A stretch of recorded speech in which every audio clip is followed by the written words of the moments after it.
Hello. Hello. Hello, everybody. Hello, and welcome back to... You thought we were done? You thought we were done? You thought you were free? Oh, thank God, they're done with the... No. No. Not quite. Not quite. One more. Little bit more. Just a bit. little We wrap found, up. like, a little bit of, like, floor sweepings. Yep. And, Yummy to all trade some us for gay us. shit we never quite found the time to get to talk about. Seems to have mysteriously wound up on the set list somehow.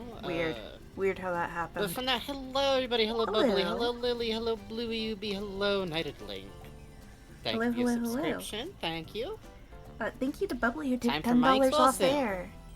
Very sweet of you. Thank with you the so subscription tool on Ko-Fi. Thank you. Yes, thank you so much. A couple of y'all been doing those, and it's very, very sweet. Get you honks. Honking You at can them. reserve honks ahead of time.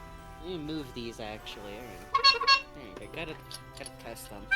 I found the slide whistle, by the way. The slide whistle's been secured. Flexitone replacement still waiting a bit, but the slide whistle has returned. So we got that going.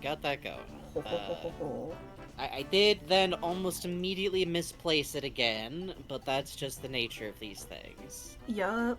I love the small honk so much. Thank you. So this is a Play School I want to say 98? It's not that old, but it's definitely an out-of-model one, and the bulb doesn't have, like, a lot of give. Hey, Synth! How you fucking doing, buddy? That's Hey, Synth. dude. Go follow Synth. Watch Synth streams. Synth streams... Hey, do you like watching streams from a funny, observant person during daylight hours? During times when people are awake? Follow Synth. Yeah, All them Synth good was things. doing Synth is my coworker from Welcome Home. a watch through of the classic Team Fortress Meet the videos. If you haven't seen those, and has you should been go watch doing them. a full read-through of, speaking of gags that I'm stealing of here, the entirety of Homestuck, which God help everybody who climbs that mountain.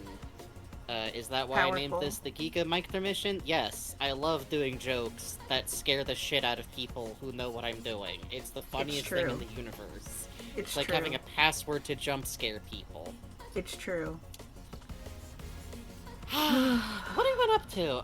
Admittedly, a lot of what we've been up to is either working on the stream or working on KHUX, because we're out of Deltarune mode, which means we have to do shit like Synth is changing times for that to Tuesday, so mark your calendars. We're back in mode for, like, actually needing to do scheduling again, which we haven't needed to do for 9 months. For 9 beautiful months! The schedule was set! It was Deltarune! We didn't have to make shit! Except for, you know, posters and research and notes and side crafts and... It's true. But don't listen. It felt like less of those things, and I like doing the scheduling, though. We sit down and we go like, well, what are we actually gonna play next? And the answer is more Delta, except we're not playing more Deltarune tonight. Our fuck-ass video on KHUX, try 5 fuck-ass videos, baby! We're on, hang on, let me check what part we're on for KHUX. I'm so close. We've passed 2 of my birthdays, dedicated to KHUX. Like, re-requests that I finish this madness every year for their birthday. But also, I just get the urge to work on it. Where am I? It's true. I am in the middle. I have 1, 2, 3, 4, 5, 6 scripts left. 6 scripts left of the lead up before. Well, okay. So here's the thing: is I have 6 scripts. After those 6 scripts, Jesus, try saying that. After the 6 scripts of KHUX. 7. Shut up, I started the 7th one. I started the 7th one, so I don't need to count. You're starting on the 8th one. Shut up. No, I mean, I still have to write those. I have to finish that's how many transcribing videos we've done. Oh, how many videos we've done? 7. What's wrong with us? That's 35 hours of KHUX content. And And it's still less time than actually playing Kingdom Hearts Union X. Actually took to play. That's true. Synth, have I ever told you? Sorry, I know that there's like a whole streaming audience now. I'm now just talking to my coworker on a delay for a second. Did you know that we found out that North America actually literally got less gems from everything? Everything, and the difficulty was turned up. And North America was playing on proud mode the whole time. Synth, do you know what the gems were used for in Kingdom Hearts Union X? Did you watch like a cutscene thing? Everything! Everything. Outfits, progress, restarting if you get killed in a level, and a lot of levels have rewards that require you to beat them in one time. I know you know because Synth actually played the game, which is why I like torturing him. You poor thing. Hi, Holly. Oh.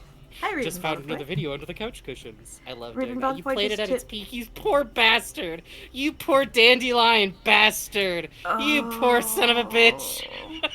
You have emotional attachment to these fuckers. I'm so sorry. Thank you. So do I now. I did this. Thank you, Raven Bonfoy. Tip $20. Says KHUX Kings in all caps. Thank you so much. Thank you. Hey, see you later, Lax. We'll see you in the VODs. Let me get you 2 of these. And then, oh, the jingler, there we go. The jongler. I gotta get the flexitone fixed. I'm so sad about that. I don't have it, so I'm gonna give you, like, 1/2 of a slide. There we go. Oh, it sounds so sad. You have to pay to hear the rest. Isn't that fucked up? It sounds sad. What did you do to it? If you want me to do an up one instead, hold on. Yes. Here we go. There we go. There we go. That's it. Oh. There we go. There we go. We want the top note. Yeah. Fell down the kitty slide. Hey, I want to hear what it sounds like when a cop goes on the slide. Anyways. I love that gif. It's one of my favorites. I really do. It's really good. Maybe the eating shit down the slide like a 3-year-old. It's my favorite. I would like to very briefly plug something. A friend of Jake is going to be streaming Everhood on. Let me shout out his channel. Oh yeah. Shout out Hello Monster.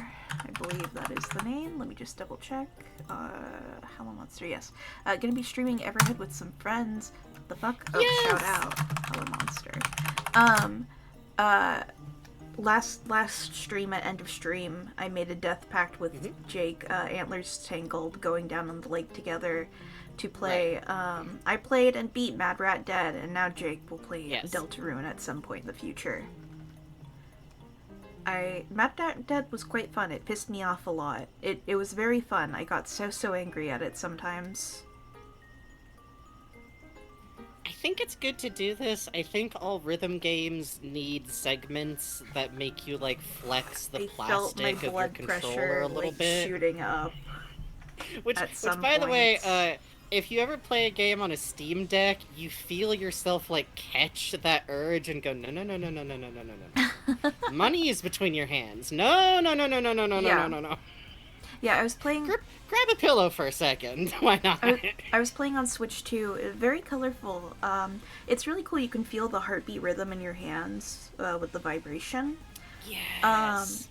It's a really fun game. Very pretty. The story's quite sweet. I like the ending of it. It's very fun. Sorry, I really love this emote combo that Senior Bob dropped for the walk streak. That's quite good. There's a demo. You should check out Mad Rat Dead if you can on the Switch. Yeah, check out Mad Rat Dead and check out our buddy Jake, aka Hollow's streams. He's been getting into it. You should check it out. We're holding up our friend, intensely wavering back and forth. Go. You will. Well, no, don't go. Stay here, but later. He's not doing the thing right now. It's fine. No. He's been doing that, like, during normal hours, which is good, honestly. Yeah, exactly. Yeah, I've been working on... Thank you, Synth. Thank you, Synth. I've been working on the KHUX, which is both fun and very... It feels very productive. It does mean I am in there waiting around. Hey, Sergeant the Magme. Waiting around in its story writing choices, which is very fun, and leads to me dropping things in the chat with bugs, going, look, nobody fixed this typo. Nobody went back for this typo. Yeah. This is orphaned typo. It's an orphaned product, typo. Man. It's fine. It's kind of an orphaned product.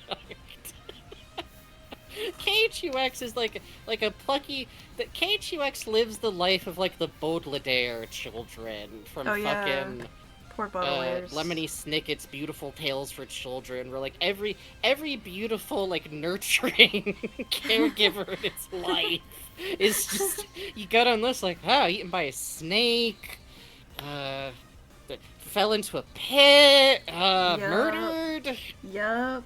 Uh, why? Whatever happened to Uncle Darkroad? Uncle Darkroad is I'm still. afraid Uncle Darkroad went to Venezuela and was never heard from again after that velocipede accident. Like, Yeah, there were massive layoffs at Square, and I found out that a family friend of mine who worked at Square Enix, a family friend of my pop's, he was laid off, and I was like talking to my pops like, yeah, what did he do? And he's like, oh, he worked on translations for a lot of games, and I was like, really? I wonder. Say. I can't ask. I can't say. ever ask, but I wonder. Can you communicate with your eyes in like Morse code to ask about it somehow? Right. Like, I don't want to be like, hey, man. But also, I mean, if you are interested in translating, you've done translation work on this project of your own. He was actually the uncle who pointed me out to, like, yeah, if you want to learn Japanese, watch game shows. Just watch fucking game shows. Yes, which does work. Oh yeah, speaking of, we finished out the first series of Mushishi. Oh yeah. Possibly before last time we did stream, doesn't matter. You're all gonna hear about it now. Mushishi, the manga series, Bugs got the first volume of, which I'm excited about because the manga series I've had since I was like a teenager and I'm like obsessed with on some base core level. So I was really excited that Bugs now gets to see how fucked up and intricate those backgrounds are in some of those shots. Oh, DJ Oh Lance god, what do you mean Rock DJ Lance Rock has heard of Welcome Home? That's You can't do this to us! That's crazy. How do you know that?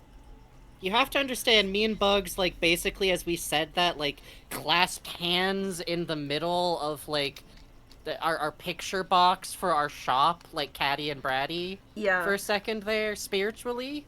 I got to take part in filming at an Aquabats concert, a Yo Gabba Gabba commercial. I got to see him open for the Aquabats once, and Broby and the flower one, I think, were there dancing with him on stage, and Broby's mouth fell off and was just swinging by like a loose little Velcro thing. Several fans for finding out that Welcome Home cosplayers and Yo Gabba Gabba fans have crossover makes so much sense, actually. That's crazy. I love that. Go ahead. You go ahead. Oh, I was just going to say, do you remember the name of the sad glow-in-the-dark one? Yes! I always loved him. I think his name was Gooble or something. I have a plush of Was that just Goobly? I was thinking, like, his name can't really just be Gooble. Yo Gabba Gabba. I have a plush of him. He's so cute. He's my favorite. Being very fun. I mean, for some quick context, Yo Gabba Gabba was a really good and inventive show for toddlers made by the same people who did, the Aquabat Super Show, a show we can't get into. That will be the stream. We can't get into our extensive amount of knowledge of the lore of a white Google band. Sorry, I'm distracted by Google's beautiful radiance. I'm distracted from all memories of the Aquabats Google by glows Google's in the dark as radiance. well. Yeah, Parker Jacobs designed Google along with the rest of the Yo Gabba Gabba cast. Yes, Parker Jacobs' design sensibility is so good. All-timer. Recommend, check out, like, okay, actually, here's my advice. If you enjoy checking out the design and very baby shows, you owe it to yourself to check out the Weird Al episode. Of course there's a Weird Al episode. You should check out the episode. The fact that we didn't get Weird Al on Steven Universe is, like, an accident of the universe. You should check out the, episode where Bootsy Collins plays DJ Lance Rock's dad. Oh, fuck yes! I forgot about the Bootsy Collins episode. God damn! Yo Gabba Gabba to me is like... It's like... Okay, this is like a weird pick, but, Class of 3000, Andre 3000's, like, spearheaded children's cartoon about music, to me is the same comparison of, like, here is something for children that will give them a basic understanding of a shocking number of musical genres. Yep, exactly. Oh, It's man. gorgeous. Biz Marquis was on Yo Gabba Gabba all the time. Fucking rip, man. Man. Sorry, yes, the Akabats does have Strong Bad in it. Yes. That's just factual. Except his name is Carl, and he's a magician, Carl and the he has a Magician? snake man. Carl the Magician with Cobra Man? Carl the Magician with the Cobra Man, yes. He also appeared with the Aquabats in concert performing an album that Yes. a song that he does on their album called Pink Pants. Yeah. Which, worth noting that part of why all of this happened is that the Brothers Traps worked on the Akabat Super Show as, I don't know if it's their Writers. first gig with TV writing, but I know it's what they did before Gravity Falls, so it always would really crack me up when people would be like, wow, whatever happened to Homestar Runner? Where did those guys go, television? Television. They're really fucking funny and really good writers. I've Television. I've told this story before. Went to see with an at the time girlfriend. I don't think they're a girl anymore. We haven't been talking, but These things happen. So we went to go see Yo Gabba Gabba live, and DJ Lance Rock did a whole thing. It was so cool. Leslie Hall was there. If you don't know, hang on. I have to put on a picture of Leslie Hall. Oh my god, Leslie Hall. Oh my god, if Leslie any of you Hall. motherfuckers in our audience specifically do not know Leslie Hall, You should go listen to Songs in the Key know of Gold. Leslie Hall. Oh my god. She is amazing. Queen, you will probably always know be her- famous. You probably know her from Tight Pants Body Rolls. You know her from Tight Pants Body Rolls. She's the best. When she came to town, I was too young to see her. A few friends went to her show, though. It was 21 plus only. And she literally did a high kick over their head to knight them. Like, Oh my god. on stage. Oh my god. Look at her hair, the Midwestern bouffant! Yes, Ah. yes. She was Just- there... Mm-hmm. Oh, you go ahead. Oh, I was just going to say that, like, when that music video hit, it can't be, like, overstated. The sheer power of just rocking a potato-ass body in a tight, like, bodysuit was so good. Yep, exactly. She was there. She did a few songs on stage. Fucking DJ Cool came out with Biz Marquis and did "Let Me Clear My Throat," and fucking. There's all these toddlers on the bottom row. We're on the second floor of the arena, and he goes, and all of us on the top, we're so into it, we forget about the children. We all howl, "God damn!" And then there was this immediate, like, the wave of guilt of, like, we just screamed "God damn" at a bunch of toddlers.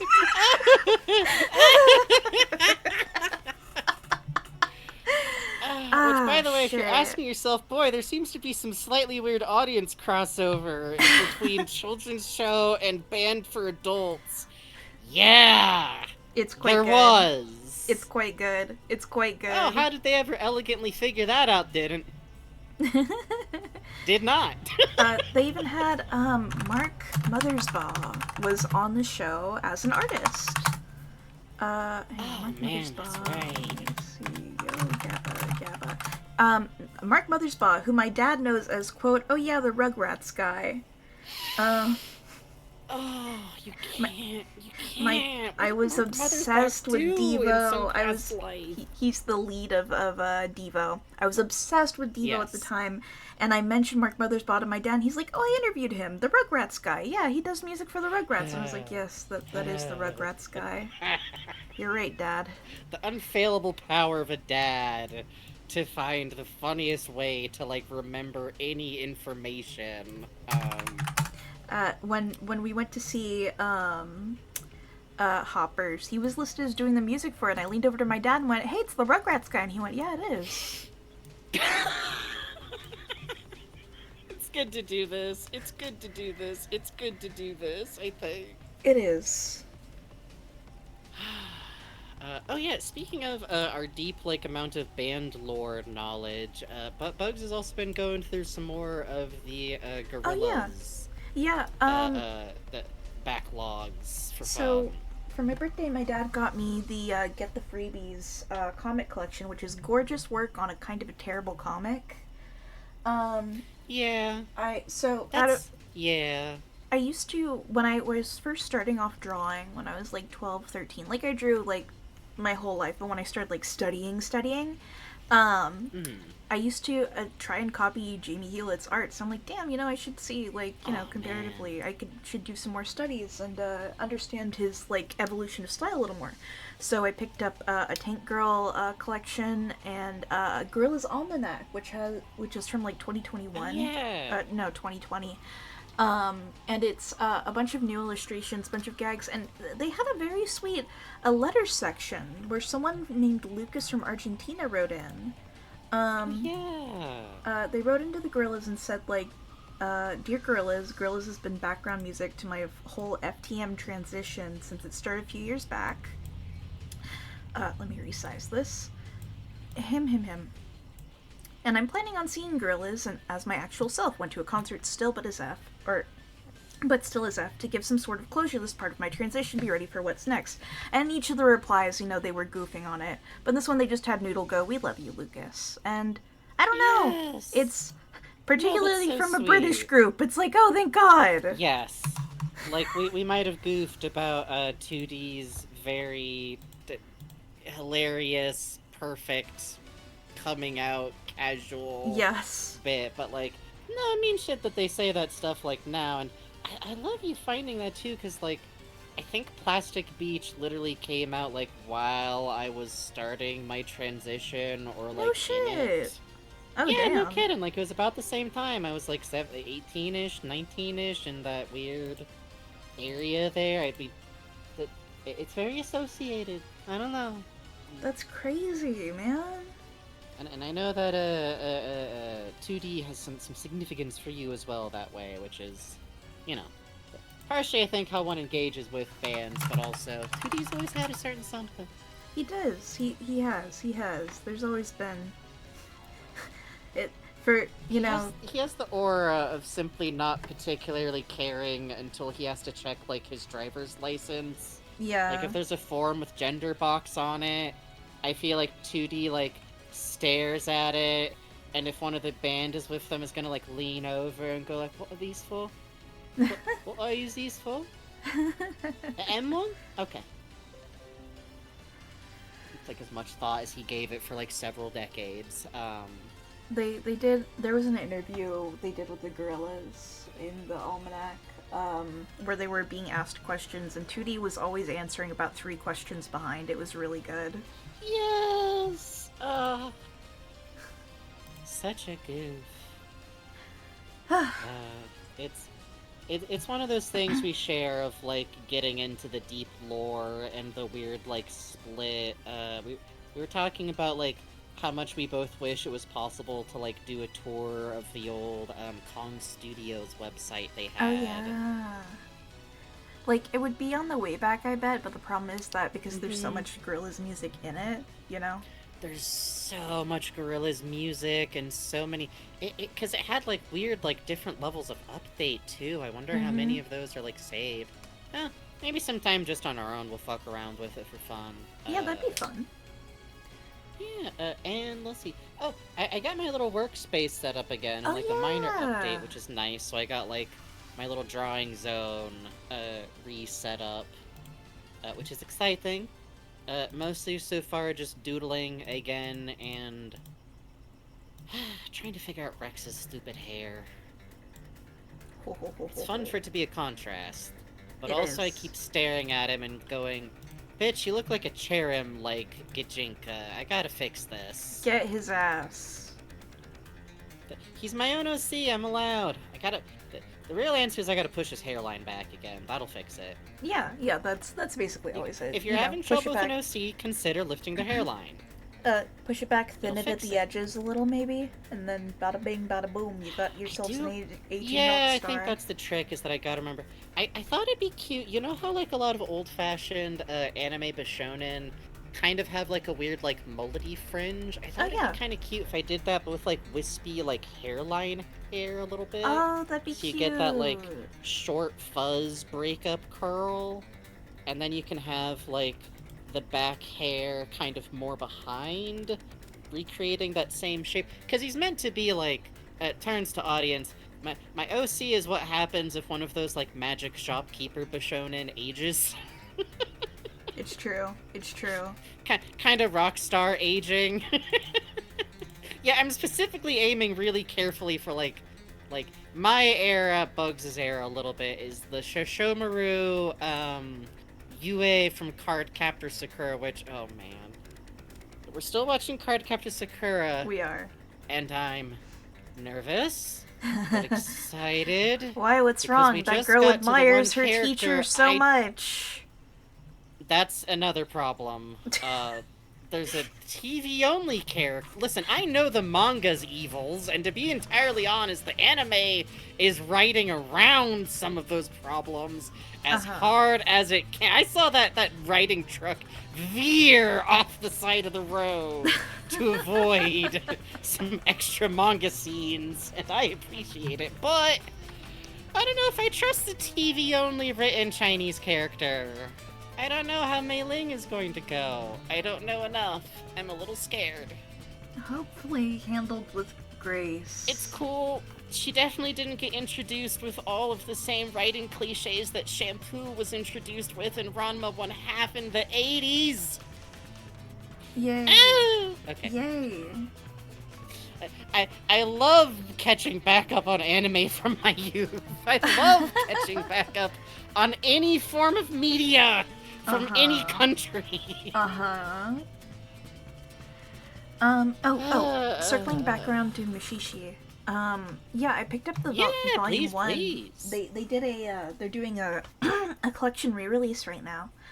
And it's really cool, actually. Yeah. It's like crazy thick. It's like 400 fucking pages. It's like 3 volumes stuffed in one. Yeah, it's the omnibus. It's 2 volumes. I have a couple of pieces of an omnibus edition. I should check and see what version that is against these, because I could be a big pervert and do a translation comparison for fun. You should. There's actually like 10 pages of translation notes at the end. They fucking rule. Yes. Oh, meals. I'm a big pervert for when books have translation notes at the end of them. Kurosaki Corpse Delivery Service had that at the end, right? Yes, I was just thinking. Oh my god. I should track down that motherfucker's like work as a translator, or like if he's got a blog somewhere. Kurosaki Corpse Delivery Service is so Mushishi, highly recommend. Please be warned, there are some body horror elements and some tragic stuff happens. In my opinion, it balances in a way where it feels good to sit with. Kurosaki Corpse Delivery Service is much more gory, but is also really funny. Kurosaki Corpse Delivery Service is like, it's really cheap to compare things to It's Always Sunny. You're right.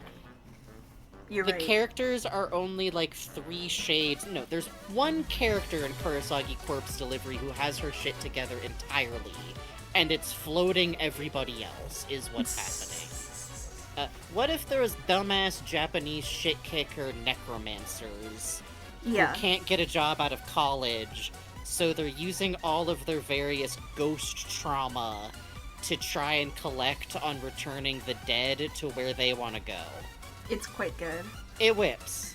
It has some grim, gold star grim, but the translation, mwah, the notes, mwah. Yeah. This motherfucker put in a whole, I don't know, like a Dark Horse was just like, yeah, we got 30 pages to fill, but God bless them, because that man's in there talking about, like, this was back when I was still trying gitanes, because I wanted to know what kind of cigarette Lupin III smoked. Yes, like, that's right. All fucking timer.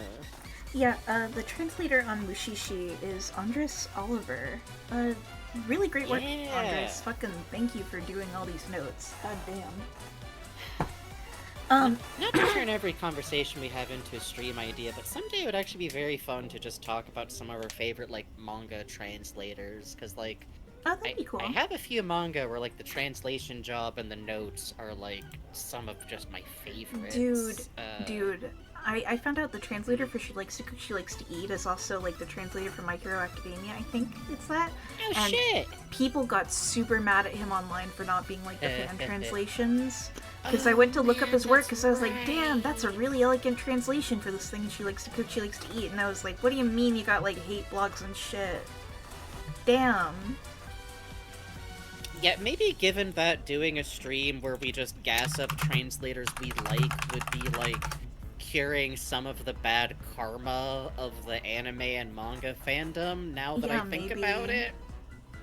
Let me back pocket that, because the Yokohama shopping trip release that's somewhat recent. I adore that translation so much.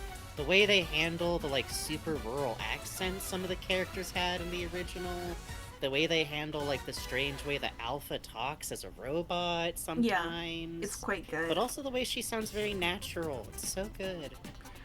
Just one last thing real quick. Sorry I keep clearing my throat. Yes.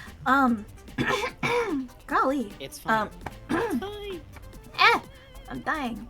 On Mad Rat Dead, I listened, Jenny Chongo Show has a remix album called Mad Rat Monday. It's extremely good. It's the entire game OST as an album. Yes. I listen to it a lot. Yes. I listen to it a lot. I love working to it. Bugs uses it for work music sometimes. I listen to it before playing the game. Yep. Do you know how weird that game is without Panasonic Blu-ray in it? I was in the final boss fight. You need a mod to add back in to like fix the beats for you. It's it's good. The thing is though, I knew all the beats because of that shit. Like, yeah, I want to be clear. By the way, but Bugs was talking about like how hard it is. Bugs beat this game since last time we streamed. It's quite a good game. Highly recommend. Highly recommend listening to the Chongo Show mashup album. However, Mad Rat Monday. Yes. I link it in you chat should be right listening now. to Jenny Chongo Show. You should be listening to Jenny Chongo Show. She is a genius with sampling. Evil genius. Good to do this. Mm-hmm. Pardon the noises.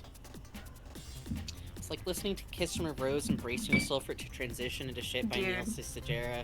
I'm being surprised when it doesn't. I used to have that problem with my brain, where my brain started putting together Supersonic Racing with the main theme to Space Jam for some reason. Oh yeah, no, I know what you mean. Yeah. Everybody was supersonic racing. It's time to just right there. For some reason, like the music under it bridges. And then my brain loops them back together, and I just sit here going, why is there a cockatiel haunting me? I have one of those with the Addams Family, but I don't remember what it is. It's killing me. That's good. That's keeping the curse from returning. The fact that I don't remember the bridge on that is what's saving me. If you want to fix it, by the way, there's another version of Supersonic Racing that gets stuck in my head. The lyrics are definitely not... everybody was supersonic racing. There's no time to fuck around. Not the lyrics. But it'll get stuck in your head. And I think it's what Sonic sings sometimes. There's a performer I love, Puddle's Pity Party. Basically yes. Oh my god. A 7-foot-tall tragic clown, and he does a version of Gilligan's Island to Stairway to Heaven that I just it's so good. It's so good. I'm a big fan, He's just speaking of handsome. Puddles, of his cover of Chandelier, because he does it so tragically. Yes. He just never it's on the chandelier. Like, holy shit! Like, what? Why? What's wrong with you? Perfect. I got to see him live at Festival Supreme singing the Titanic theme to a slideshow of hunky men that he liked. It was good. It was someone's birthday, and he tied them up and put birthday hats on their nipples and whipped them with his microphone. It was wonderful. New wave lives. Side note: if you like Puddles, despite the fact that they have absolutely no similarity whatsoever in terms of musical performance, you need to be listening to Klaus Nomi. You need to be listening to Klaus Nomi if you like Puddles. if you like Puddles the Clown, sorry, Actually, you're just trapped in Uncle Music Corner for 5 more minutes. I would say Puddles and Klaus have a similar through line of adapting covers into new genres. Yeah, both the adaptation and their performance style. I correct myself entirely. Puddles very much has... You know that we found a couple of like music clips of him performing live. Terrible video quality. We screamed over them happily. Yeah. But that bearing, the totally straight walk on stage, where you're walking in like you're king of the like you're a solemn, sad king of the world. Yeah. Is where Puddles and Klaus Nomi overlap to me. Yes, highly recommend. This outfit breaks my heart. It does. For those who don't know, at the time he had AIDS and he was using this cravat, not a cravat, but to cover throat lesions from it. Yep, which I adore, and I adore that it's a red costume underneath. What a fucking king. Yep. We will intermittently just try and get you guys to listen to Klaus Nomi for, the entire rest of our lives. Look, it's just fucking Mettaton. It's just fucking Mettaton EX. Look! It's just Mettaton EX. It has to be. It has to be. It has to be. It has to be. If not, it's a great cosmic coincidence, which can happen, but, look! Oh, which, by the way, can we talk about the fact that this genius just wore tights? Yeah. And Winnie the Pooh'd that bitch. Yep. Work! Sorry, I just love him so much. I've been, weirdest possible origin story. I figured out why I found out about him in high school, Bugs. Oh? Achewood. Achewood? Achewood, the webcomic Achewood, has a singular reference to Klaus Nomi, where Teodore is dressed up as Klaus Nomi, and I looked it up then. It's a comic all in German. Wow.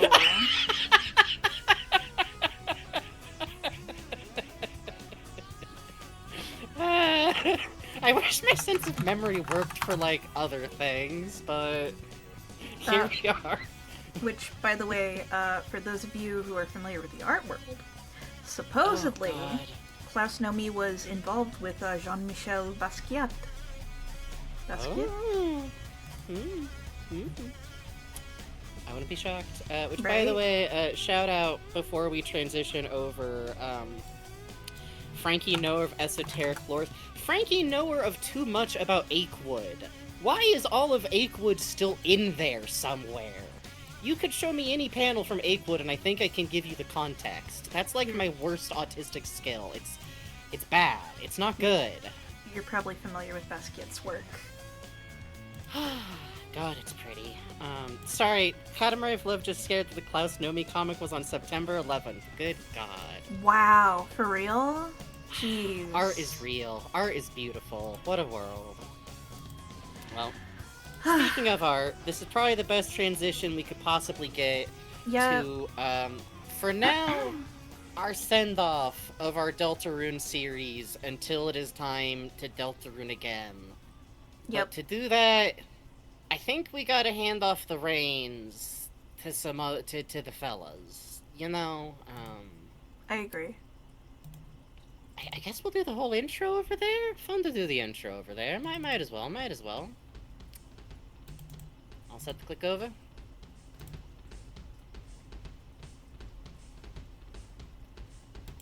Yes. Yike!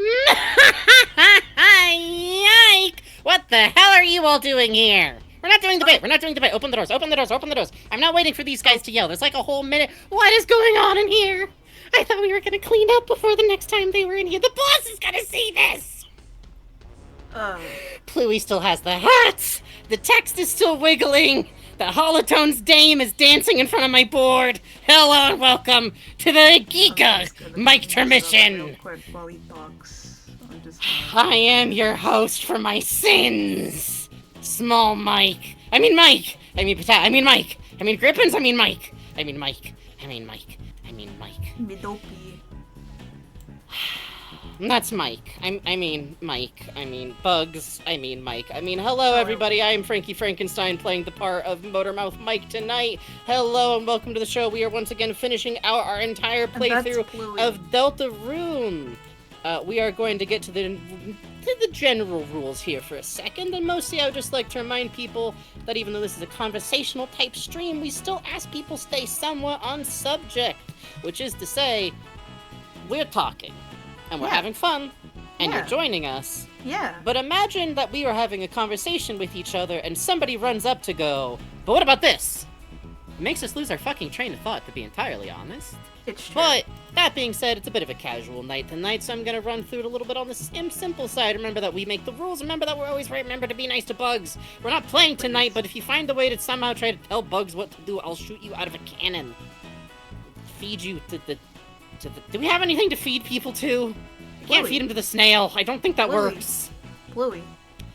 Feed him to Pluey. Feed him the Bluey. If you get muted, take it on the channel. As always, if you would like to support us, you can do so with our kind instrumental donation system, which you've already heard. So, a little bit here, if you would like to donate, every $5 gets you a honk, gets you a honk. Every $20 gets you the jingler. If we make it to $69, I get to use the full slide whistle. But until the flexitone is out, I guess we're just doing, like, short slide whistle bursts on smaller donations until my flexitone is back. But I do get to use the slide whistle, which is quite good. And if we make it to $100, I will play the kazoo. Enjoy, because that gets us to about $30 or $40 each, and some of it goes to tax and some of it goes to snail, which is about what it would do if we were working like a minimum wage job instead of this. Which, to damn hell with that. I'm not ruining my back for $40. I'll ruin my voice for $40. Exactly. $40 for a friend. Hey, with your kind and generous support, of course. Which, thank you so much, by the way, for doing so. Please remember, we are an entertainment fund. Do not feel bad if you cannot donate. It is never required, but appreciated. And subscriptions are also appreciated. And also, because it is a mic night, I'm going to be reading off, as I do with, say, Splatoon, from the announce to get us into the energy. Let me get a sip of goddamn water first, actually. I'm sitting over here with a dry mouth. Gonna die, gonna choke. They're calling him Dry Mouth Mike. The fucking soundtrack changed, I'm doomed! Alright, can you get me the mic intro music to do this on top of? Yes, sir. Thank you. I do like to motor mouth real quick. My good ladies, respected party-goers, and gentlemen, let me get a marker of respect for every pronoun in the tin. Clap up high for the it, she, hers, he, him, they, them, zers, and neo-pronouns about ready to go down and put it up while we talk about going on the load on the big time for the big man. We're talking review, we're talking one last session with the crew, we're talking me and you, we're talking to a step into a last little bow tie getting circled with the ribbons on the sky high. We're talking Delta Rune after a fine Delta Noon, no high stakes, just Mike's putting some theories to bed, getting a last look inside her head before we're gonna go back to making the boss's jacket red enough for the spotlight. So hang tight, it's Mike tonight! Wave up high and get ready to say goodbye, but it ain't no time to cry. It's not exactly stepping off for living large. It's more to do to put a name to a Giga pause. So, with all that said and done, no more rolling attacks or Tommy guns, the noise is just Castletown is done. Going round all time for bedtime, not fight unless you plan on staying up late to catch the show tonight. It's time for the final Miketermission, baby! Which is to say, the final Miketermission until the next chapter, and who knows after that? God only knows. Thank you all for coming. Thank you all for being here. Thank you for watching the show. God, I miss OKKO. Yeah. We got a set list. We got a set list. We got a set list. We do. So, thank you all very much. I really love doing those. I could do it, that bro. for like 10 Good minutes. Shit. You were micro machining out there, man. I love micro. I could probably go slightly faster if I focused. But it becomes an issue of legibility. Fast.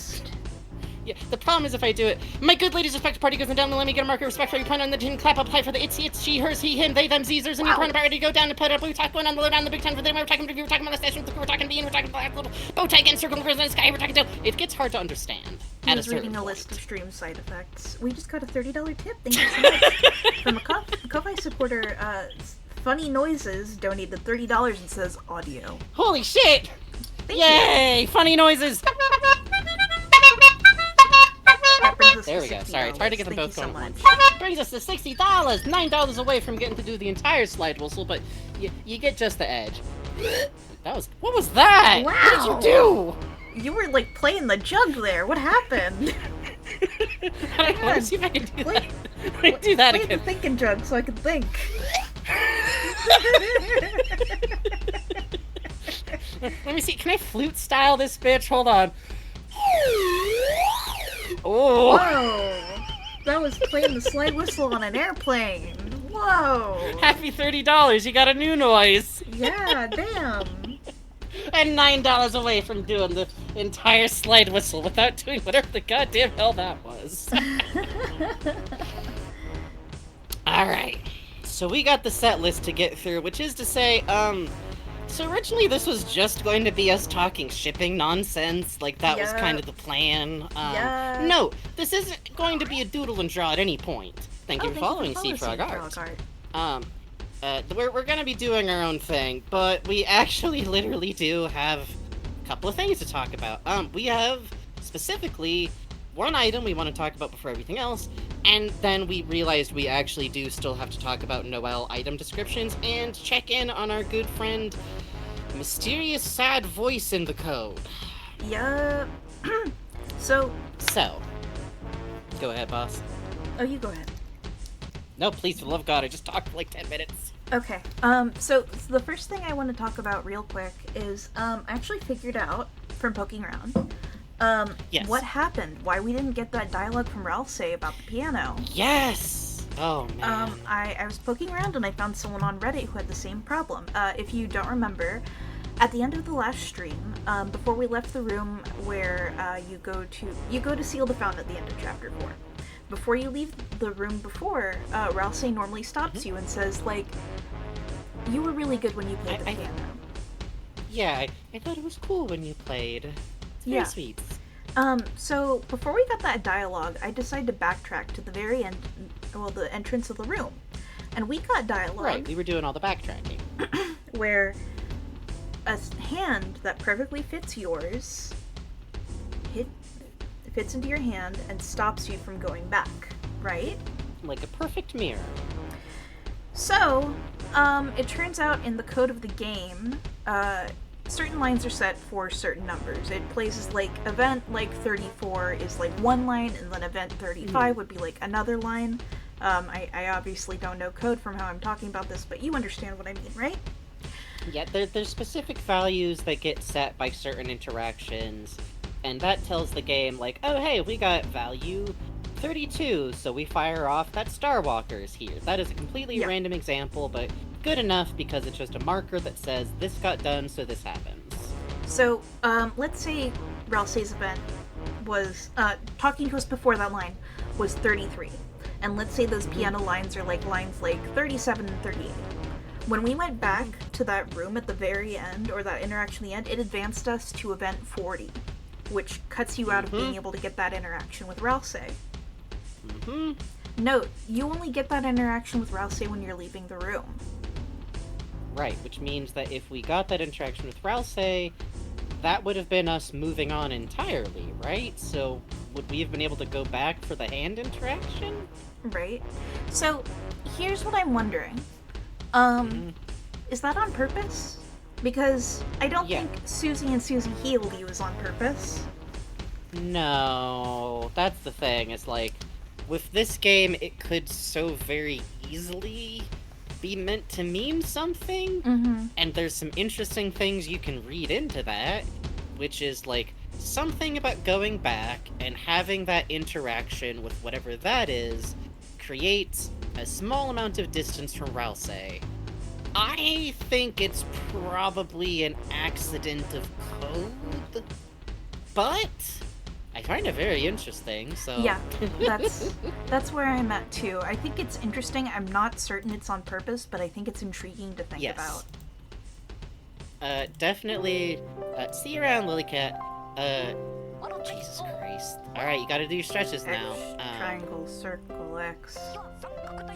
Triangle, circle, X.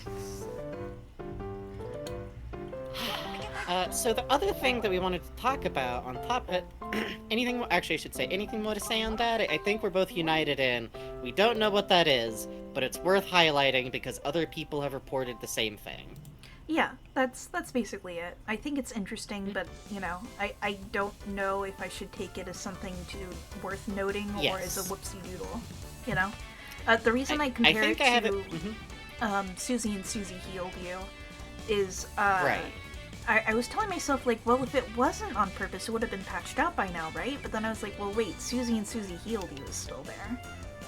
Yep. So. And to be entirely honest, a little bit of genuine glitchiness is not unexpected in a Toby Fox production. From what I've heard, the back end is interesting to people. Just who look know at the more.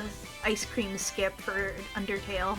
Oh man, Oh my I love God, that shit. Beautiful world. Beautiful, beautiful world. I guess just keep an eye on that, and Yeah. I Keep an eye admit on that, I won't do you? think, insane as I am, if I ever start doing some real, like, A/B testing, that would be a very interesting one to have, like, set on one file and not on another. Yeah, So maybe just I keep an agree. eye out in the future. I agree. See if anything comes of it, I suppose. Go ahead. Oh, you go ahead. No, you go. I was about to try and transition out. I was about to too. Yay! Double combo, we hit each other, no survivors! Yay! So, we wanted to highlight this okay, let's see. Let's do this first. There's a description if you examine the Angel Prophecy a second time. The Yeah. other thing I want to talk about, I think I just moved into the Noelle item descriptions, because we can hoot and holler and point at it in there. So, Oh, yeah. this is one piece of missing dialogue that we felt was really worthwhile to take a look at, because it is Chris commentary. Take it away, Bugs. If you examine the Angel Prophecy, this is the one that you cannot see describing the angel. Again, you get... It's a prophecy. Looking at it made you feel strange. You did not investigate further. Right? Like, I adore that. Like, first of all, it's Chris using, like, the you phrasing that always fascinates me. Mm-hmm. That, like, you know, it's most of how Chris relays stuff. But it's interesting to me when it's phrased as, like, you did not. You just did not. Yeah. You looked at it and you looked away, and that's what it is. Yeah, it But- reminds me a lot of the, like, opening your brother's room in Chapter 2 with your eyes shut. It reminds me of looking at the secret door on the flower shop. Oh, yeah. Where, like, we're being allowed to have this interaction. Chris will look at it with us again, but then Chris tells us, I don't like this. You don't like this. We Yeah. don't like this. Looking Which at is- the conspiracy board going, you don't like this sort of thing. Which, I've been thinking about, like, that phrasing a lot recently. It's very interesting how much you get what kind of feels like Chris trying to, like, coach themselves about how they feel about anything, Mm-hmm. but sometimes they're also trying to coach themselves about, like, how Chris acts, which... Oh boy, teenager yous are fun. Yeah, I remember that. Ugh. Yup. Start to get a good concept of personhood and outside observation right in time for the depersonalization from all of your other life problems to be coming in right about there. The good thing high schools all take place in the most stimulus-heavy environment possible. Yup. Just echoey, bright, crowded, whole 9 yards. It's everything you could want, and more. Everything you could want and more. But yeah, that's... We got that line about the prophecy, and... I just really enjoy the way that gets blocked off by a manifestation of, yeah, you can't see things between you and this physically. Wasn't that interesting? Where is the camera in Dragon Quest, actually? Why can't I see where doors are? Anyways, this real problem in Dragon Quest 1. Holy shit. Oh, good. Good. Doors good. can be anything, just grind against any wall. But, with that done, we are now down to the Noelle item descriptions, which I think maybe we went over the Chapter 3 We did. ones, Yes. but they're cute and funny. so I scroll past them. Do we want to just hit the new ones from there? There's only a couple of them now that I look at it. Yeah, sounds good. Okay, there's chapter 3. Oh no, here's chapter 3. Here's chapter 4. There was actually something you wanted to note from Noelle in Yes. chapter 3, though. Oh yeah, it's from chapter 3. Let's just go through it. Fuck it. I think they're funny. Okay, yeah. For Rotten Tea, she described, which is the personality-based tea from chapter 2, has turned rotten by the time that Noelle would get her hands on it for chapter 3. No flavor anymore. Which I want to note because her reaction to Ralsei's tea is to state that the cup is empty, which is... I don't know. I've just never been able to figure that one out. It's interesting. It's interesting. TV dinner 1 with the pie. Butterscotch. TV dinner 2, ice cream. Brain freezes for the week. And if Chris eats it, what are you, a unicorn?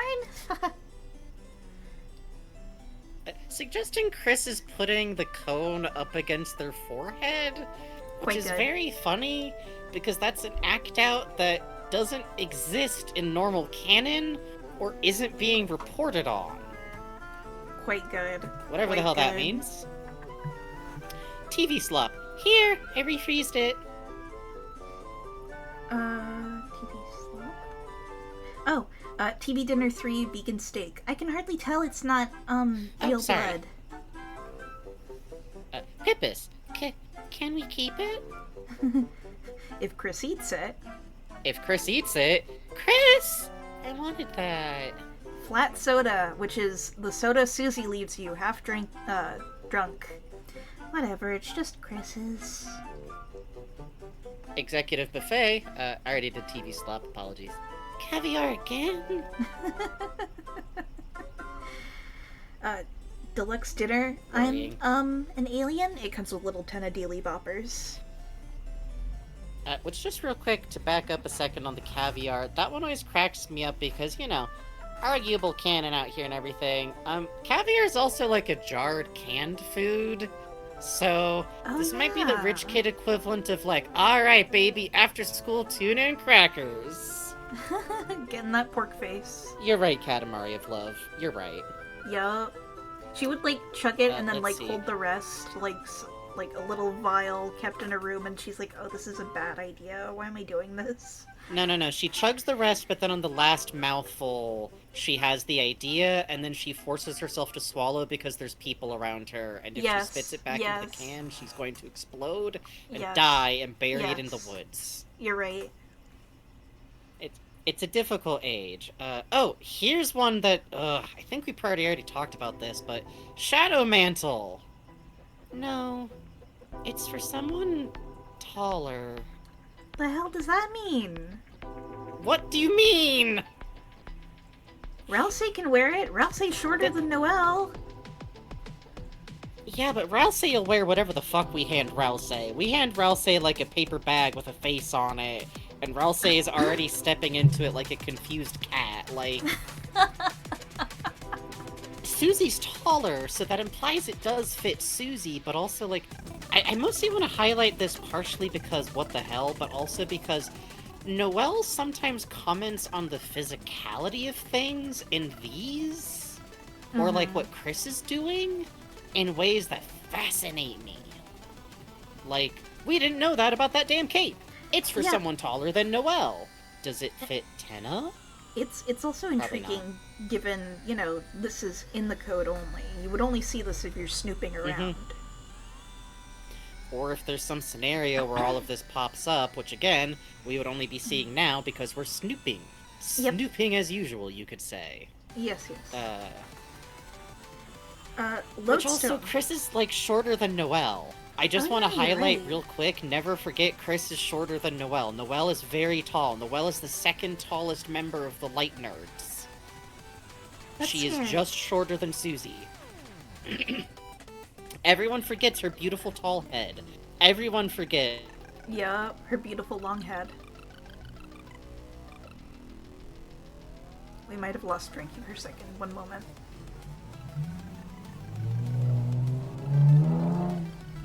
Here he comes now on his car. Yeah, no, the oval head is always quite fun. I forget it and then I look at a ref because I'm drawing Noelle and she doesn't quite look right and I go, oh, oval head, right, should be long, right, quite right. Her wonderful peanut head, yes, exactly. I'm going to clear my fucking throat, pardon me. Woo, okay, hi. Yeah, Frankie's car that he's always driving around. That's exactly it.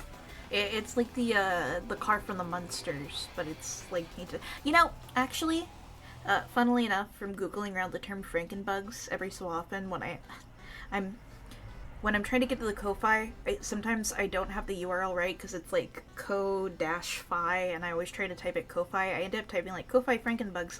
Frankenbugs is actually a car thing. You will see like. You know, typically it's two different bugs stitched together, like you know, Volkswagen's bugs, but there's also like Franken-cars, which are stitched together from different car parts. Let me show you Franken-cars. They're quite cool. I bet Frankie has sent me a message like, oh god, my internet. No, not yet. Poor fella. Oh, hang on. The heron. Stolen bit from Holly, because the song is quite good. Here we go. Here's a Franken-car combining a GMC motorhome, WB bus, and a milk truck. I love this. I love this shit, man. Check this out. You got it, Frankie. Sorry about Discord hell. Right? Right? I love Franken-cars, man. Normally you'll see them in, on carscoops.com. Every so often you'll find bitchy car forums posting about it, which is quite fun. Chrysler 300 has become world's first four-door Challenger. Hi. Oh, hi, Frankie. I was talking about cars.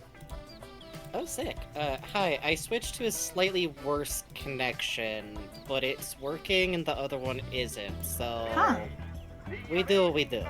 So long as I still sound decently enough in sync, that'll do me. Yep, you sound great. Yay! Hi, everybody. Discord love to push and go like, oh, you're down because of... Oh, update now? Update for Discord now. I turn you off before I go to bed, Discord. You're not like my other programs, Discord. You're not over here, sad orphan, being You're not like Chrome. Chrome stopped getting updates, Discord. That could be you. That could be you. Chrome, did you know if you stop updating Chrome long enough, chat, it stops knowing how to update itself and is powerless to stop you? And my copy of Chrome doesn't have any AI in it. I only use it for KHUX. I'm poisoning their entire data set. It's great. It's like the mold children in Mushishi. That's awesome. They forgot how to update. Apologies to anyone in a Google Doc trying to spell ephemera, getting fucked up because of me. Yay! Anyways, where were we? We were, Lodestone... Talking about the Shadow Mantle. Yes. So yeah, I think... Actually, where were we? You know where it was. I talked over you instantly after asking. We're at the very end of the Shadow Mantle. If there's any more thoughts you have on that? I think that's it. It's just very foreboding, and it's interesting that it rules out, like... It doesn't fit Chris, either. Is interesting to me. Yeah, same. Which I think is mostly interesting given the context of like, well sure, that kind of makes sense. Chris is the little sibling. A lot of their video games are probably hand-me-downs. Yeah, that makes sense. One wonders. One wonders. But from there, I think the next one we wanted to talk about is Lodestone. Yes, that's right. So, Lodestone save slot 1. It's an item that changed. Well, it was supposed to change. It actually remains the same throughout the game, but in descriptions of it, in the code, you can see that it has different descriptions based on what save slot it is. It's either 1, a snail shell token, like a little charm. 2, an award, which Susie notes as a consolation prize. Or 3, a little like metal pizza. Yes, which I want to note that it being called Lodestone is very cute because it's spelled Lode, which is a type of stone that is magnetic to a degree, like strong enough to attract metal, which is fun because they can be used for like very simple like navigation sometimes too, because of that quality. Which is fun because it's referencing the concept of like navigation to a true point of north, while being an item that changes entirely based on the save slot, a condition that's completely outside of the game logic, which... whatever the fuck that means, Deltarune team. Yeah. Ooh, I'm pointing. They're just in there, playing with maracas, all of them. So the first one, the snail one, Noelle says, "Did your mom eat the non-shell part?" The second slot is, "Thanks, but this is Azzy's?" Yeah, so, something worth noting about, the first one is, like, Susie will go like, "Oh, gross." But Rouse will go, "I have no opinions on snails," which is interesting because he looks just like a boss monster. Yeah, I feel like he's doing that really on purpose. Yes. Of like, I don't give a shit about snails. Why do you think I like snails? Why would I... Oh, Chris, why do you think I would like snails? I think it's interesting for the award that Susie notes it as a consolation prize and Noelle notes it as Asriel's. Which is really, really worth highlighting here, because this entire game, we've had Asriel's awards on the walls, and people making a big deal about, like, oh, Asriel's got all these awards, and Chris has all these bare, empty shelves, which obviously their mom did by sweeping everything into a trash can while laughing really loudly, as Toriel is known to do, and yelling, I love my first child and not my second one. And then she threw a bottle of wine at the wall and went to make out with Sans. Sad. No teenager ever does anything self-destructive to their own room while they're going through it, by the way. No.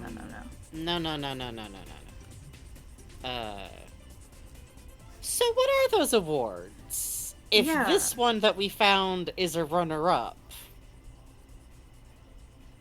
are they actually all first prizes? Yeah. And if they are first places, what's the motivation of the kid with the second place award just kind of floating around the living room, apparently? Not even second place, like runner-up, like... a runner-up medal, which was just kind of tossed aside in the living room. Yeah. That one ain't in his room or anything. Yeah. Like... I highlight this one because to me there is a quiet picture of Asriel that could be really interesting, that okay, I think people tend not to pay attention to it, but I kind of love it because we all love him. We want him to be okay. Yeah. We want it to be like, and in this world he's fine. In this world he got to grow up and he's a cute programmer nerd, and he's fine, and maybe he's gonna transition later, and he'll figure shit out, and like, there's so much love in that. Yep. I think it puts us in Chris's position in a really fun way. I agree. I think the amount that you don't know about characters you see all the time in this game is fascinating. Especially, like, Asriel is fascinating because of how, like, tangled it up it is. Snurm does things, says, not gonna lie, I've always assumed they are just, like, participation prizes that have memories tied to them, maybe 1 or 2 spelling bee medals.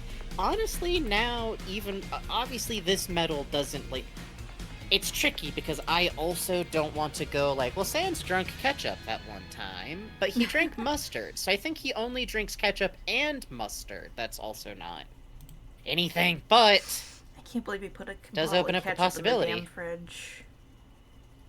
There is ketchup in the fridge, it is worth noting. I'm not gonna be there in the morning, though. Anyways! Chris just staring at it being like, it is fully half as full as it was last time Chris looked at it. Chris just opens up a drawer, takes out a pen, and puts a mark on the bottle like a bartender, showing where the level's at. No more. No more. Next time I'll know. And finally, by the way, the third slot with the little metal pizza just gets... Don't eat that! I'll wear it! So good. So good. I love Chris just...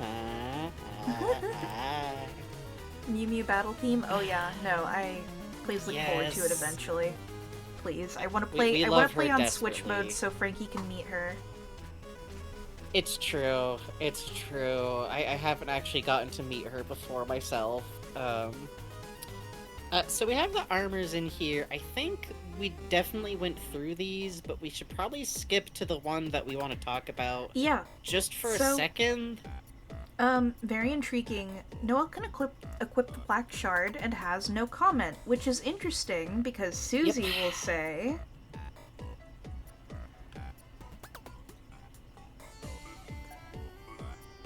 Susie will say... Mm-hmm. Sorry, the song makes me zone out and wait to try and get on an ink rail really badly. I'm just over here like, here we go, here we go, here we go. Here, I'll say, I'm gonna get through it this time. I'm gonna get through it this time. I'm getting back on the train.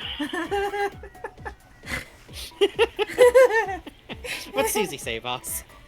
Susie says, "How is this a weapon?" Yep. And which indicates. Go ahead. Go ahead.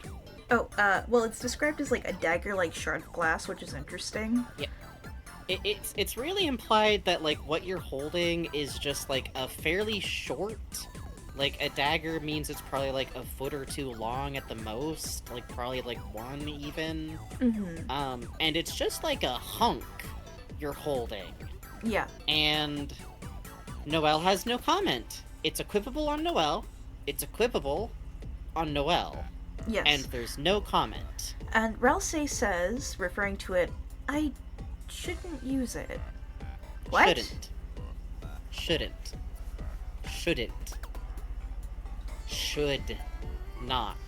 What do you mean? What do you mean? What do you mean? What does it mean that Noelle can equip it, but Ralsei shouldn't? But Susie can't even recognize it as a weapon. What? Yep. Whatever we're holding, Noelle has no comment on it, and Ralsei seems to treat it like it's maybe not even cursed, but like bad for him to have. Yeah. Which kind of makes sense because it does extra damage against darkness, but also like...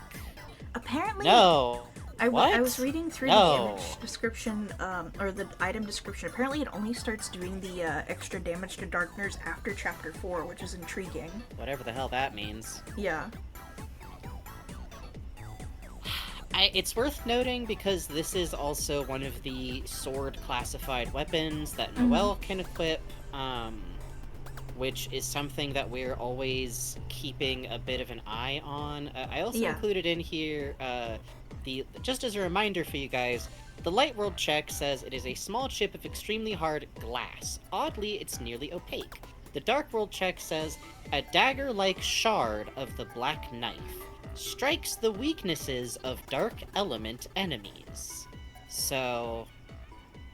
Also, it's glassy in the Light World. What the heck?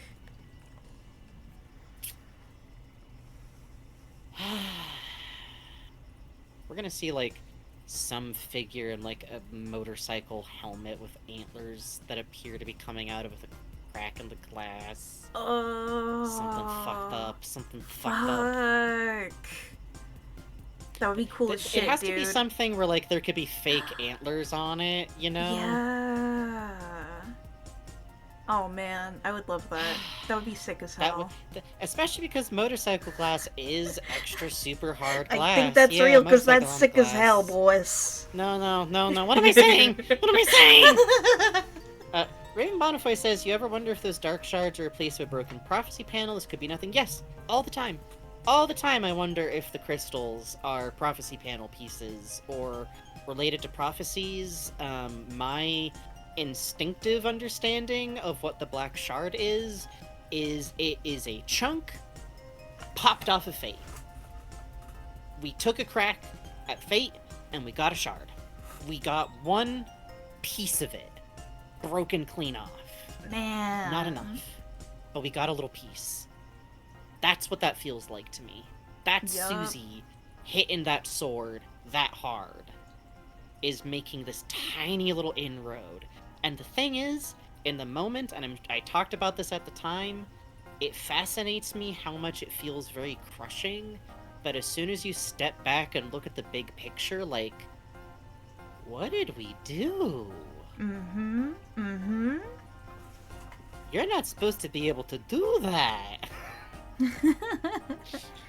Probably fine. Probably fine.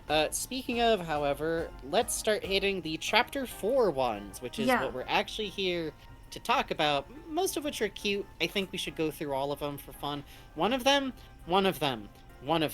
Oh my god. There is a loose thread we were talking about in the last episode, and I am so excited. Ooh. So, the first one up is the Ancient Suite. This is the, there's an alternative of the church dialogue where you instead check Susie's pockets of Azriel's coat and find a letter he wrote to Caddy asking her out to the prom, alongside of a very, very, very, very, very old chocolate. It becomes Ancient Sweet in the Dark World. Which I think, if I remember right, you get that if Chris has, like, nothing on them whatsoever. Yeah, I think it's like if you start at chapter 4. Something along those lines. Don't quote us on it. The wiki page will definitely have the exact right information. But I do love that this does seem to indicate that Noelle might actually be an herbivore, or might just be like a preferentially herbivore, is what I imagine. She says, I'd rather eat meat. She Which also is very has, cute. Yeah, she has a the vegan steak for the TV dinner. She gets nervous, like, talking about, I can hardly tell it's not real blood. And she has like a description for the double dark burger where she's like, what do you mean this is meat? It's really good. It's really, really good. The next is Rhapsody. In parentheses, Chris would never join choir.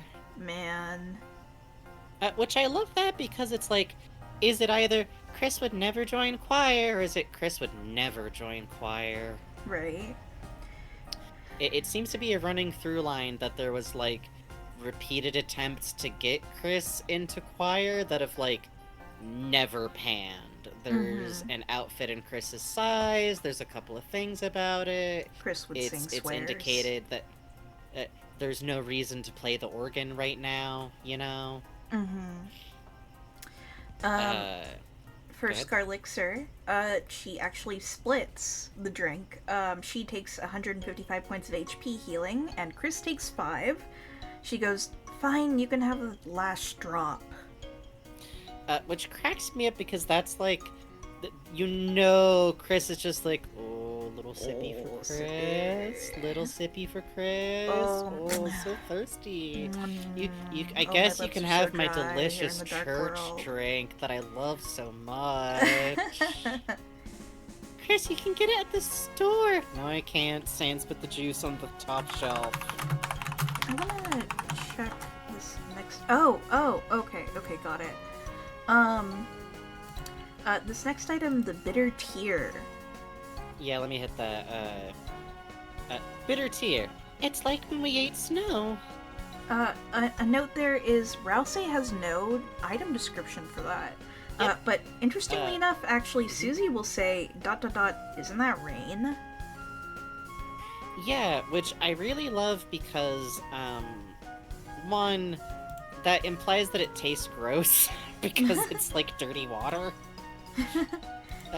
Which is why snow often tastes kind of gross, is because it's like, don't eat snow next to a road, children. You gotta get fresh. You gotta get further away. Snow can be quite tasty to me. Snow can be very tasty, but you have to go further away from the heavy metal sources. True. That's what I'm saying. No road snow. No road snow. You pour some hot maple syrup in there, you get a stick, you roll it around. Oh, correct. Baby, that's yes. treat.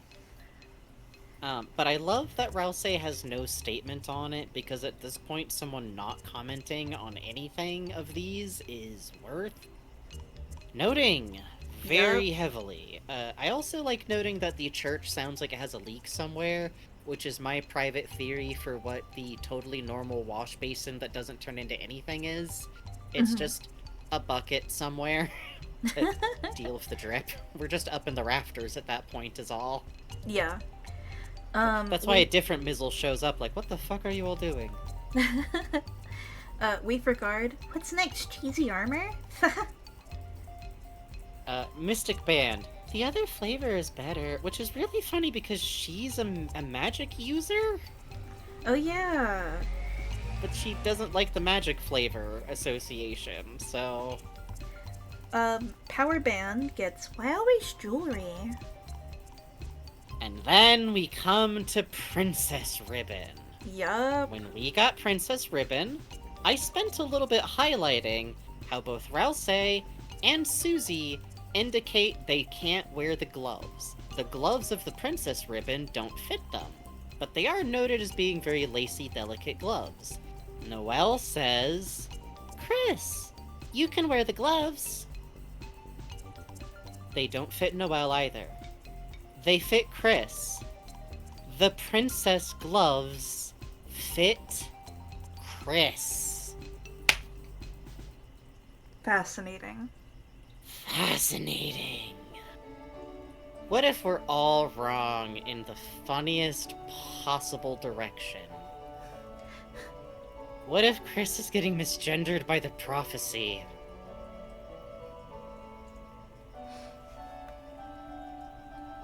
God only knows. God only knows. I don't know. I don't know. That snout on the girl's bangs too. Quite fun to think about. I often read it out as bangs, to be entirely honest. Now, would that particularly make a lot of sense with everything else? Probably not. Probably I'm just getting too complicated. Probably I'm just poking at too many things. I'm at the wallpaper. I'm in the escape room. The employee has their finger over the button, about to tell me to not destroy parts of the room. Looking for things, please, sir? But I'm in there. I'm in the walls already. They can't catch me. There's a little dog in here. He seems excited to see me, oddly. Yay. But, I just think it's interesting to point to, because it's such an odd detail, and literally, like, yeah, these gloves seem to be Chris's, lines up interestingly with Noelle's other descriptions of ribbons, where she'll mention that they're nostalgic. To Chris, specifically. Which is really interesting. It is interesting. You know, you can also read it as, like, we've had, you know, a friend of ours reads it into as, like, future trans femme Chris as well. You know, it's very interesting. It's definitely, like, I don't know. To be clear, part of our stance on that is, if a character is transphobic, we only use the pronouns that they currently use in the story that they're presented as, because... Or transgender. There's no other way to live. There's no other way to live. There's no other way to live. Yeah. For us. I really love approaching it from the angle of, like, I'm a trans dude, Bugs is non-binary. Yep. I had the experience of being a little girl and having, like, the Minnie Mouse dress and this fuck-ass Ariel dress that sucked. But I adored. Oh, man. Sequence? That shit was bad. It was made of, like, plastic, and it had her face on the front of the dress like Ariel all the time normally has. It was, like, seafoam green. It was sparkly. If I had been a little boy, it would have been so clear I was gay that I liked it in any way whatsoever, but, I had, like, a red vinyl purse. All these things that, like, if you then grow up and turn out to be a man, it's like, no, I still claim all of that as, like, a part of my past. People have their own ways of relating to how they were as a kid, and when I was a teenager, that shit was way more complicated. Oh, fuck. Yeah. It's a tough time, and I like the places where that's coming in with Chris. I don't know for sure that it's ever going to be, like, a major part of the story of, like, them straight up being trans and how that affects their childhood, but it feels like it's at least somewhat addressed here in a way that I find interesting. There's these relics that don't work with Chris as they are right now, as they're showing themselves, and we don't know what that means. Yeah. To be perfectly candid, we got a little feedback on the last video that someone was concerned that, you know, when we were talking about Chris as a non-binary character, we were erasing Chris also being, like, you know, like, a person can be a trans woman and also be non-binary. Absolutely, 100%. Of course. Those are wonderful experiences. We love and cherish that. It is beautiful. But demo choto.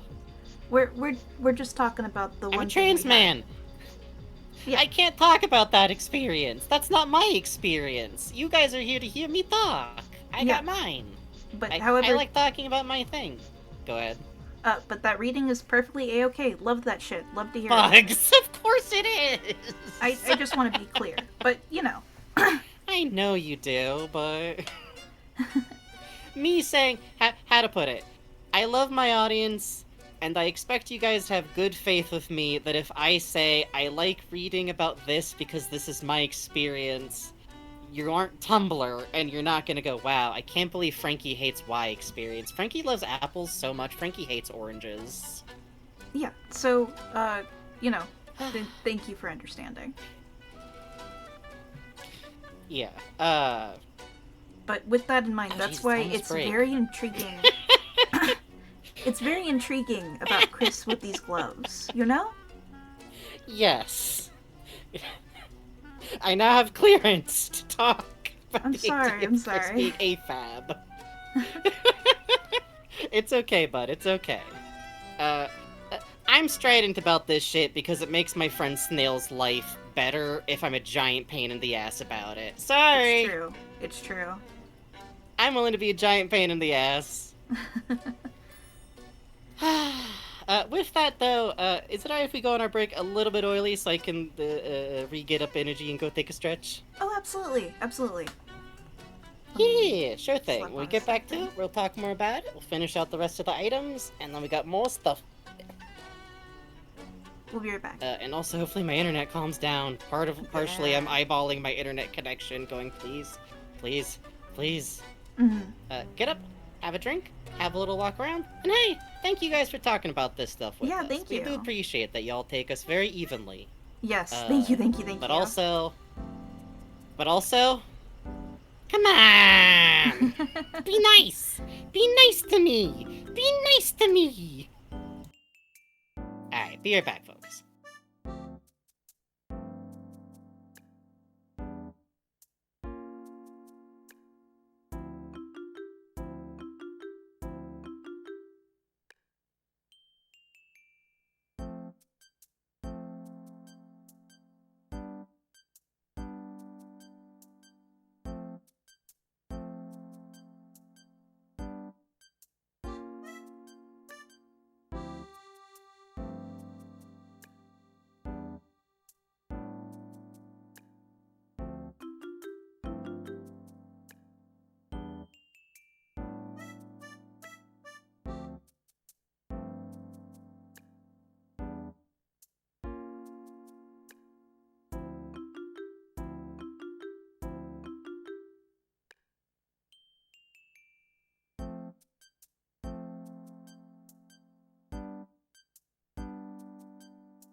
Yeah, no, Pluie fits every song that possibly plays on the stream break. It's quite good. I hand timed all of these.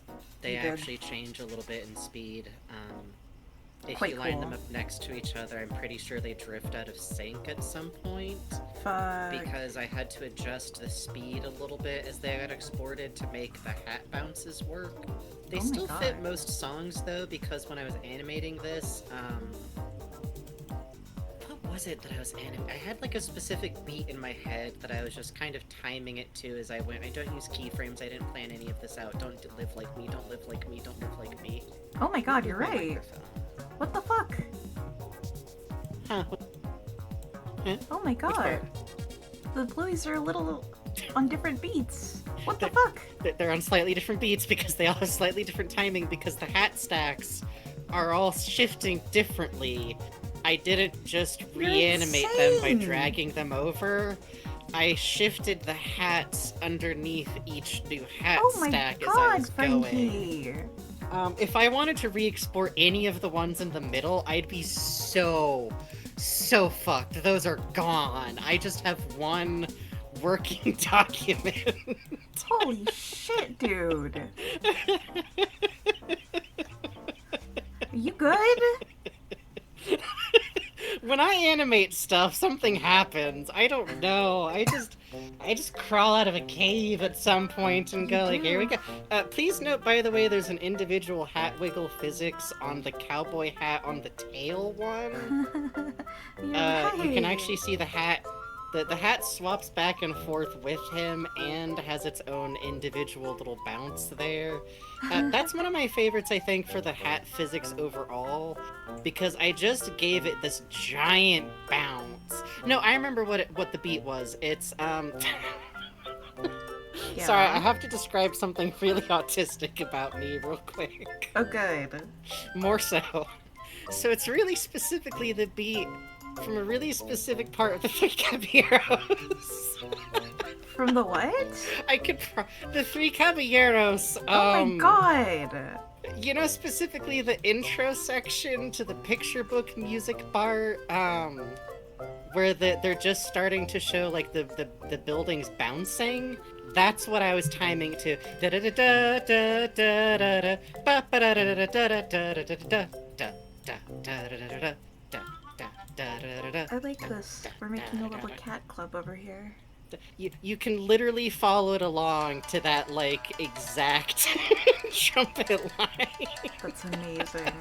Oh, this one's If fast. you mute us on clip and just put this very specific part of a not very beloved Disney pre-World War II warm-up propaganda film starring the horniest dumb duck has ever been.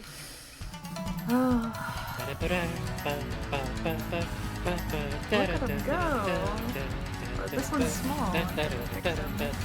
I wish I knew the lyrics actually better. I know the exact sound of it, but the da da da da da da da ya ya da da da da da ya ya. Oh, it's so good. So many cute little tricks. So many like Latin American stars. Yeah.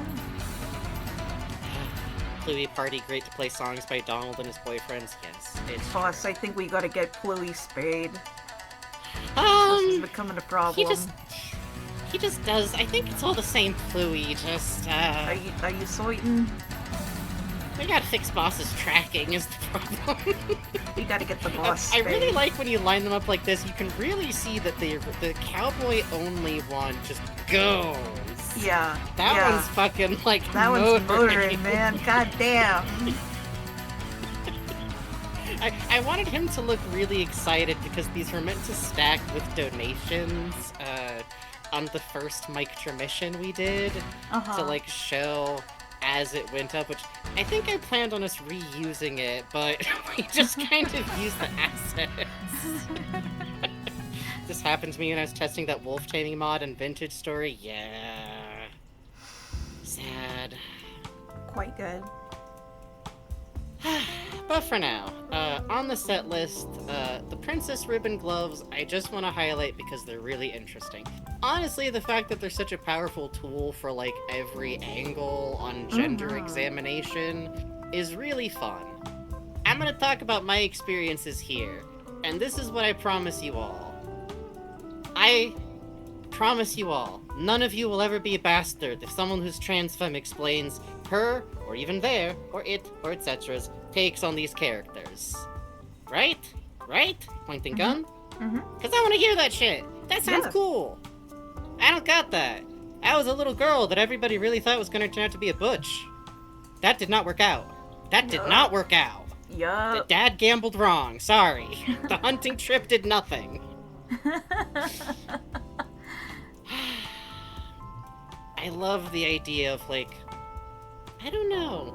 I wonder if Chris does wear the gloves if someone else has the princess ribbon on, you know? Right? Do those just get jammed in somebody's pocket? It would be interesting. Does Ralsei just kind of follow behind, staring at them, going, they don't fit me, but they're very pretty. It's... Are you sure you don't... Okay. Maybe if I just kind of wiggle my fingers in. Chris... Susie's like, Chris, you know, you could just, you could put them on Ralsei's horns, and Chris is, like, looking down at their gloves and, like, looking up, and it's like, I don't think they're gonna fit. Chris, I noticed you've just been voguing in the corner with those goddamn gloves on for, like, 10 minutes. I'm doing Klaus Nomi retrobate. Fucking whatever.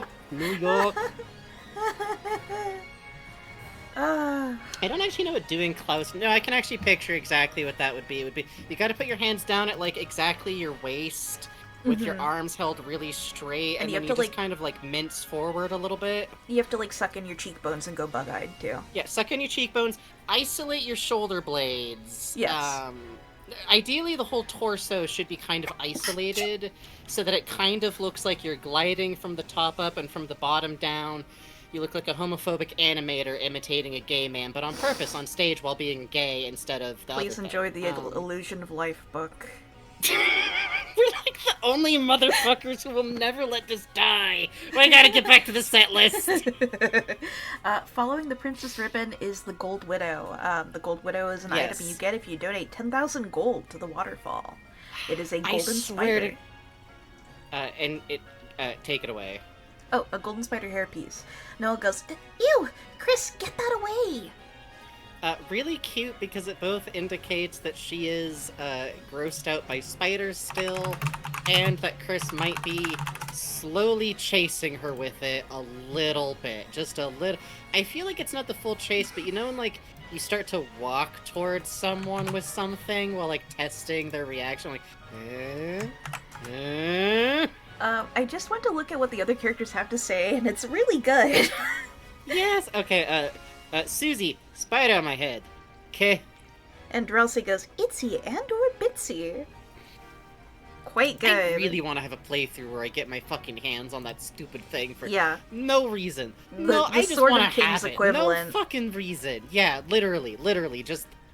fuck me running. I'll save all my mints until chapter 3 and also save all of my money, I guess. Yeah! The perverts play. Just exit that room with the Balthazar and fight it over and over and over and over and over. I gotta get out of the suit. It's taking over. Next is an interesting one. The Wingblade. Yes! Wingblade. Noel responds, whose feather is this? Which, immediately, good fucking question.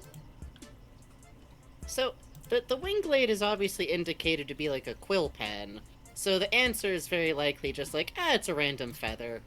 But also, it's an interesting one to point out because there aren't actually any birds that attend church, actually. If Birdley attends church, he didn't this time, for some reason. Yeah, Chris? it's described as a white feathered hilt. Yeah, also nobody has white feathers. Which I was thinking of. I was going to bed after talking about this with Frankie, and I messaged him because I suddenly remembered. I was like, oh, Noelle has those tattered angel wings in her closet. Yes! Oh my god, that's right. That's so funny.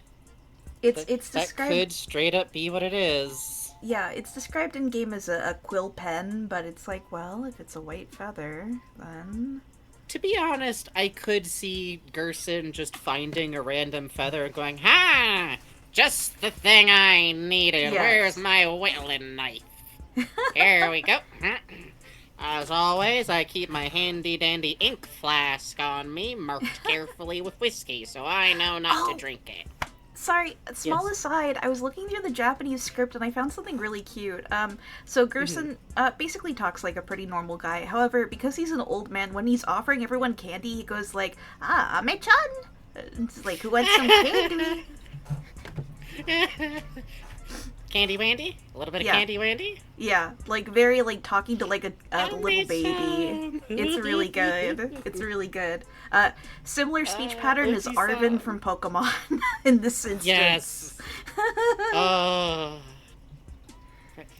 Talk about some character personality overlap. The world's most like rambunctious, adoptable, mentorable teenager. Yep, could have Susie been. and Arven could be friends. Susie is a type of Arven, and Arven Arven is a type of Susie. Wow! And Susie is a type of Malroth, but a Malroth isn't a type of Arven. Correct. And an amethyst... A Susie is a type of amethyst in terms of core elemental powers. But the amethyst components might not stretch all the way down to Arven very much, Agreed, except out of neglect. But I think an amethyst is a Malroth. An amethyst is absolutely a Malroth, and in a different situation could have matured into a full Malroth, because we know that because Jasper is original style Malroth, as in the God of Destruction. Yup. My philosophy is unchecked, out of control, and sacrosanct at this point. Yep. Susie would quickly warm to Arven after being irritated. If she found out about his sad, dying dog, it's over. Are you kidding me? Oh my god. Are you kidding me? She'd be like fighting for the dog. She'd be like, you know, crying, like, fighting for the dog. Pointing at the crab Pokemon, just like, buddy, you got something I need from my pal over here. Yeah, she's going in mano before someone stops. Actually, hold on.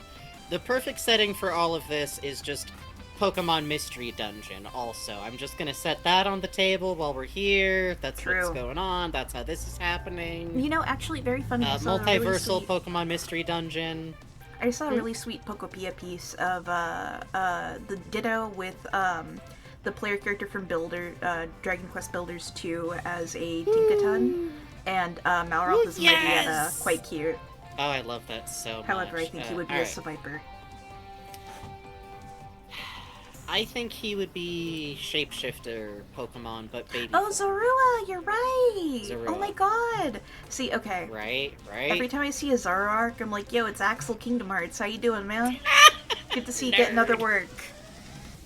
Alright, next one on here. Okay, actually, this is another one worth talking about, is Jingle Blade. Jingle Blade? Take the read, boss. Jingle Blade. What is this, a barber pole? Jingle Blade is a sword equipable by Noelle. It's also one of the pencils taken from her desk, so it's really funny that she doesn't, like, recognize what it is. And also her dialogue implies that, much like a lot of Chris's other swords, it's actually pretty blunt because it's a pencil. Yeah. So yeah, she can equip a sword item. One or two. Interesting. Actually, we worry about this. We worry a little bit about this.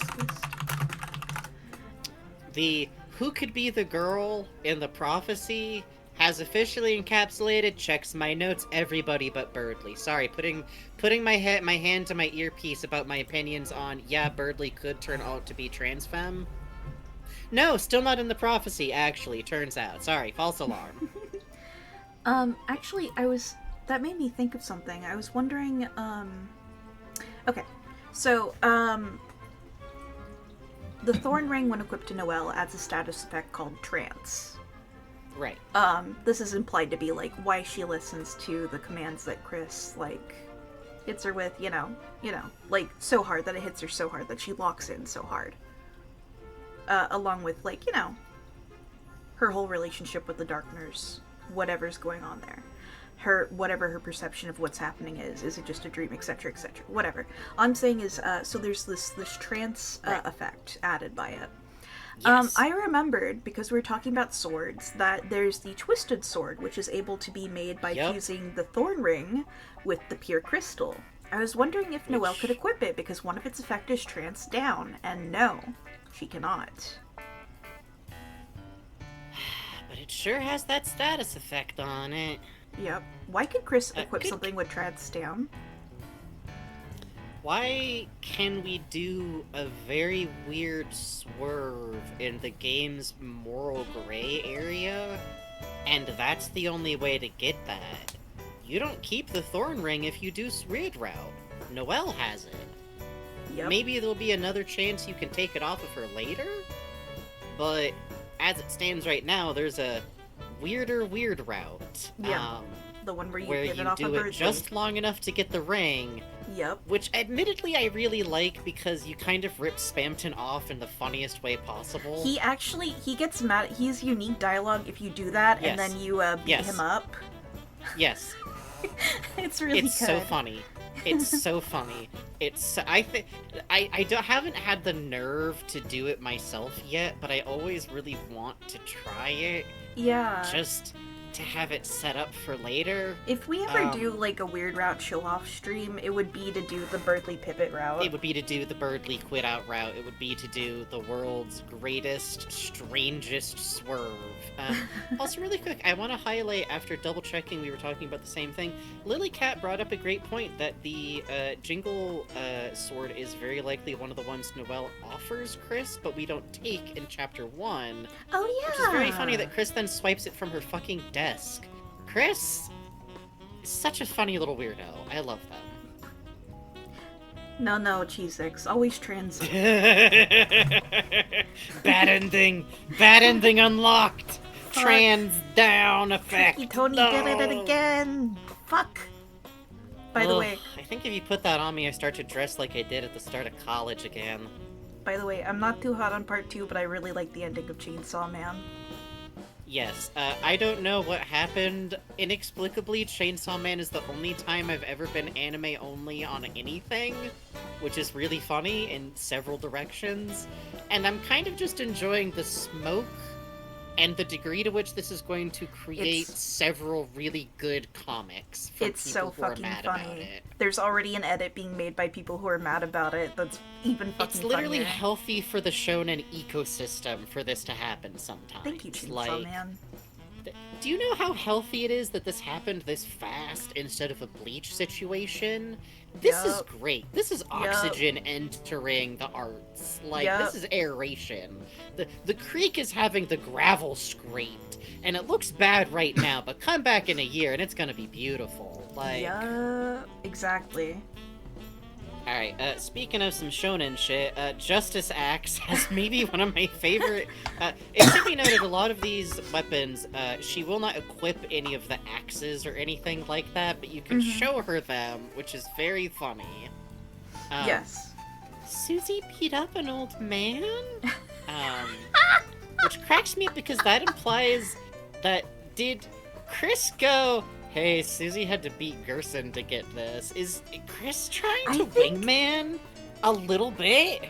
Or did they just go, so Susie beat up an old man to get this? Yeah, I think has to be phrased as old man, because if Chris said Gerson, Noah would have a lot more questions. Probably a few more questions.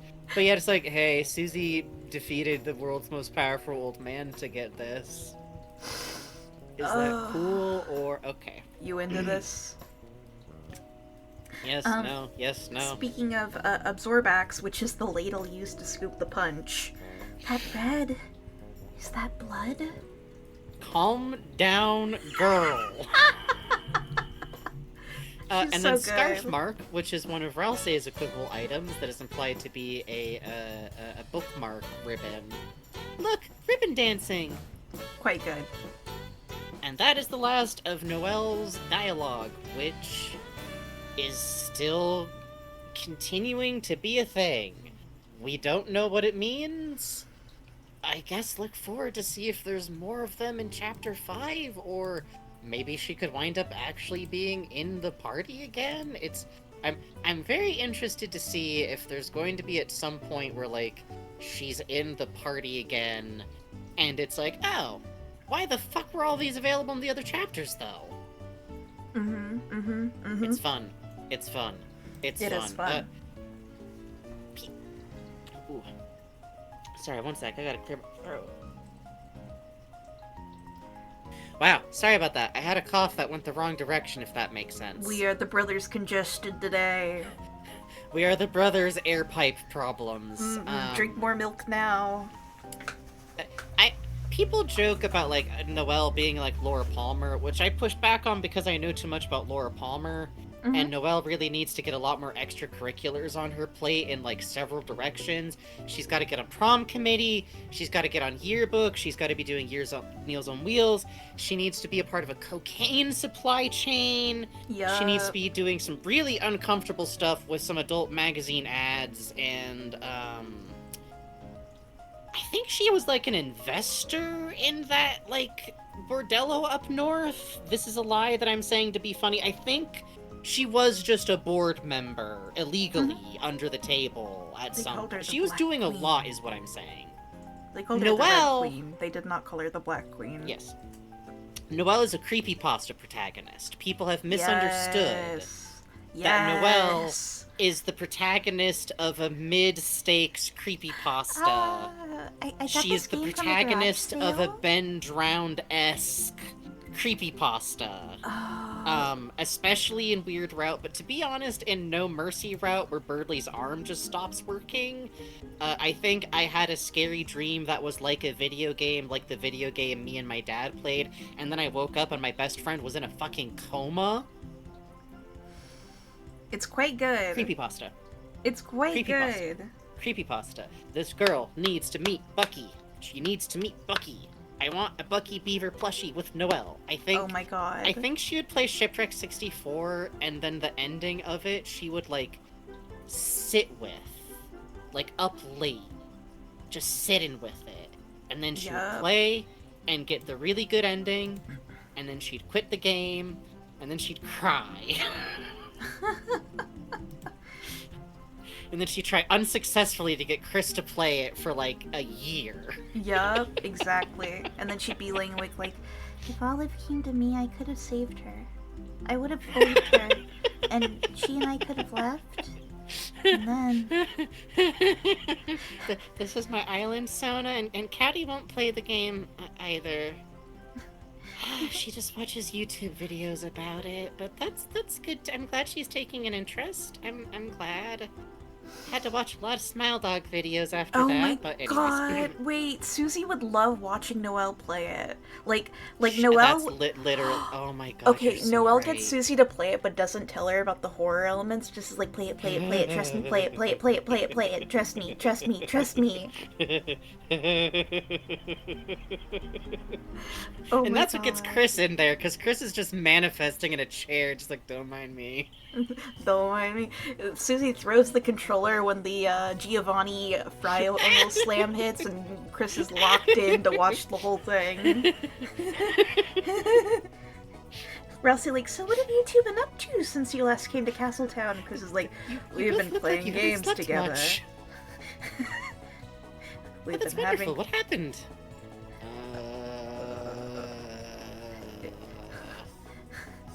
I really do love that Ralsei seems to love gaming. Ralsei could be bullied into playing Shipwrecked without knowing. He could. Ralsei enjoying video games is such an interesting thread to started. Yeah.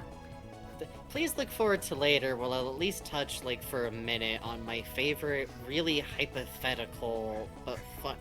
I think about the idea of Ralsei and Birdley interacting a lot, because Yes. I think the idea of Ralsei having someone that he actually doesn't get along with very well, but who in turn treats him like a normal person, Yes. is very, very, very alluring.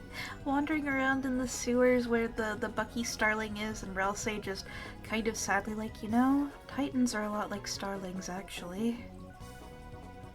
Susie, just expand on that? Oh, absolutely not. Please? No, absolutely not. Do me a favor, next time we run into them, don't think about this game, okay? Cut to a boss fight where, like, a giant, horrible Giovanni goose is manifesting in, like, half 3D mode 7 body chunks. And Rousey's just, son of a goddamn... Oh. Okay, turning to Chris. Next loop, I want you to give Susie a phobia of, like, marshmallows or something. Like Ghostbusters. I don't know, just whip him at her head during class. You figure it out.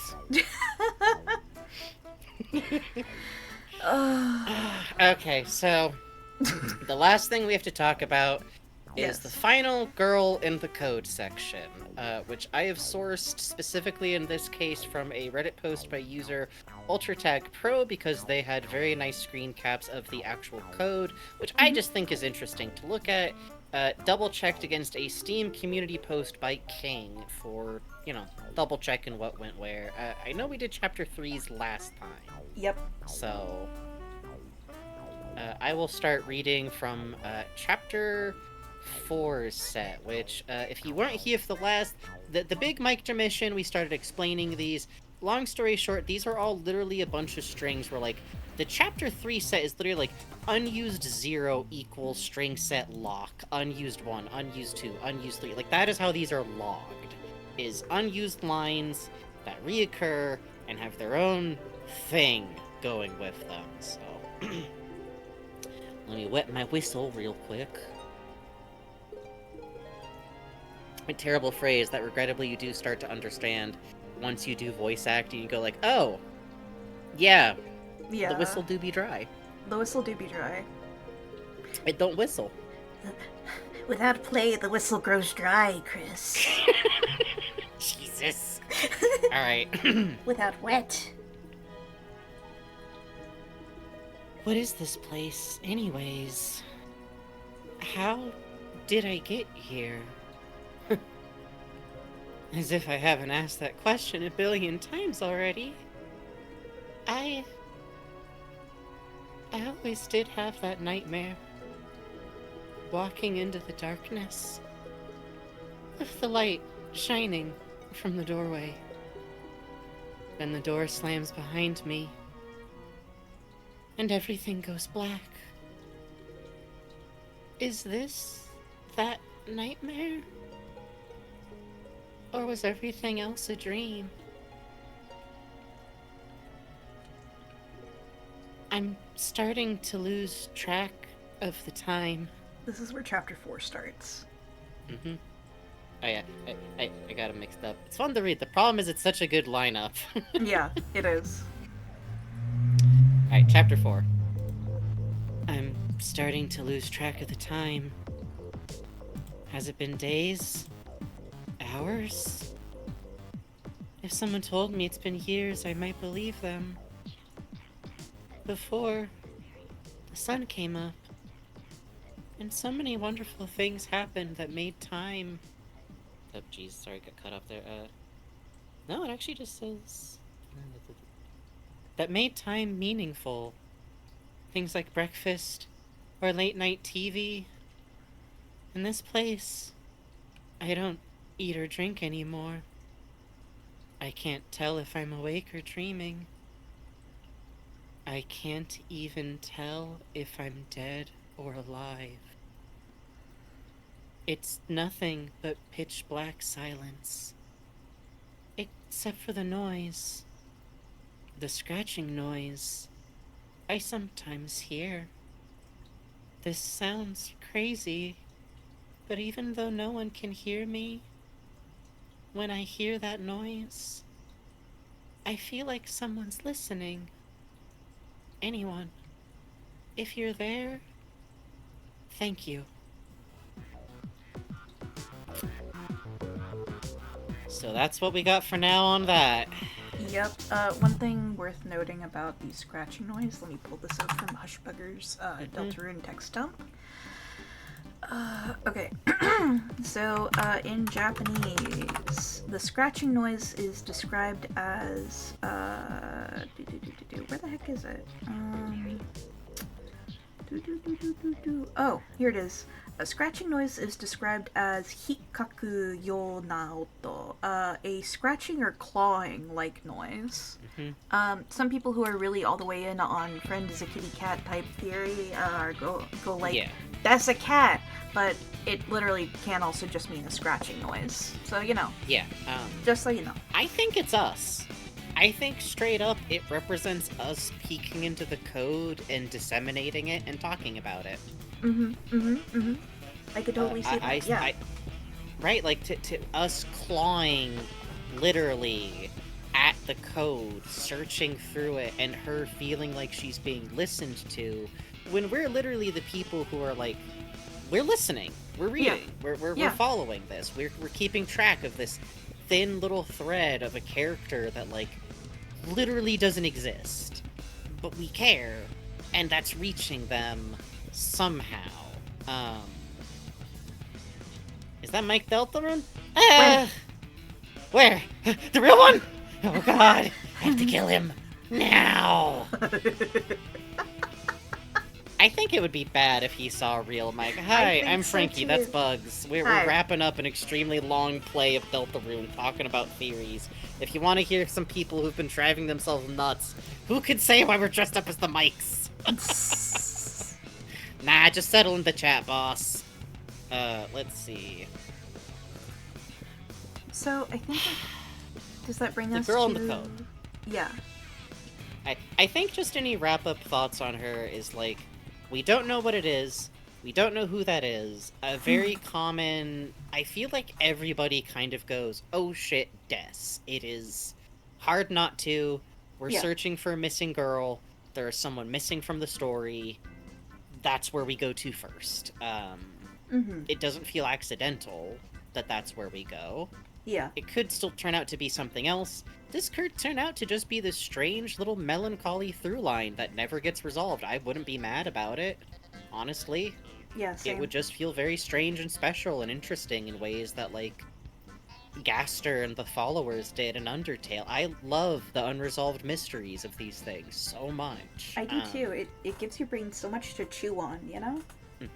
Which is a lot of what we enjoy. But if it is Des, if people go look at it and go, that's Des, pointing gently at Knight, who we also all think is Des. Nandesu ka? これは何ですか? Nani? Who's that? For me as a Des believer, Des Knight believer, the way I think about Please. it, what I like to think about is like, what if we're gonna read about her slowly becoming like the Knight? That would be fucked up. Oh, I gotta admit, boss, that would be cool. That would be cool. Would be I think it would be cool. That's why. Can I tell you my? Yes. Can please. I tell you my Des's? Here's my solve for Des's in two places. Soul and body got split. She died in some way, and the soul went missing, and the attempt to resurrect just the body fucked up in some way. Yes. Okay. Let alone with like, we don't know where Chris's original soul is. Also, I 100% believe the reason we are told specifically and shown about an ideal situation for someone coming back in Deltarune Chapter 4 is because we're going to see a non-ideal situation mirrored again. And what have we now been shown is how you can attempt to bring someone back in a dark world. Yeah. Is with the ashes and the object contained together. One of which you could do would be if someone was wearing a helmet or something. And they ashed. Yeah. I also love there's a lot of options. There's a theory floating around the Knight is someone opened a fountain in Des. Yeah, I do like that one. The lighting that happens feels... That one I also chalk up to that would be cool as shit. I don't know, cool but shit. that would be cool as shit. It would be cool as shit. I agree with you because that sounds cool as fuck. My take on if it isn't Des is either you have Azriel consumed with grief, wreathing himself in her image, doing all of this shit that would probably make her want to throttle him for like what it's doing to the kids is gripping. It fits Azriel's prior behavior as Flowey, even though Flowey is a somewhat distinct person who I inexplicably miss sometimes. I miss him. I hope I like to imagine he's okay somewhere. I like to imagine that he figured out how to grow up, is my hope. I hope he got that bicycle he wanted. I hope so too. Maybe it goes hand in hand. He figures out legs. I have this doodle I did once of him pedaling with the roots, going nee, and the pot's like dragging behind the bicycle.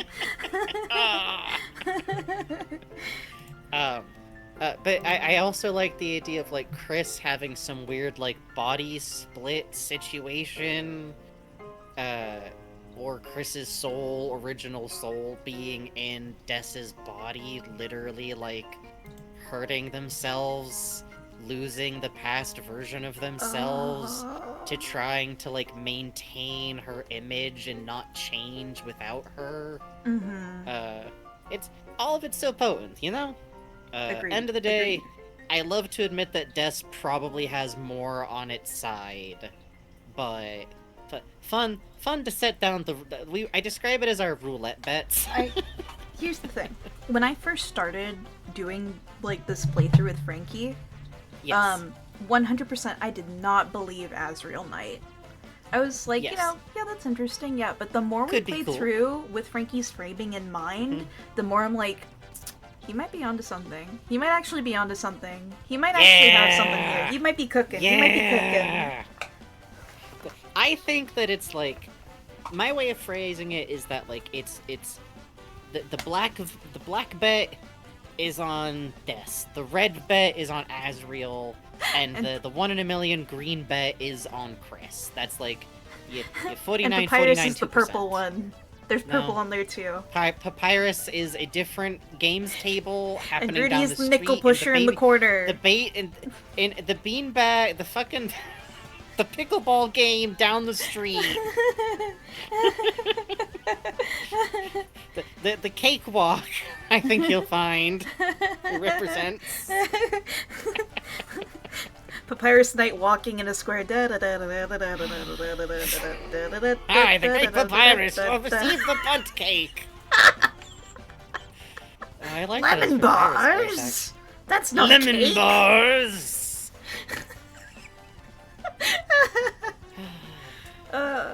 My work gone to naught. I use a drizzle of raspberry syrup on my layers. And these are box poppy seed. I love Toby clarifying. It's like, yeah, Papyrus could be a good cook. Bad cook. He's just cooking it Undyne's method. It's Undyne. He doesn't even like spaghetti. He doesn't. Trexanima says something I find interesting. My pet theory is the night being the outcome of either a failed prior attempt to fulfill the prophecy. I do always enjoy seeing those. Or, and this I want to highlight, it's a cyclical sacrifice situation a la what's going on with the summoners in Final Fantasy X. That would be extremely cool, I will admit. That would be cool as hell. I do admit I have a bit of a soft spot for, like, Des and Azriel and Chris going through some version of a magical Dark World adventure before once. Yes. Especially same. because that would be interesting with, like, Chris reaching for those tools again.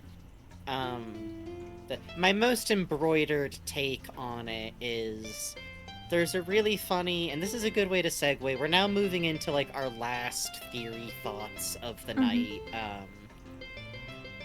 One of my this isn't how to put this.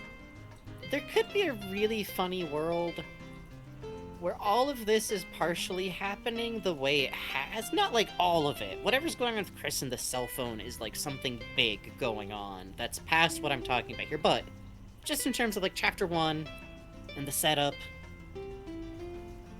what if Chris couldn't think of a better way to make friends with Susie? What if Chris knew from when they were a kid that Azriel and Des didn't actually get along that great before the magical adventure? What if you already had to do something magic and your stupid brother or whatever was like, okay, and get Noelle, obviously, go, and you're like, I don't wanna. I don't fucking want to. I don't want to go on the Ferris wheel with Noelle. Which I want to talk to Susie. I'm intrigued by, I think, for me, I think Des has the picture of Chris and Noelle together on the Ferris wheel out of fondness. Yeah. But it's also interesting to think about. It's a weird place for that item to be in that household. Yep. Not in Noelle's room, not in the hallway, not with the mom stuff. Des. And I agree with you, I think it's nothing more complicated, needs to come out of that than just like, yeah, it's your baby sister and the goofy neighbor kid, and you love those dumb kids, and look at them being cute on the ride, you know? My sister could totally have had a picture like that of me and, like, shout out to Ryan, my home dog of most of grade school. We literally did, like, go to the state fair a couple of times. My best friend when I was a little kid in grade school was named Ryan, too, yo. Hey, shout out to Weird Ryans. Shout out to Ryans. But, as you say, that's one of... I think we both have things where we're like, we just mentally tag it a little bit. Yeah. We just point at it, which, if this is an okay place to move on to another thought, I've had a thought since last time. Oh, yeah. And this might be the last Frankie theory thought update, because literally the other night, Bugs, I don't think you were online when this was happening. I was not. But I was chewing on something in the back of my head. At some point when that was going on, I don't know if you ever get this, but I had to, like, actually, like, lay down and cover my head and just, like... I don't know where the thinking happens when that goes on. I just let it use the resources for a second. Sometimes I do that when I'm working on poster designs, yeah. I feel like it's like rendering, you know? Yeah, like, the logic has to be worked out somewhere. I always refer to it as percolating. Yeah, percolating is a really good way to put it. There's an I had to idea, say to percolate because, like, I was holding up, like, Tenna, and Chris, and Jackenstein, and the Queen. And the fact that there's never a lit candle darkener in Dark Worlds, or a lamp, or a light bulb, and I was chewing on it, and I was chewing on it, and I chewing on it, and what I finally came to is contained lights. Lanterns. They're all containers around a light source. And in the case of Tenna, Jackenstein, and Chris, more so than the Queen because she's a laptop, they're hollow spaces around a very small light source, all of them. The Queen also is a solid containment around light, so I think she deserves to be in this category as well, even if she doesn't have the lantern connotation. She deserves to be in here as a screen source, which is interesting. Yes. My point is that you can only get a light source into darkness if it's contained, and all of those characters are very distinct in having access to a light source. Tenna is highlighted as lighting up the area that you're in. Who is it who mentions it? It's Shutta, yes. I always half forget because it's still behind a screen. Oh yeah, you're right. A sneaky little weirdo during the early bit. So I'm always like, Shutta is so weird. I love it so much. The camera thing. The camera thing. Tenna's favorite camera thing. Before the days of black and white. What do you mean? What do you expand? No. Okay. And that makes me think about the fact that we get this highlight of, like, Chris needs the soul to be in the dark world, and we don't quite know what that relationship is, or what the dependency is, or what happens if they don't. Does soul go out if they're not contained when a dark world starts? Man. Is soul in danger? Is it kind of cute, or is it kind of threatening that Chris holds soul up while the Dark Fountain is starting in Chapter 2? The end of Chapter 2, lead into Chapter 3? I vote mostly for, like, interesting in a way that I think about still. Because Chris doesn't just, like, take soul out, and also note take soul out to make the fountain. Which, would we get a different fountain if we did it with... If soul? Is that a different... enough? No idea. But I think it's interesting that Chris takes a moment to, maybe without knowing how soul sees things, hold soul up and go, watch, look, yeah. You see what's happening? You see what's happening? It's also interesting holding it up to show Tenna as well. Yes. Yeah, Yeah, Tenna's manifesting as soul is being held up. Tenna saw that, which... Please just imagine me stomping. Could you wiggle my JPEG, like, really hard for, like, just a second while I make some noises? Just, thank you.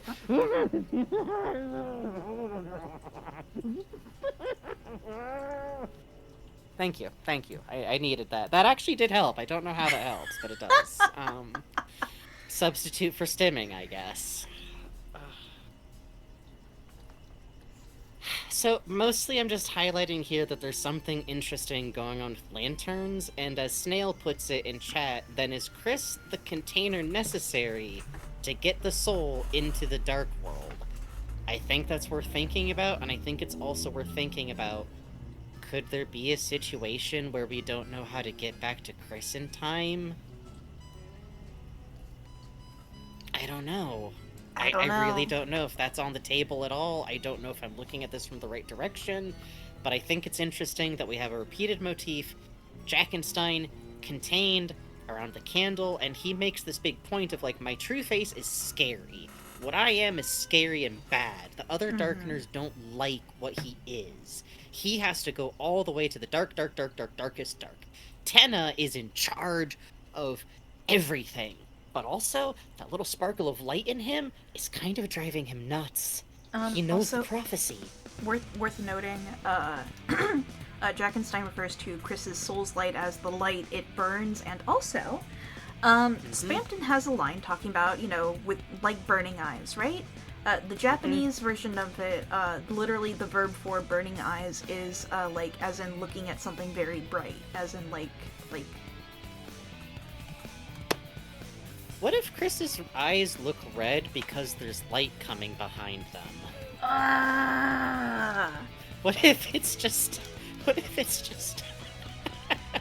That's intriguing too, with the way that Susie's eyes lit up red when she opened the fountain. Yeah, that's always been the confusion point, right? It's like a jack-o'-lantern.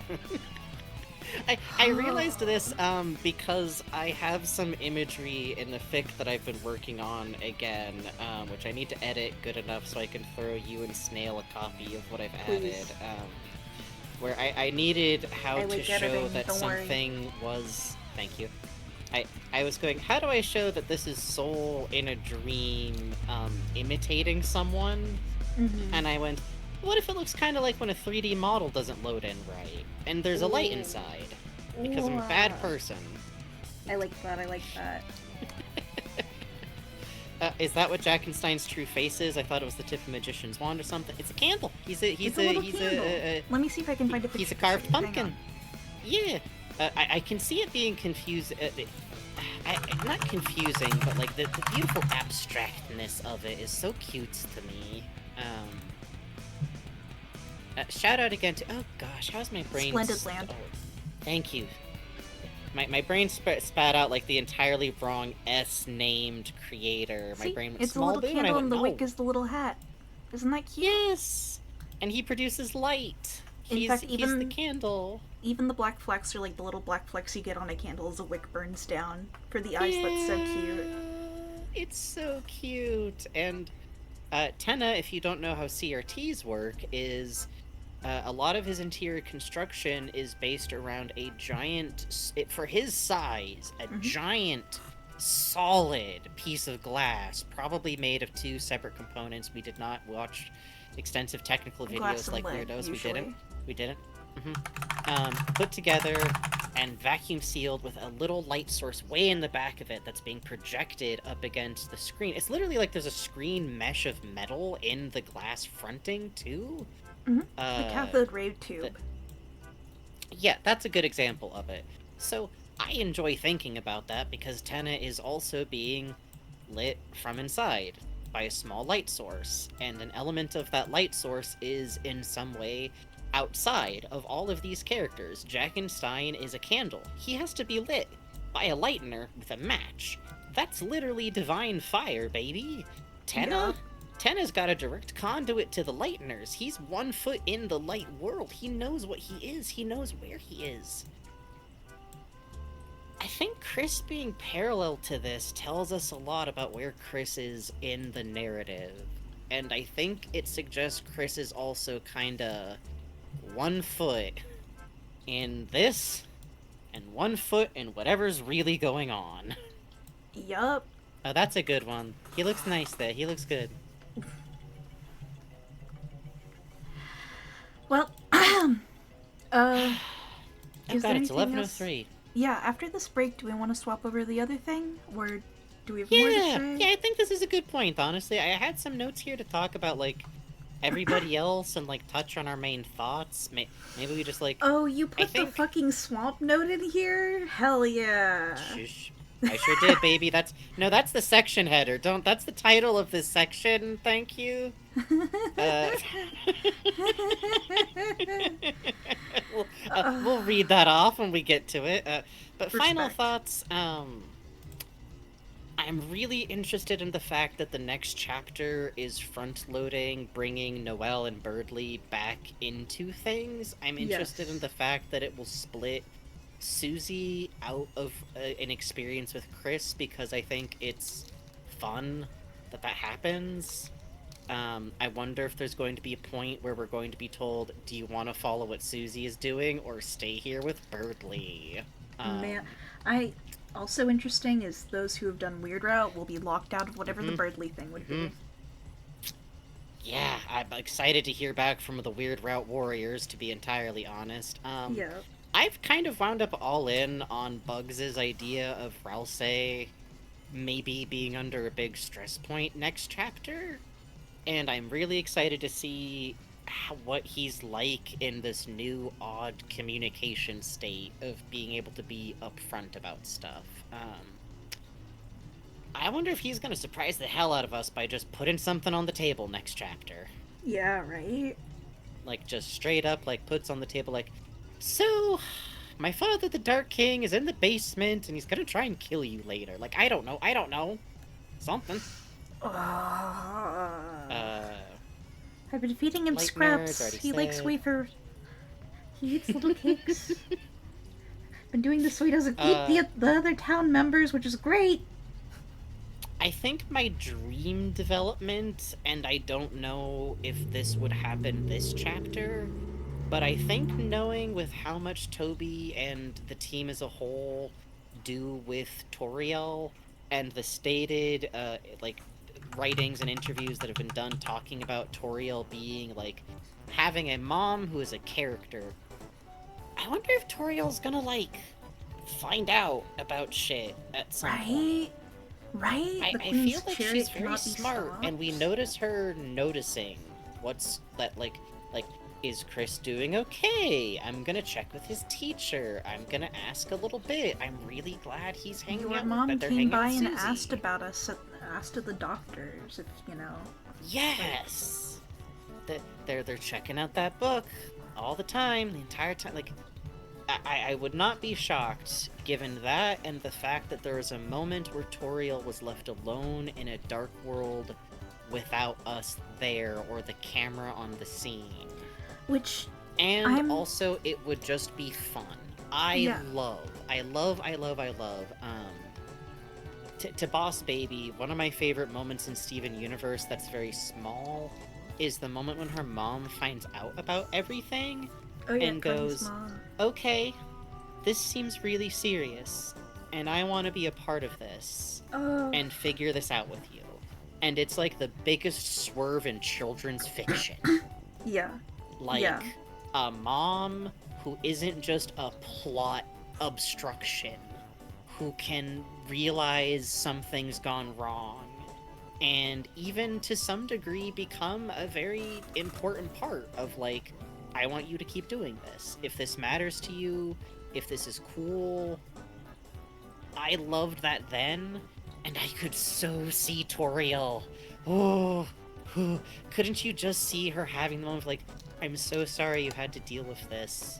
At least let me be here. Well, like, it's that, and also, or, you know... Or... Yes, go on.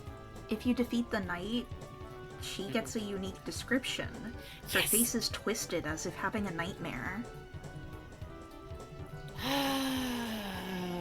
Yep, and I don't know what that is because, I'm looking away from chat because admitting this makes me feel like a bad person. I Poirot checked carefully.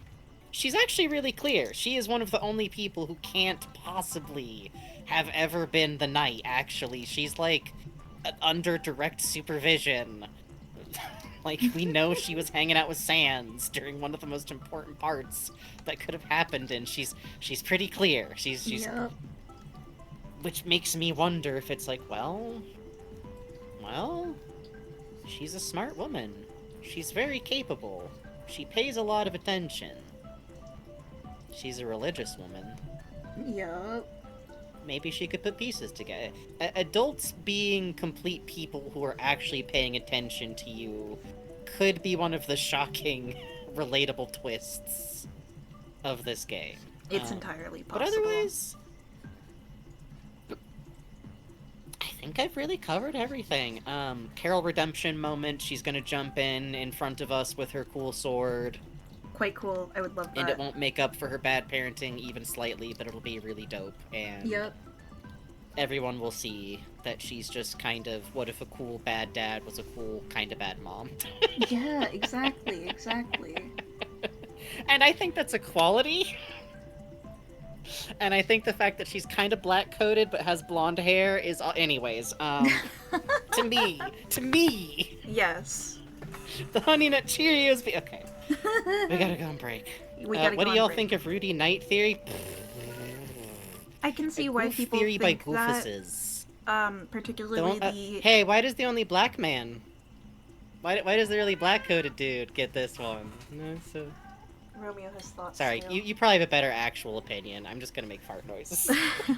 um, I think it's interesting. I don't buy into it, but I can see why people think it. The fact that he will out and out name check what each level is beforehand is interesting to me. True.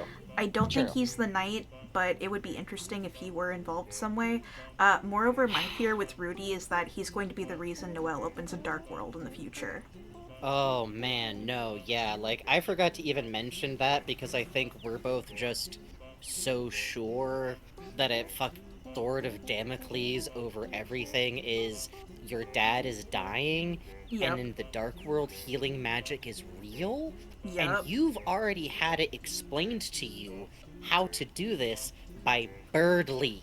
Yep. Birdley showed her visually how you do it. Which, again, boy, that should be real cool. I should have, like, a cowboy hat version of this model that I can just pop on. That would be cool. That would be really cool. That'd be quite cool. That would be quite even cool. worse, the Dark World can bring back the dead. Oh. I don't know if it does, but she would sure think it does. Without ever seeing the actual consequences of doing that without compared to our PV. Yep, we gotta go on break. We gotta go on break. We gotta stop saying interesting things. Stop it. Alright. Y'all should get up and take a break too. Get up, have a little stretch. When we come back, we got more to talk about. Not theories. Well, you'll see. Be right back, folks. You'll see. Thank you so much. This is a blast. Yeah. Be right back. Where'd I put the fucking BRB folder? Oh no, I'm trapped. Oh, there it is.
I return with birthday macarons from the Costco.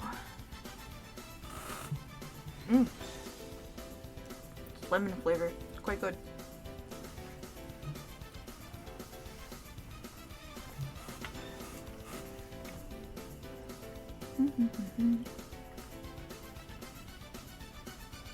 I did a little sketching on break, and I was right. Using, like, thinning hairline to recreate that, like, cute Bishonen mullet is really cute, actually. And it creates... it solves some of the problems I was having with having his hair, like, long all the way. Because then I can build the, like... I'm doing this kind of, like, closed petal look for when his hair is down, and I realized, a fun way to handle the two different ways he's supposed to kind of look is... you know how, like, sometimes mascots or dolls will just have their face constructed so it looks really different if it's, like, tilted so that you see more mouth or tilted so that you see more eyes? Mm-hmm. I'm kind of doing that. He's got, like, more mouth with eyes mostly closed and then much less mouth with eyes way open. That's cool. Fun to give big, scary, weird eyes to a character sometimes. It is, it is. It's good to do this. Also, if I have to draw a stupid human, then I get to have fun with it and make him a weird puppet doll. You do, man. It's good to do this. Like those cool... I love the Korean drama-type puppets that they have. Oh, yeah! Those fuckers are so cool. Like, you see people puppet... Those things are like 2 feet tall, man! Those things are giant! You see these, like, master puppeteers just, like, making it, like, drift around and sword fight and making, like, all these different expressions with, like, one faceplate. It's great. Goddamn. I'm gonna have a little bit of a sip as we come back in. A little bit of bubbly, most certain. A little bit of bubbly.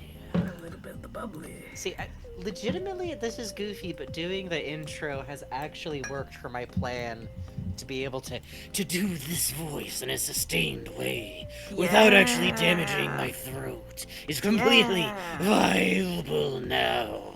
Yeah, that's the good shit, bro. It's in under the throat. You have to, like, listen to... I think actually listening to Joey Alianos helps because he does, like, metalhead voice a lot. Oh, yeah, you're right, you're right. Ooh, the Undertaker. Hit him with the baboon. Yeah, I know what you mean. Baboon, not baboon. My voice mimic trait, for some reason, works even on sounds that are not intelligibly coming from a body part. I don't know. Yeah, that's scary. Well, speaking of scary, do we want to transition over to our next thing? God, yes I do, my friend. I was just having a little bit of a drink to fortify myself. There's one subject that legitimately, are you a parrot or a liar? 2 people in a row calling Frankie a parrot. Damn. Wario. Here's how you do that: is you talk without using your teeth. Yep. You know that normal thing that people with great dentistry histories have learned how to do. Wario. In my case, I also partially learned how to do this. Funny thing, in high school when I was obsessively listening to the audiobook version of Rise of the Ogre, and learning how to do the 2D accent, because you both have to do the very soft sort of, as my understanding, it's a South England kind of accent, and also he wanders a little bit, and you have to really avoid touching your teeth together because he just never really got his dental situation fixed out, did he? That's right. Also Murdoch's fault. Yay! Speaking of Yowie, we also have the Sam and Max on, by the way, which fucking Twilight Eternal, my friend. Oh, baby. I changed my form. We have a molting that has to happen here. The powers. Because, so this isn't an info doodle. We've done those before. It's a fun format where you throw us money. We're not doing that. If you would like to give us money, then we will in turn draw whatever the hell Bugs feels like.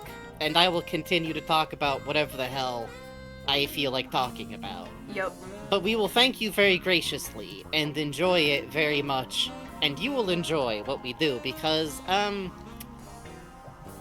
just want to talk about shit for a while. It's good to do this, dude. I think it's literally good to do this. I've been doodling while we were talking through these last few things as a warm-up. God bless. Y'all have no idea the degree to which I've actually been restraining myself, and I know that probably sounds ridiculous given I think at some point during Chapter 4 I levitated briefly on air. Yes, I agree. I think Not so. for long, but like briefly, you know. Long enough. Mario double jumping at home kind of moment a little bit, but not a double jump. I can't do that. I have to, Not because yet. if I knew how to double jump and I kept it from Holly, I'd be a bad person. I would be a bad person. Like, what's wrong? What would be wrong with me? But I don't. That would, yeah, that would be specifically trans misogyny, to be honest. It would. It's fucked up. But I would always share if I knew. But I want to talk a little bit about gay shit, and I'm gonna intro by being a big nerd while Bugs does a little bit more warming up. Me and Bugs have probably been shipping shit together since our origins, before our origins, actually while we were enemies, Yep. we were shipping shit together. That's how real it is around here. We were, you have to understand, we talk about like, oh, we were enemies, oh, we fought, you might have felt like, oh, so you guys had opposing ships? No, sir. No. No. Same No, ships. ma'am. No it, no they, no nothing. Same ship, still mad at each other. Literally holding a piece of art like, this MC Bat Commander is so perfect. This is the only person who knows how to draw him. God damn it. Damn. Someone else has to be writing fics. Fuck my life.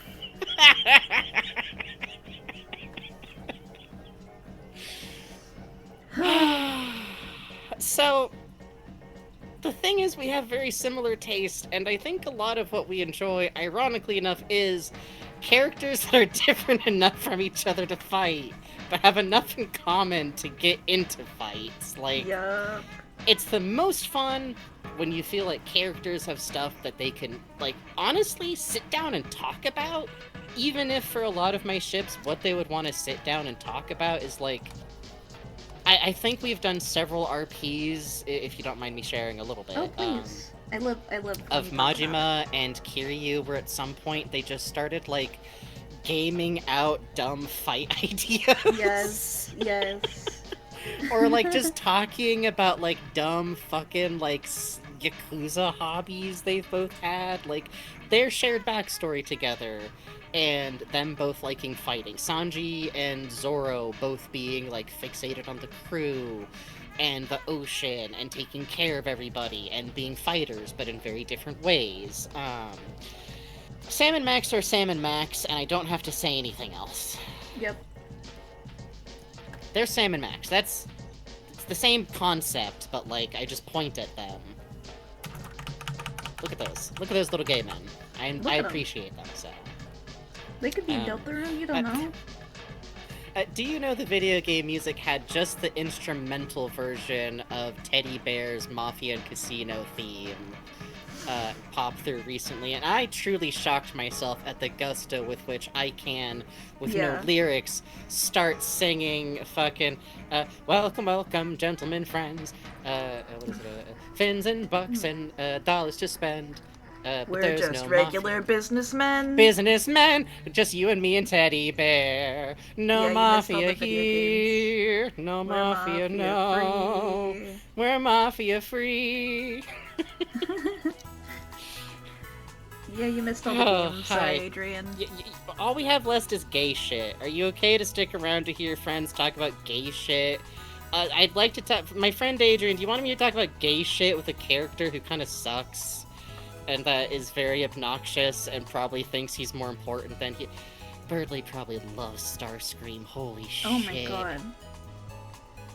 Starscream in G1, but I think later on, oh Jesus, what's his fuck? Big motherfucker who's like... Sorry, I can't keep track of it. I could point this man out on a lineup. No. One of the guys who sucks more than that. Sorry, I lost it immediately. I only know Transformers as much as Mike Spagona has shown me, my friend Adrian has shown me, and I followed David Willis on social media for like the last 20 years of my life, so... Yeah, from what I understand from Adrian showed me, the Transformers are all some kind of grub, and they live happily. Which one?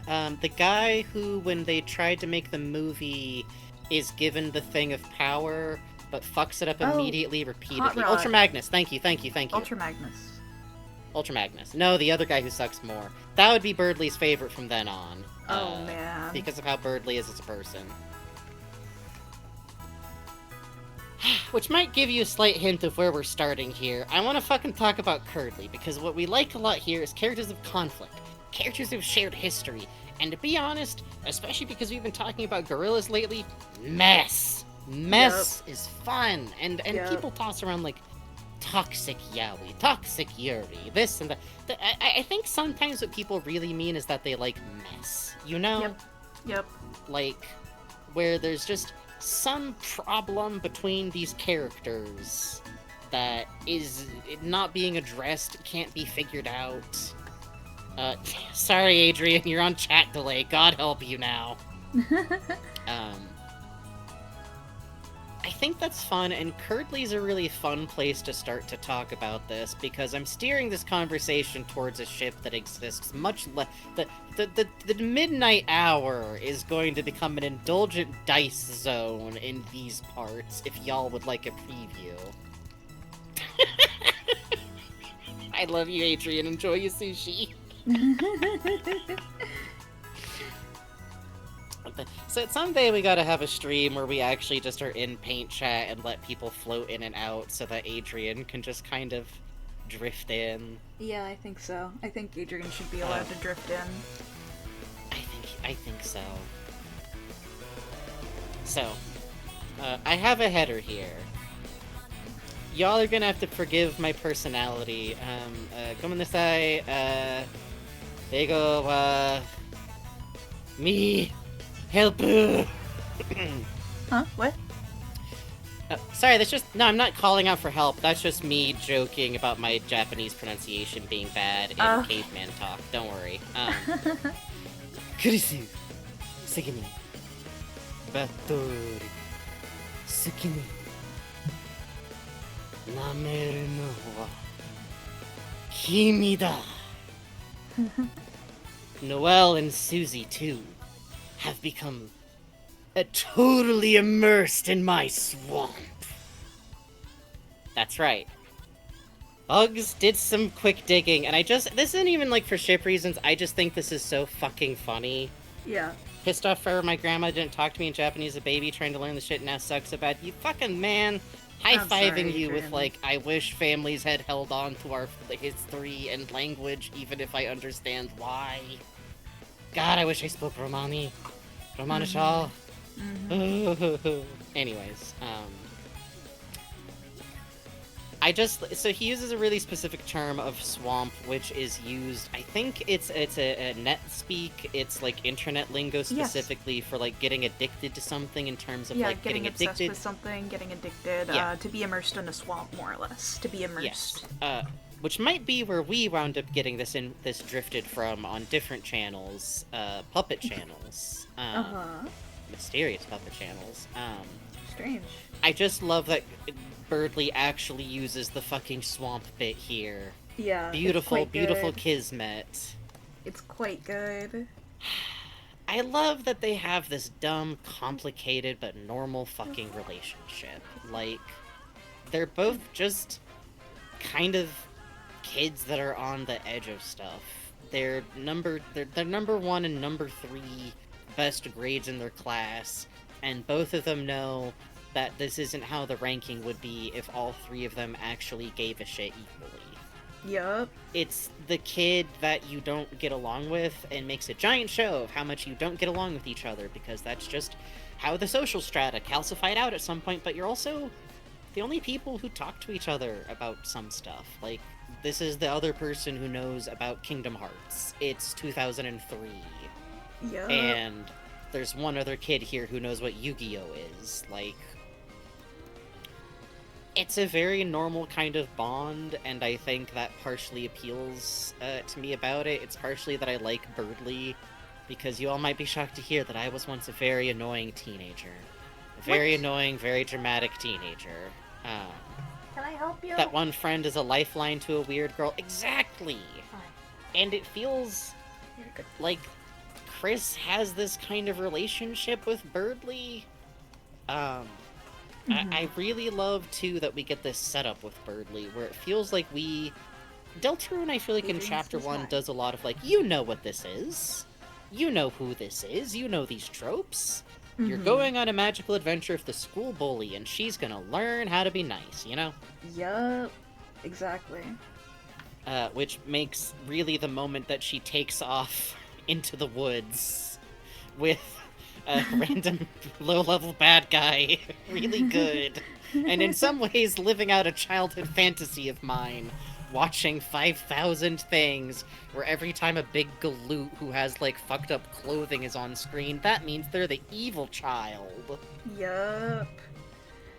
At best, you you're to gonna school get in a a holy gosh, shirt." boss, what do I do? Out of that kid. Oh, I'm sorry. Ugh. So it rules that she goes, nah, fuck you, fuck this. And it rules that, like, we think we know what's going on with Birdly. We think we understand, like, he's the shitty nerd kid, and he's smart, and he's up his own ass about it, and he hates Chris, and is sucky to Susie. And then he's on the magic adventure, and the reveal is just that he's, like, fully aware that he kinda sucks. Yeah. And he doesn't know what to do about it. And I feel like that's never how these things usually resolve. Like, I could see a version of this where you do get the, like, actually they're very stressed out about, like, holding to this and they don't feel that smart. I could see that. But I feel like it would never adjust to, like, yeah, I know. I'm fucking over my friend. In some way, I am, like, she's stopping to help me. And then I'm getting better grades. I won that spelling bee, and I feel like because the flashback shows the December thing, I think Birdly is meant to be indicated that he knows now what happened. Yeah, I think so too. And I think finding out that actually the worst of his behaviors are him bending over backwards to try and make Noelle happy is really fun. And also some fun, oh, teenage compet, oh no! Yup. Male wife, my dear Adrian, you'd probably do better. Settle down very slightly.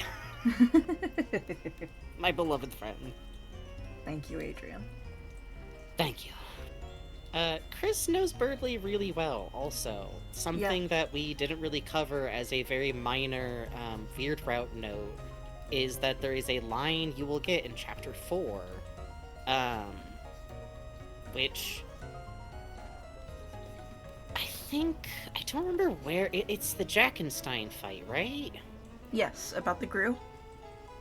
Yeah, that's the one. Oh right, it's in the other window. Sorry, I literally keep weirdbirds.og on me, so I can just stare at it and think, which is cat in a bed, all one word, but spelled exactly like you would do the sentence, cat in a bed. Weirdbirds.og. Thank you for making me fixate on birds being heretical? Maybe? Yeah. Where is it? It's... Oh, I see what happened.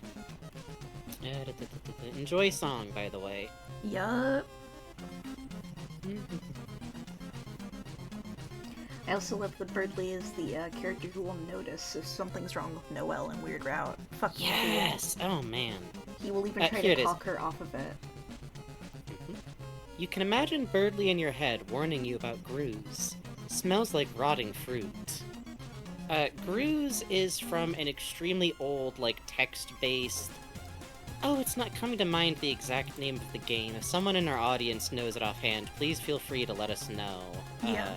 Zork, thank you, good gosh. Wow, Senior Bob, quick on the draw. Fucking fast. Zork is a very old, really influential text-only adventure game where Grooze were a mechanic, I think in a specific section where it was like you had to go to a very dark location, and the meat of it is that if you didn't have a lantern, a source of light, points, gently in a little circle, you would be eaten by a grue, which is announced first as a warning.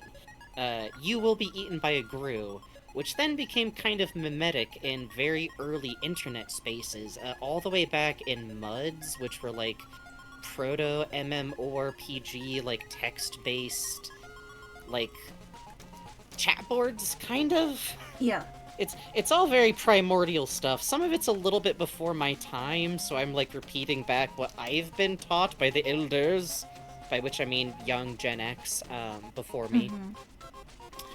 And it was one of those phrases, you will be eaten by a grue. You go into a dark location, you put in a joke, you'll be eaten by a grue. I think we both probably ran into it the first time playing Kingdom of Loathing. Kingdom of Loathing, oh man. Yeah. Speaking of shit that Birdly would be like way big into. Oh, you too, Senior Bob. Isn't that funny? That was such it was like a lesson in much earlier memes. Oh shit. Thank you for the $10 tip, Senior Bob. Hey! Brings us to 70. Thank you so much. Yes, thank you. Oh, a little bit left. That's a little more. Where is the slide whistle? There it is. Okay. When I was 13, which means, finally. I got the username Roxas, and the DJ for Kingdom of Loathing's chat room was Demix, and he sent me 1,000,000 meat, and I thought he was the richest player in the world. Oh, beautiful meat farms.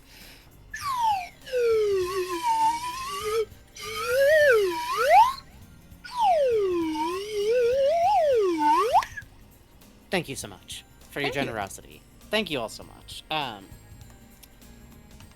just like that there's this weird friction with these two. Getting back to my notes real quick. Kato Chris seems to know quite well. Okay. I'm gonna slip technically one theory in here. I don't think Birdly's in the prophecy. I think if at some point we ever got to see the full prophecy, I could be proven totally wrong. Maybe it's like, the nerd bird eats shit on a roller coaster, Yeah. Probably not phrased like that, but, or just some picture of, like, a grave with, like, nerd bird. Could be true. But, as it stands right now, I think that Birdly isn't the prophecy.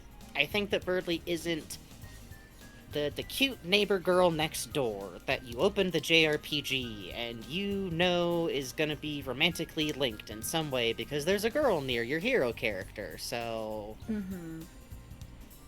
That's what that is.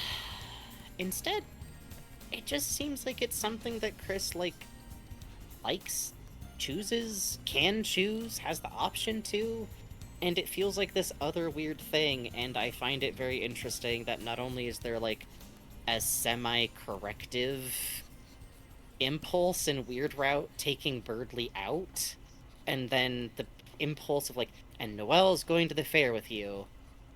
I just kind of think it adds something cute for Chris just having this one thing where it's like, this is my thing. Me, the person who is Chris. I just like video games. I like playing Minecraft. I like this annoying kid at class. Exactly. And it's not Destiny. It's not this big thing, and nobody in Chris's life is going, oh, you and that Birdly kid sure are nice together, the way they might have with Noelle, or honestly, even Susie, to be frank. Yep. Probably even Tori, nicest lady around, I'm gonna say has 50% odds on, oh, you're going with Birdly? Hitting the him? A little bit. Huzzlemug the Mugster itself? Quiz? Where Huzzlemug?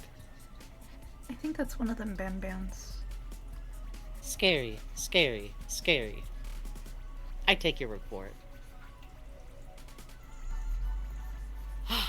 Also worth discussing about, so a moment from Noelle's blog we probably highlighted. Huzzlemug from Great God Grove. Why did I think it was a fucking band? I'm sorry. I don't know. Oh, it was right on screen. Sorry, I didn't notice either. Yeah, we got them tunes loaded. We don't in got here, any baby. brain between us. Sorry. That's true. I'm talking about Gay Ben. I can't be distracted right now. I can't fucking read, words that aren't from my set list right now. Go, man. So, slight moment I also want to discuss in here, just because it's really funny, is the origin of me joking about the Minecraft dating is from Noel's blog. Oh yeah. Birdley had his phone number in his screen name, which leads to him complaining about someone who keeps calling him that he then ultimately winds up playing Minecraft with regularly. And it has to be Chris. It has to be Chris. There's nobody else that would be. It has to be someone who actually reads Noel's blog, which can be narrowed down incredibly quickly. There's like Caddy, Jockington, Birdley, Chris. That's probably it. It's not Jockington. It's not Caddy.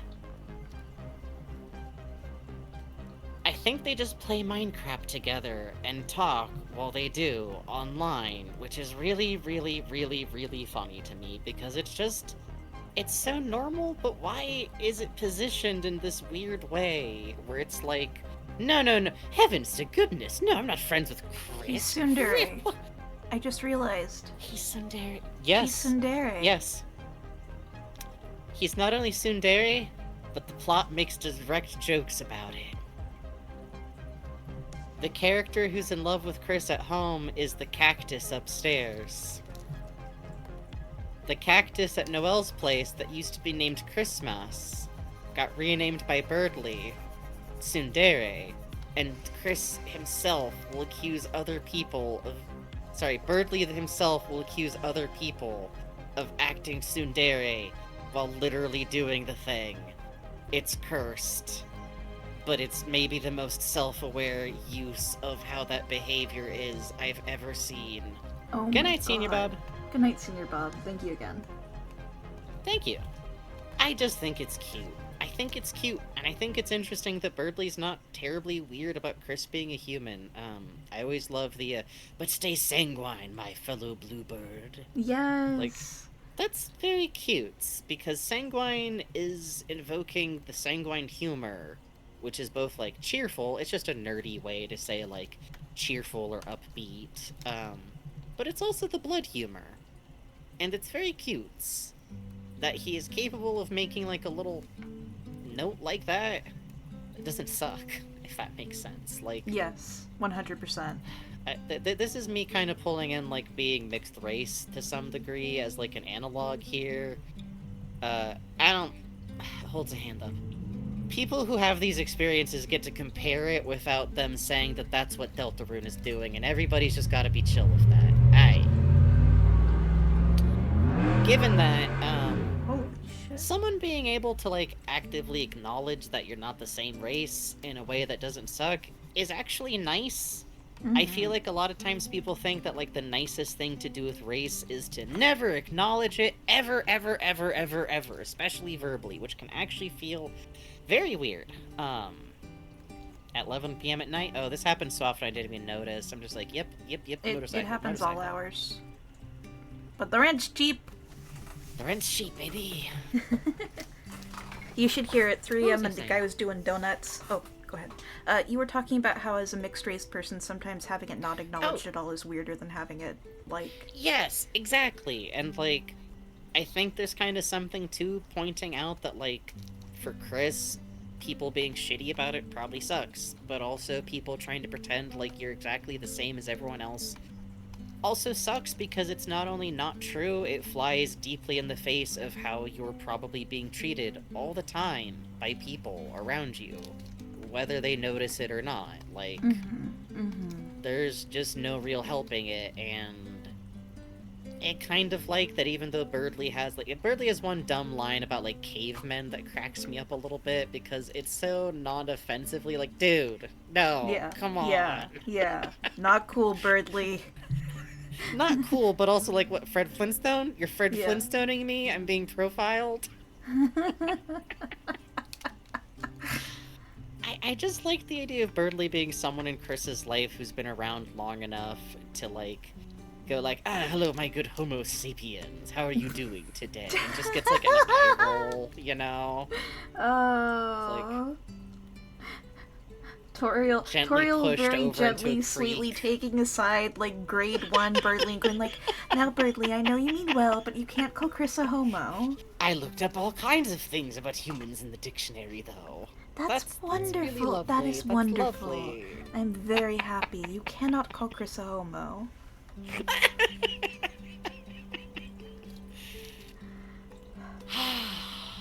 I'm very excited for the fact that he comes back. I think something that I love about it is, like, I think it's important when you're young to have people around you where you're just kind of dumbasses at each other. Yeah. And sometimes when people are looking at a story, they really put a filter of, like, now what would people with, like, really well thought out, like, emotional maturity do here? And why aren't these people all doing that right now? And Yes. honestly, it's as ridiculous as when it's in a story about 25-year-olds as it is about teenagers, but that's not a youth thing. I just mean that interpersonal stuff is difficult and complicated, and none of us are really doing our best thinking right in the middle of any of that. Yep, I'm fighting for my life with Birdley's head here, pardon. Birdley's head is very weird. I think when I tackle it, I just let the curls and swoopages obfuscate whatever's actually happening there. Yeah. He's got kind of a whole Mickey Mouse. There's a reason why his turnaround sprite just puts his head all the way around on his shoulders. I'm just gonna scooch this down. I think maybe it's just his head is too long. Yep, that was We need more it. fan art of Birdley doing the owl maneuver. On it, boss. Awesome.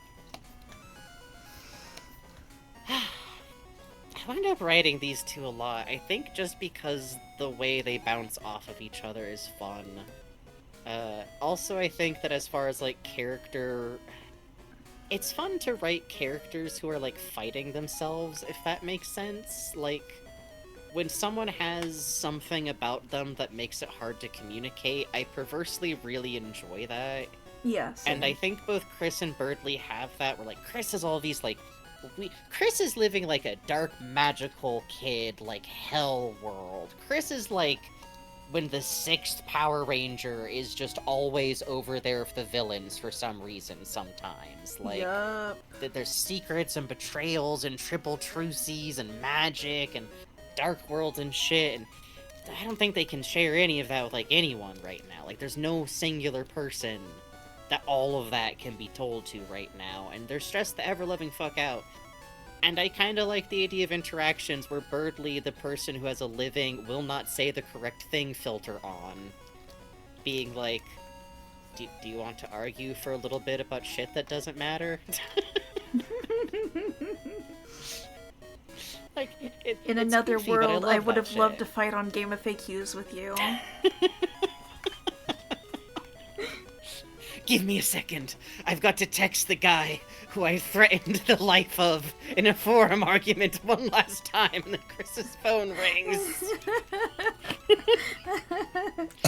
Okay, hold on. I've got to also call my Minecraft date friend. Also your phone. Also your phone. Chris, it's not too late. Make a Reset Era account. We can still fight.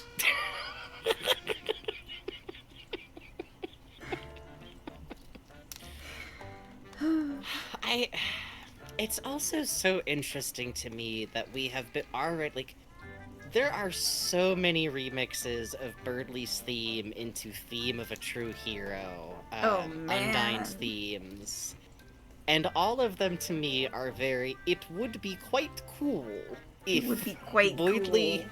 I got, think it like, would an be Undyne cool. type, it would be quite cool. I think it would be don't quite think- cool. Don't think but... But what if it did, though? But it's so interesting that in Weird Route, as soon as something really bad is happening and Noelle is acting so weird and Chris is acting so weird, there's no more like, I, the great Birdley. It's, I love the fact that he doesn't even have to consciously drop the artifice. It's no longer a concern. He's in an emergency situation. And suddenly it's just, what's going on? You guys need to stop. Noelle, come on. Hey, Noelle. Like, Noelle, Chris is down. You can leave. What's going on? And some of it is just like he becomes like a scared kid. Also, he keeps the sword up, like his halberd. Bird. Yep. Terrible. Terrible. Referring to it in text is terrible. Every Yep. time I have to spell it, it's awful. It's awful. I hate it. It's terrible. Anyways. It's quite good. It's good. It's fun that he's that brave. It's fun that we have this strange other side of things where, like, this annoying kid is so desperately true blue that he can be an exit point. That if you were just doing that to fuck around, you could have gotten to there and gone like, yeah, what am I doing? I don't know what that spell does. Yup. That's weird.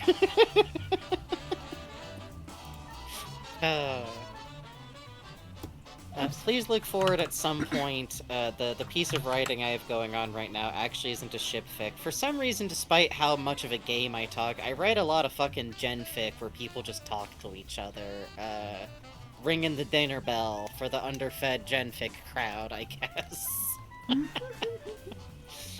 But I plan on getting into it a little because it's Chris and Soul talking a lot, and I think it would be very funny to take the opportunity. Just the moment for Soul to go like, so... What's, yo? And then get pushed into a well somehow. Just sealed away. Question avoided. Mm-hmm. What's that text you're writing? He's handing Chris a Valentine, but it's that one Valentine where he tells people they have to fight for his hand. And he's going to be oh my like, God, that's right. I expect you to fight for me. Of course you won't get better than 3rd place. I forgot, doesn't he even have a note of, like, a no cheating, unlike last year? Yes.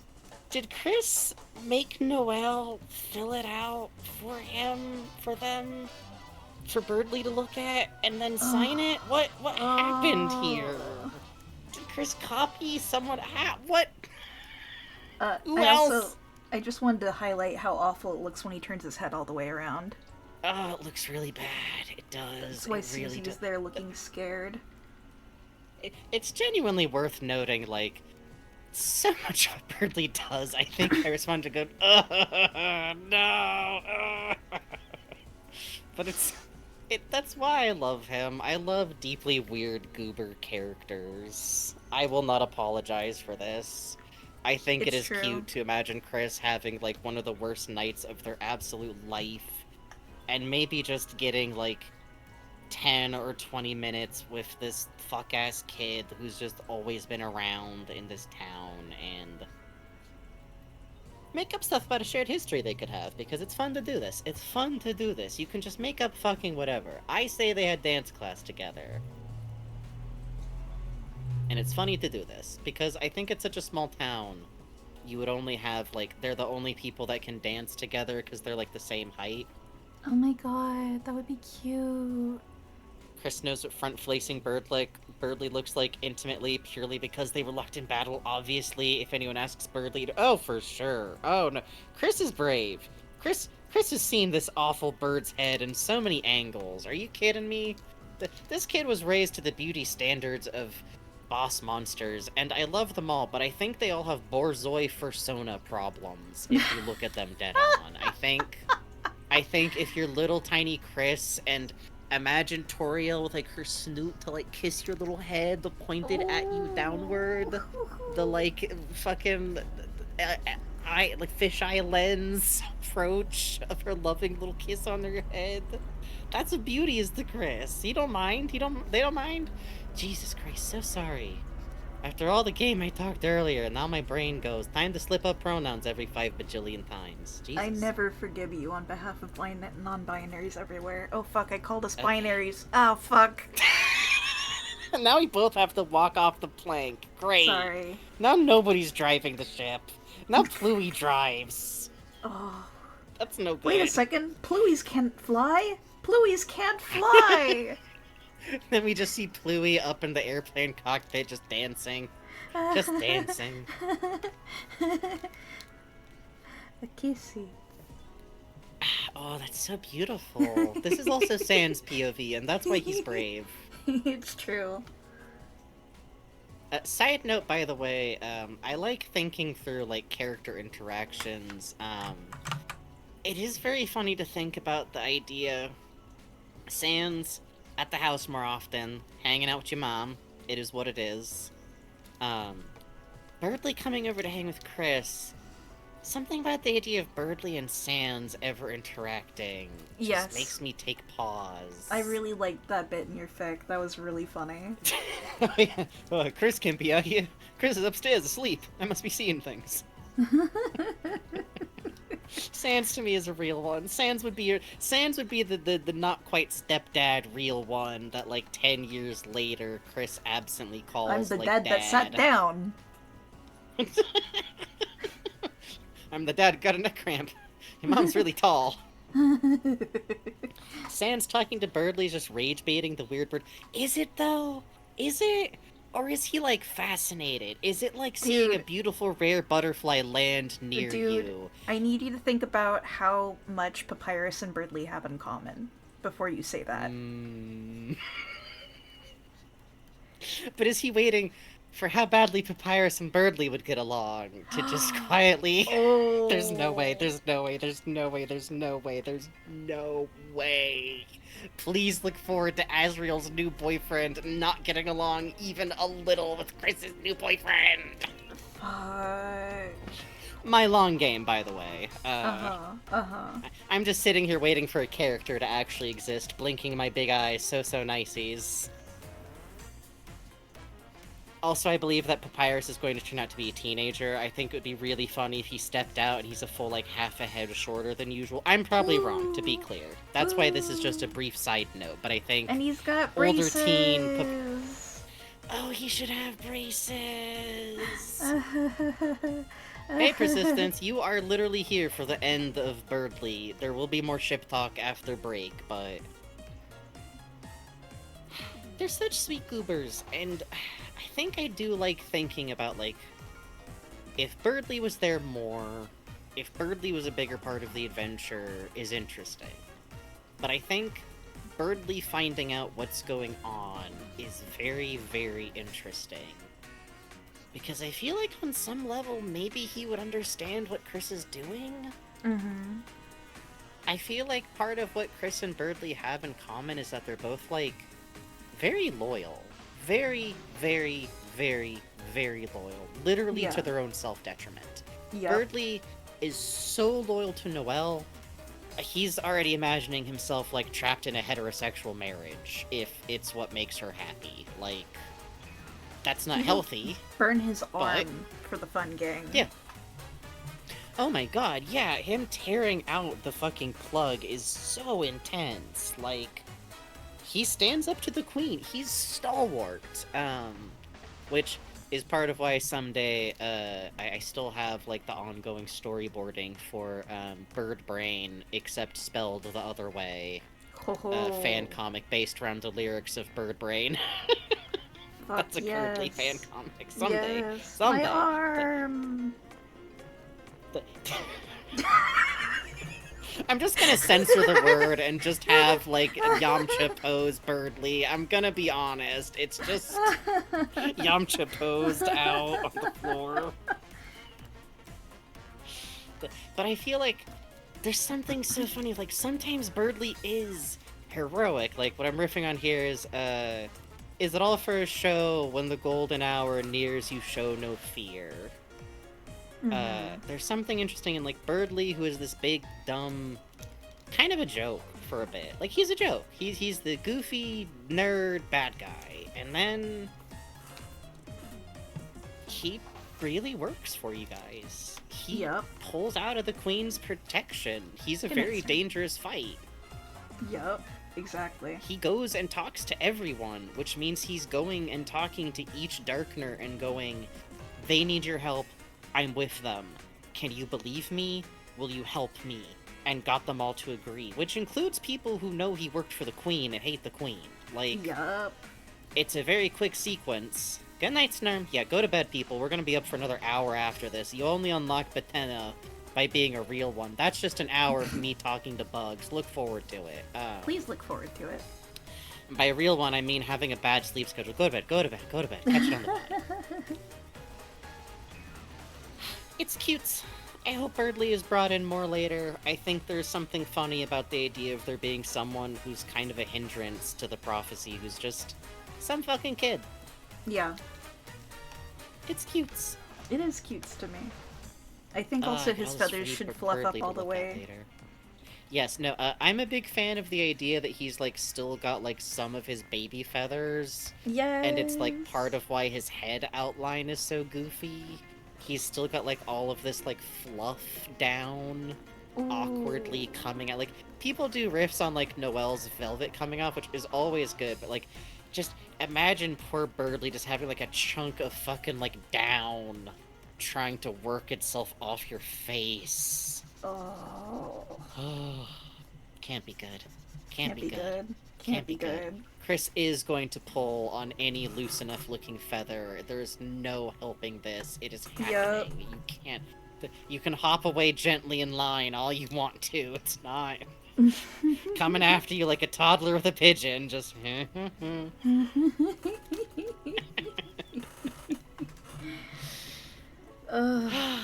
Alright, we gotta go and break, and then we have one final section before we put the boys to bed. Yeah. I want to talk about Patat. I want to talk about Patat. I want to talk about a dice boy. I want to talk about a trans boy metaphor. Good night, Bluey. Good night, Snurp. Good night, people going to bed. If you gotta go to bed, go to bed. This is literally just... This is for us, and you're here with us. This is for us. It's for true. Fun. This is really just for us. This is for us. This is and our it's a most little bit for indulgent Jake ever. and Snail. And for Holly. It's for our friends to have something to listen to.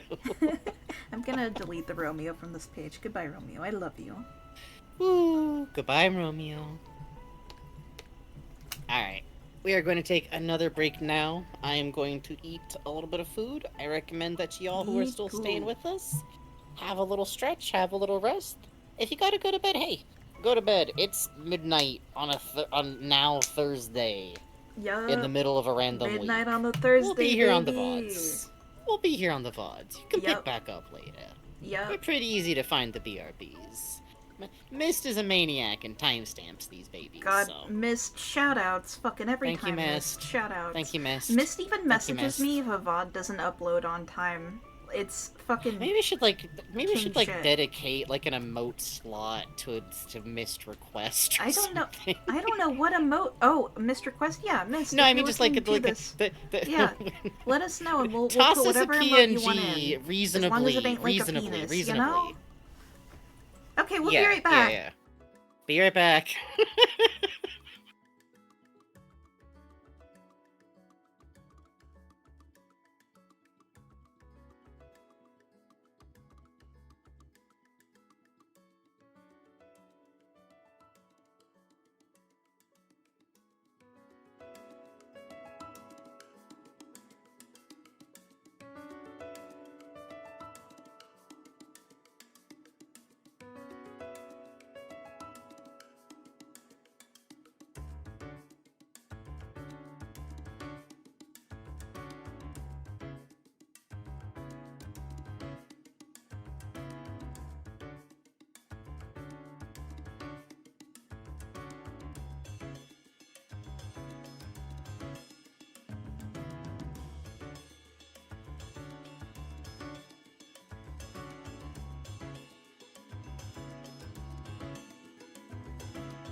nail it. For the longest time I was playing with the... Actually, no, I kept it like that. The tablet doesn't move when I talk. The only thing that moves is the head and the hat and the antenna. Fugitech makes it so the entire thing jumps up when I talk. See? Look at that. Normally, but when I do talk sprites, let me show off on little mic over here. What I do usually is I nudge up the talk sprite just a little bit on talking. Just a tiny bit, like literally like 1 or 2 pixels. It makes it pop a little better. Over here I also have the shoulders moving. I did set the shoulders moving over here, and I keep looking like, damn. But I actually like how this came out. I'm quite happy with the slight movement on this one. The pen was going to be animated at one point, and then I was like, oh, that's okay. I'm gonna be drawing a lot. So, you get the head move. Quite cool. But I have to move the body down here. It looks weird when the pop-up happens. See? Isn't that weird? So long as the top part moves, it looks fine, but when the legs start popping with you, it looks weird, right? I don't know. Talk sprites is weird, man. Animation is weird. I hesitate to call this animation, but if anyone else were doing it, I would call it animation, you know? Anyway. Yeah, I know what you mean. I think I do that all the time, technically. You do. Hello. It's great, we're both... Somehow we have, like, overlap on one art field. We're both like, no. This is just a selection of trickeries, actually. I have you all... It's not imposter syndrome. I'm great at it. I'm just great at... It's not animation, it's just the illusion of movement. Yes, using made with images. still motion and the aid of technology. That's... Hold on. I have a sip a second. Oh, his little face.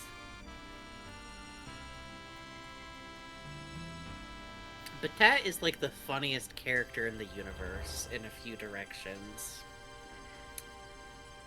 I still kind of can't believe that Toby came in with a character that's a little bit making fun of theorists. Yes. And we all went, thank you. I'll be keeping that. Yes. Thank you for the molecule. He is ours now. We're all gonna make him transgender in like 5 different directions. Hold still. What greater praise can there be for an obscure blorbo than the fact that I think you could roll up every definitional like outcome on what type of trans we all think he is. It's beautiful. Oh, didn't we want to for the ship breakdown show the Temptation of Michael scene?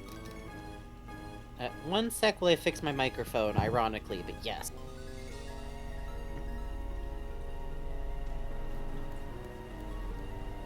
Sorry, okay, I had to twist it all the way around so it actually tightened properly. Mike's love to do this. Yeah, you know, let's put that on real quick. You mind streaming it to me so I can kind of voice act along with it? Salutes. Fun to do this. Fun to do this. Anyone Definitely I don't. should take in the scene? I think you can hit it all, right? I think I can hit Mike and Tenna going back and forth fine. Yeah, and I think anyone else you can just hit. If like, Jongler talks, then yeah. The Jongler, Chris descriptions. I'm loading. Deeply funny skill to have built up. I'm very grateful for, actually. Yeah, same. The Synth probably went to bed forever ago, but there's every now and then if me and Synth are just fucking around, we both can do it back and forth in all 4 character voices. Jesus. That's scary. Alright, let me pause the music for this. Voice actors never get rambunctious and hold up production by 10 minutes. This would never... No. I'm very professional. Okay, here we go. So, as we have told y'all before, this was set up by Toby. Guys, costumes now! It's Tenna! Hey, this ain't fit! Who cares, Rubber Brain? Just put it on! Something feels off. Just roll with it. There's no time. Oh, Tenna! Whatever do you need, my pal? In Japanese, that is, "Oh, Tenna, my friend." In English, My friendo. "Hey, Tenna, you's wearing the wrong costume too?" That's not Tenna, you idiot! Why the heck did you knock like that? You made us dress up! And you! Are you ever gonna take that thing off? Hey, I'm talking to you! You! What was your name again? Note, Pluie says something here that makes Batat green Pussycat. Green, yeah, go like, "I'm not gonna call you that." Pussycat. Look, I'm not saying that! Can't we just call you And then he goes for Pluie. You want us to call you Pluie? You're Mike! Pluie's the name of the minigame! Look, Oh no. Hello? Someone needs a little antenna massage. It's Tenna! Everyone get your costumes on! Not you! Oh, where are you? Hey, where is he? Where's Pluie? I want to see my little Pluie. Pluie's the name of the game. His name's not Pluie, it's Mike. Hey, don't get lippy with me, Dice Boy. I know Mike better than you, and sometimes he is a cute little Pluie. Now bring him out or I'm tightening your contract. Got it, boss. Oh boy, Mike. Now there's one guy who never lets me down. Hey, Tenna! Oh, Mike. You don't look very Pluie today. Yes. I don't feel very Pluie today. Massage is a massage. I'll just close my eyes and imagine. Now feel free to climb up there and let her rip. Hey, Mike, when are you gonna start the, I'm not doing it. Huh? I'm not doing anything for you anymore. You always were a jokester, Mike. Not when you treat the people who work with you like expendable trash. Trash? Mike, you know I don't do that. I'm always... Real quick, the term that, Batat Small Mike uses here, gomi, in Japanese, is the same prefix that Tenna and Spamton use to mutually refer to each other. Gomi ningyo versus, I think it's like, dame gomi dame, which is like, useless trash. And in English, Spamton referring to Tenna as trash is really, Trash-y. really consistent, actually. Yep. It is kind of their favorite insult for each other. Yep. I'm always, adding lots of little, bonuses to their contracts. Paid fruit-flavored vacations, leftover Glooby slime,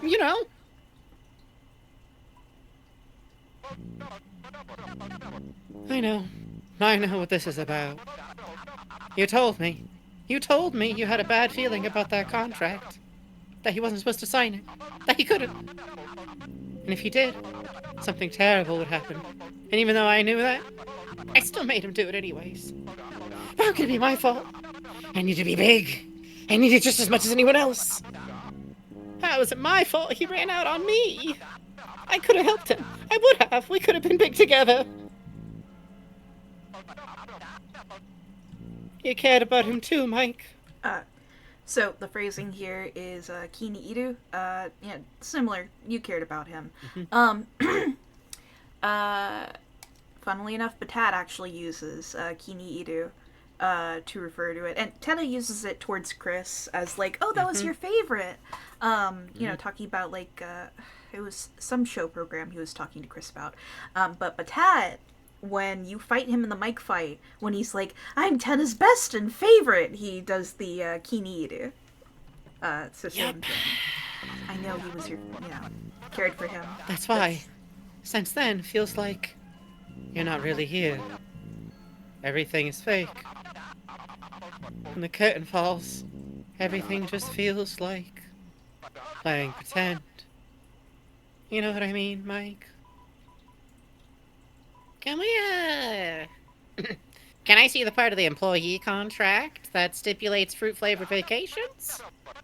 Oh, yeah, right here. Yeah, I'm adding it. And the slime. Can't forget the slime.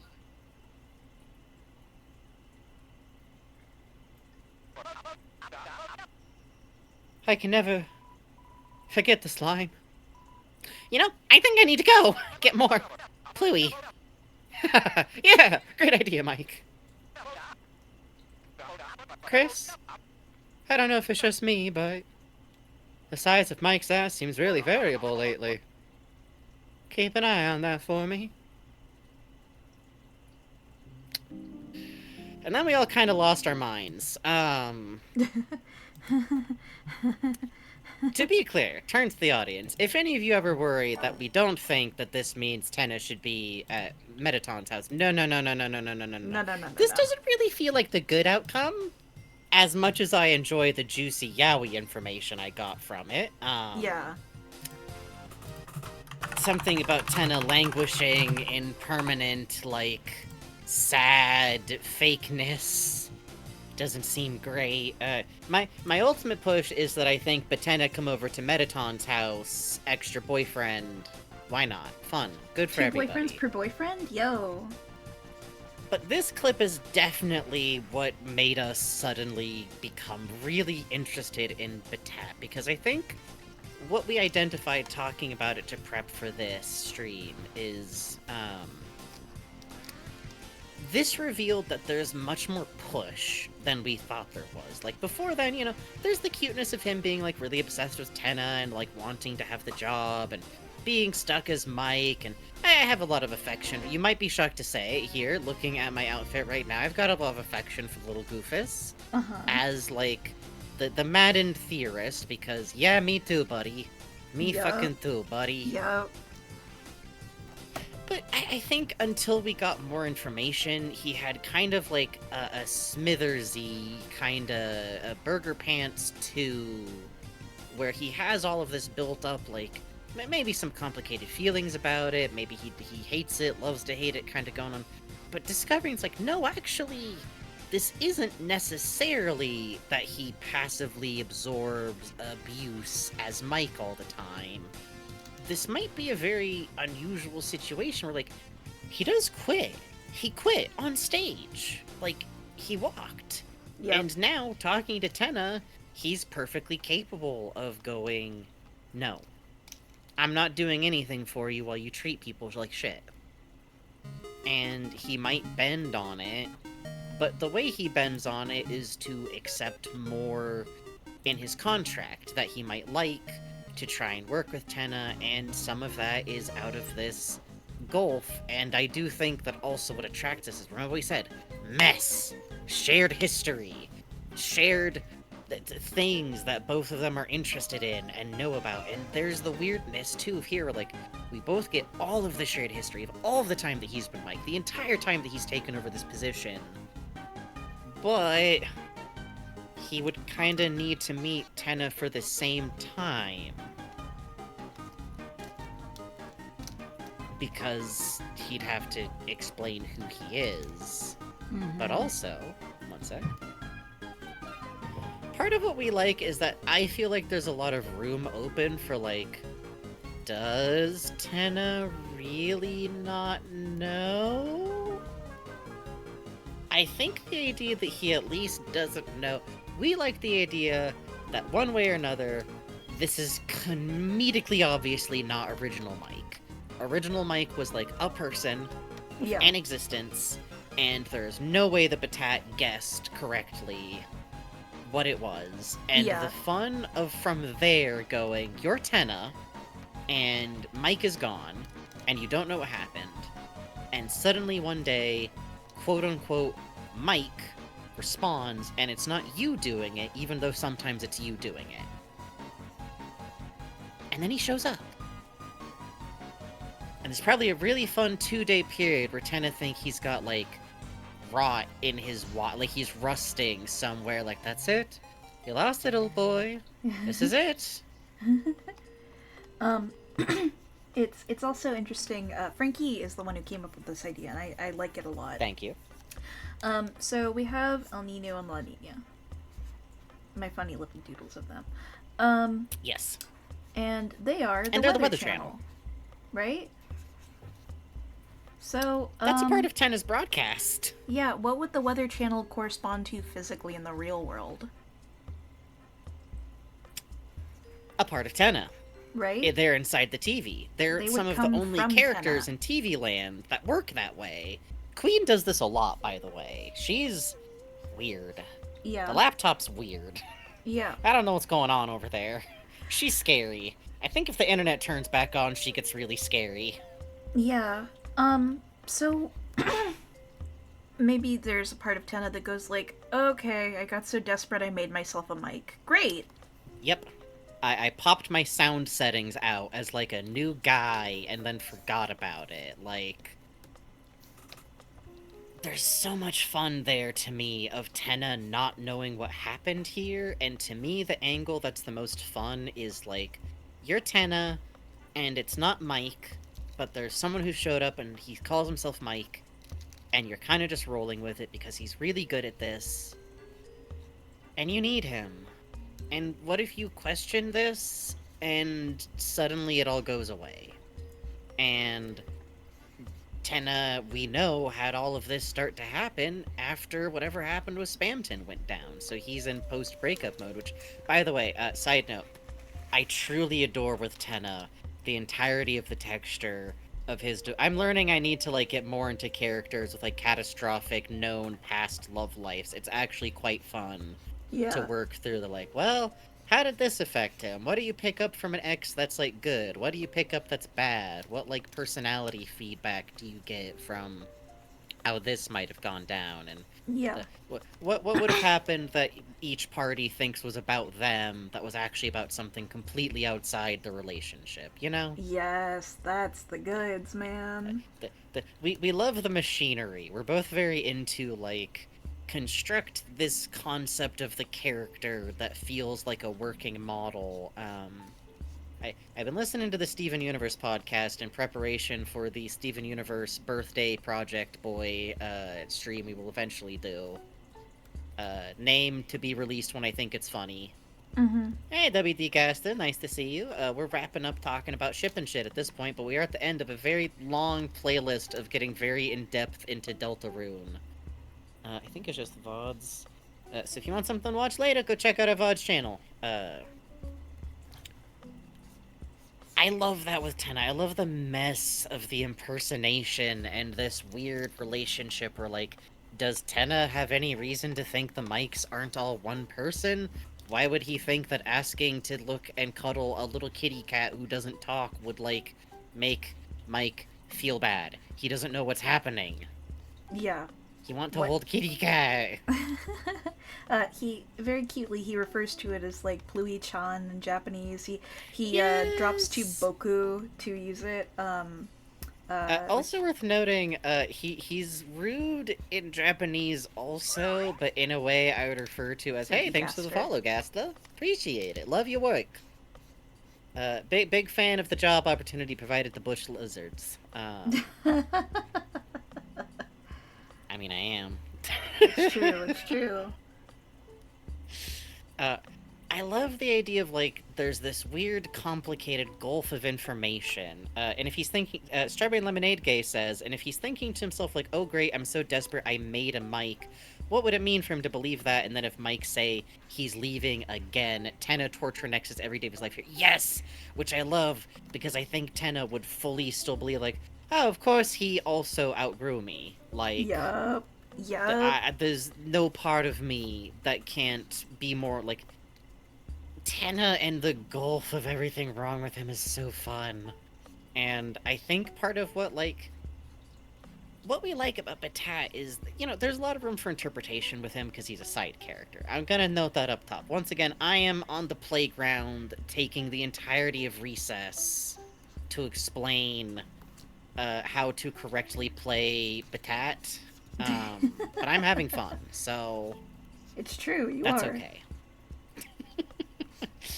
And what's fun about him is, like, we've talked before that we read him very much as, like, trans-masked. There's this whole thing of, like, Batat's idea of Mike is based entirely from his own fevered imagination.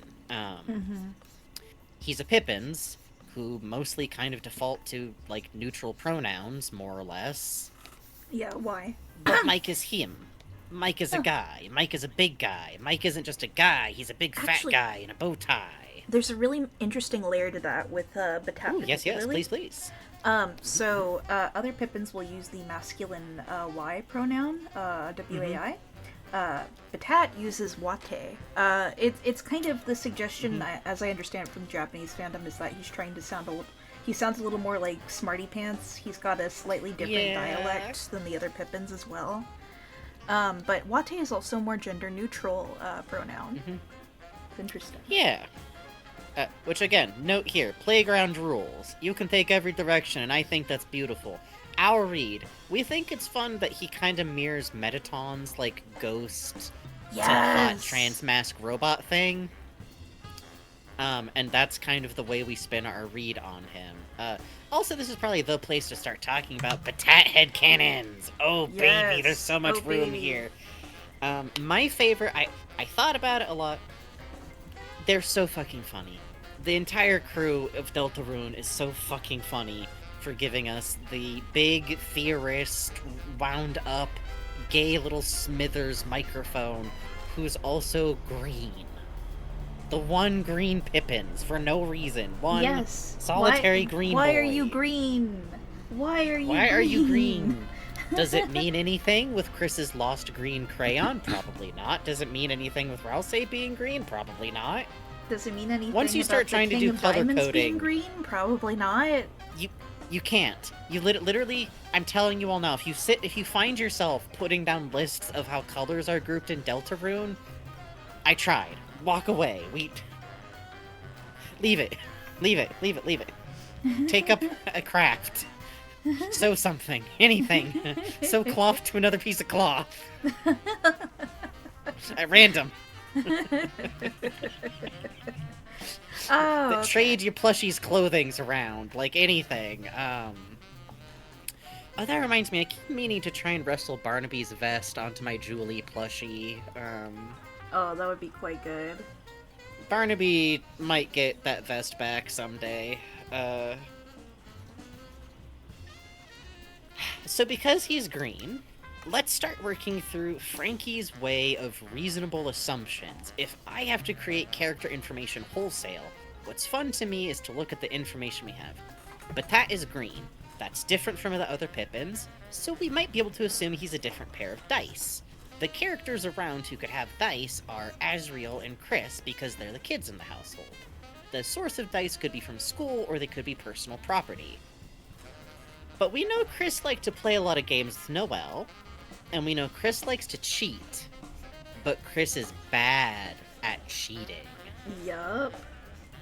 Which led me to the funniest possible answer, because I also think it's funny for the mics as objects to all be slightly special, but in ways that are very subtle, that, like, maybe only Chris would remember or think of. Stuff like, Pluey's actually one of the very, very old figurines, and got broken one time when they were playing, so he got hidden kind of against Tenna in the back. Jongler is actually Tenna's original remote control. Which I just find funny as an idea. It's not a big deal, but you know. Pippin just, why didn't you say anything? Jongler just, they didn't ask. No one asked. I mean, sure, I'm the one that works the best, but I'm a humble man. I don't put I'm a humble thems. I don't put myself forward too much. That's right, you are a humble thems. I'm proud of you. Thank you. And finally, we have Batat, an actual toy of Chris's.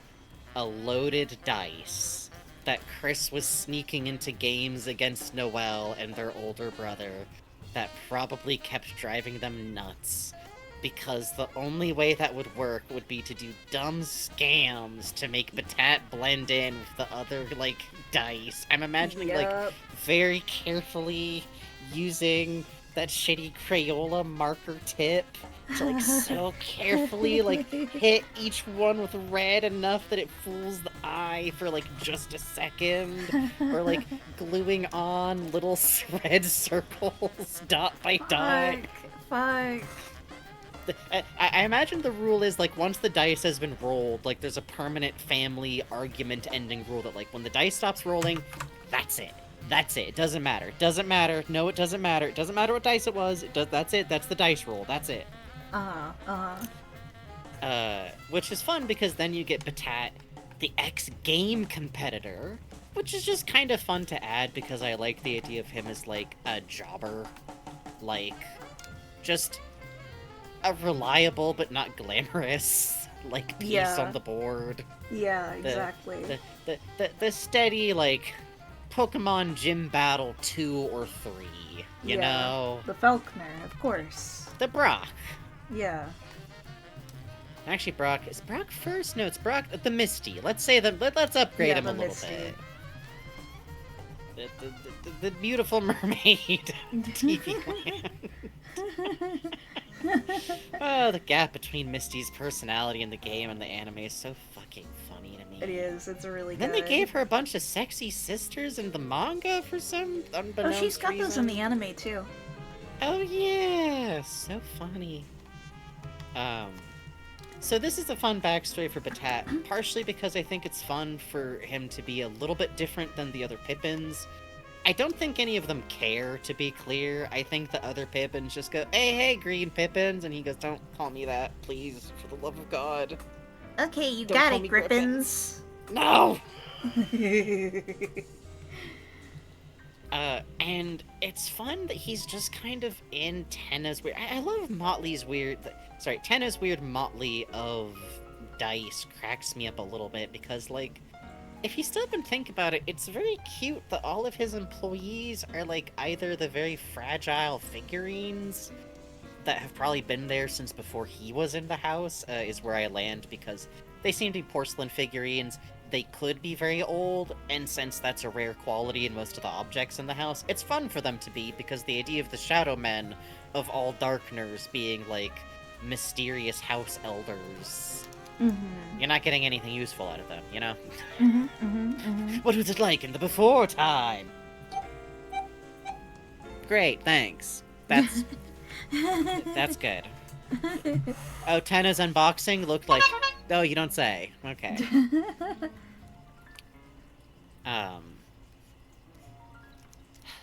It's fun that otherwise he has all of these objects that would normally get, like, lost, and I don't think anyone would really care.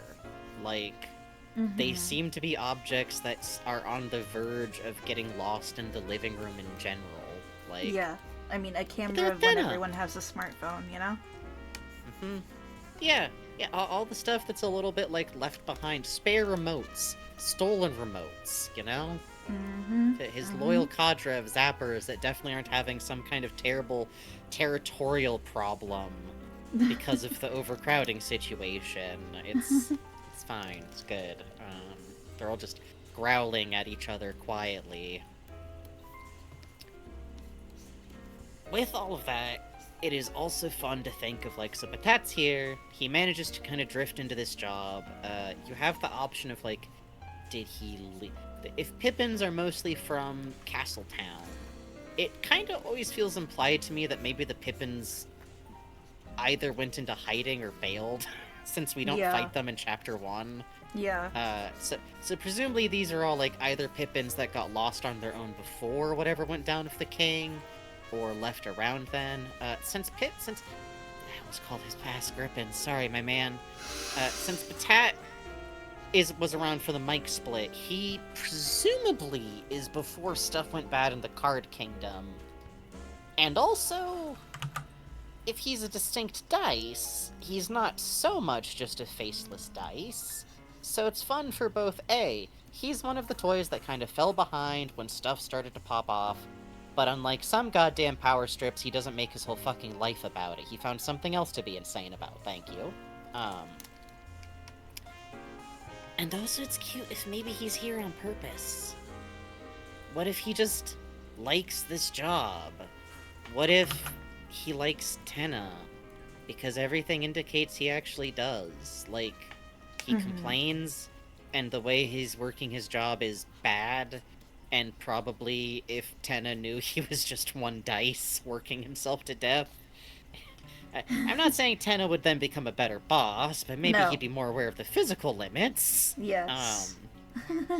But part of what I think we love about it is like Tenna is needy and fragile, and Yes.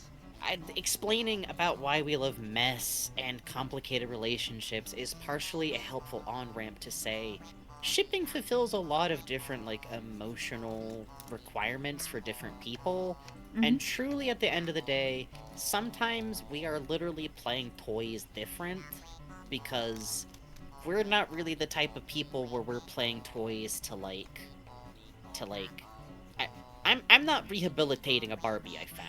I think that's beautiful. I look at those videos, I go, damn, that's gorgeous. I love that. I'm over here with my fucked up Barbie. And I think it's fun that, like, Batat seems like he kind of likes being needed. He seems like he likes the Tenna who's existed up until now, Yeah. who's kind of a goober boss, but doesn't seem like he's normally that shitty of a boss. Like, if everybody could just leave, if Batat can just tell him to fuck off, if he was like that all the time, I feel like that would be much more apparent, and it would be much more, like, clear. Instead, it feels like Tenna coming to a boiling point is really unusual, and it's cute, the idea of, like, romance with someone where Batat likes looking after him. And to him, that's, like, part of the fun of the job or the relationship. And the way that they're doing it is terrible because of the circumstances of what's going on around them in ways that Yup. got out of hand a long time ago. Yup. Which I enjoy, personally speaking. Could I ask you to actually go over the Transmask Batat cell again? I think it's quite Oh, good. yeah. Something that we've, like, gone over with it a lot is that a lot of times we highlight, like, he wants to be fat and balding on purpose, which is, like, a very quick way of describing a fairly sincere sentiment on both of our parts, which is that, something with Batat that picks up for us in this reading is as soon as he has the opportunity, he's back in this fucking costume again. Every Yep. time. Every time. Even though we see him chilling outside of it on his own in the green room, and it's implied to be like proximity to Tenna, we walk back into the door again after that and he's back in costume. We have his whole like, oh, thank goodness, none of us have to be Mike after the boss fight, and then you come back in and he goes, never mind, you gotta pick who's Tenna right now. I'm back in costume already, you gotta pick one of us as Mike. And by the way, for some reason, my minigame is always rigged to be the easiest one to score in both versions. Which introduces the idea that not only does he like his position with Tenna, he likes being Mike.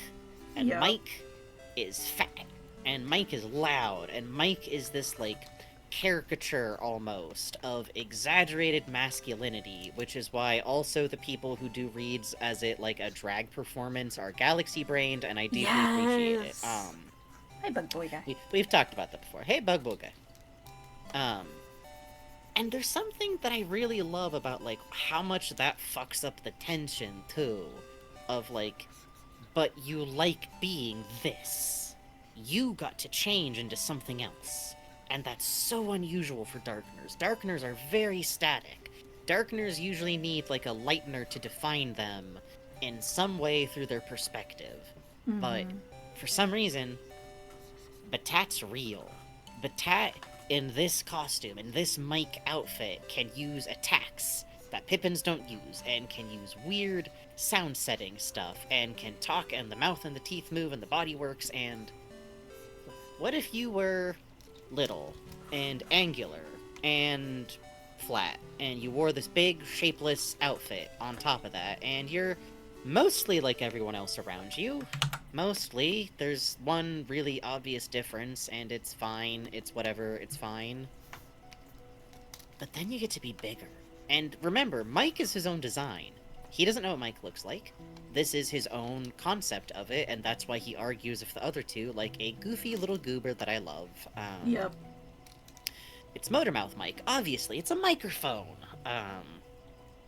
Who's also so round and big and cartoony Yep. And loud and talks a lot and uses up the room and gets to be a part of things and is Tenna's special little confidant and gets to take care of him and I just think there's such a compelling trans-masculine read, partially because having an opportunity to do drag in a way that's like permissive is a not uncommon trans experience. Not uncommon trans experience like across the board, I think I should correct and say. For me it was theater, and that's how I bought my first binder. So literally the concept of like, no, I'm not trans, I just need to play a male role, so I got a binder from Korea that I had to save up for 3 months for. It's not weird. Why would that be? It's just dedication. It's not weird, I'm just cosplaying, to the craft. Bro. Yes. You two made me care for Patat so much. Mission achieved. Yes! Got him! Also, he's just like me for real. You get it. You get it. Also, okay, as an aside, Start with Lemonade Gay, I feel like you'll understand. There's also an appeal to, like, Tenna is magic. And I think Patat really does just like the job. Like, part of what we enjoy is, like, Patat's good at this job. Patat just likes working in this weird magic TV studio with Tenna and is good at it. And probably should have a different work-life balance and not be trying to work 2 jobs at the same time. But listen.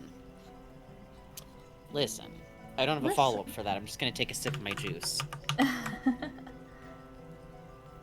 My player character is just a boy who happens to look like me. Yeah, it's just that every single Pokemon generation, for some reason, I'm just using the boy character, even though his hat usually looks stupider.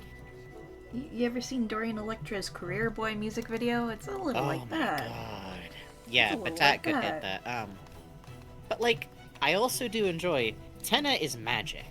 What if some aspect of the Mike thing is like, yeah, Tenna believes it. Tenna took a look at him in the costume, and the costume's real suddenly. What if Haruhi could make you trans, bro? But like in the anime. What if your boss could look at you in your drag outfit, and suddenly you are a man? You are a big man with your balding, like, cute little comb-over you designed to make the microphone pattern work. And not only that, but somehow you're fooling them all. You're fooling them all. You're in charge now. Like, I like that there's a little bit of a power component to it.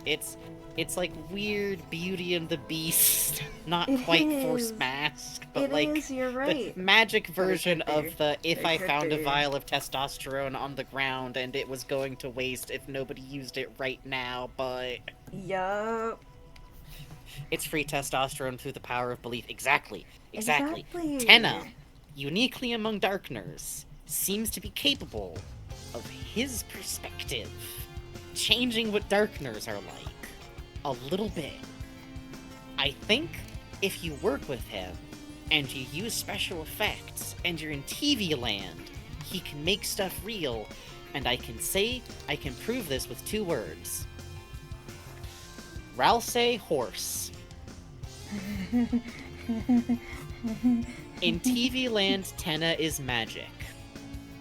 And it kind of did a free gender reassignment surgery to Patat on accident while Patat was running a long con to make his boss stop having a nervous breakdown at work. And maybe now you all see why.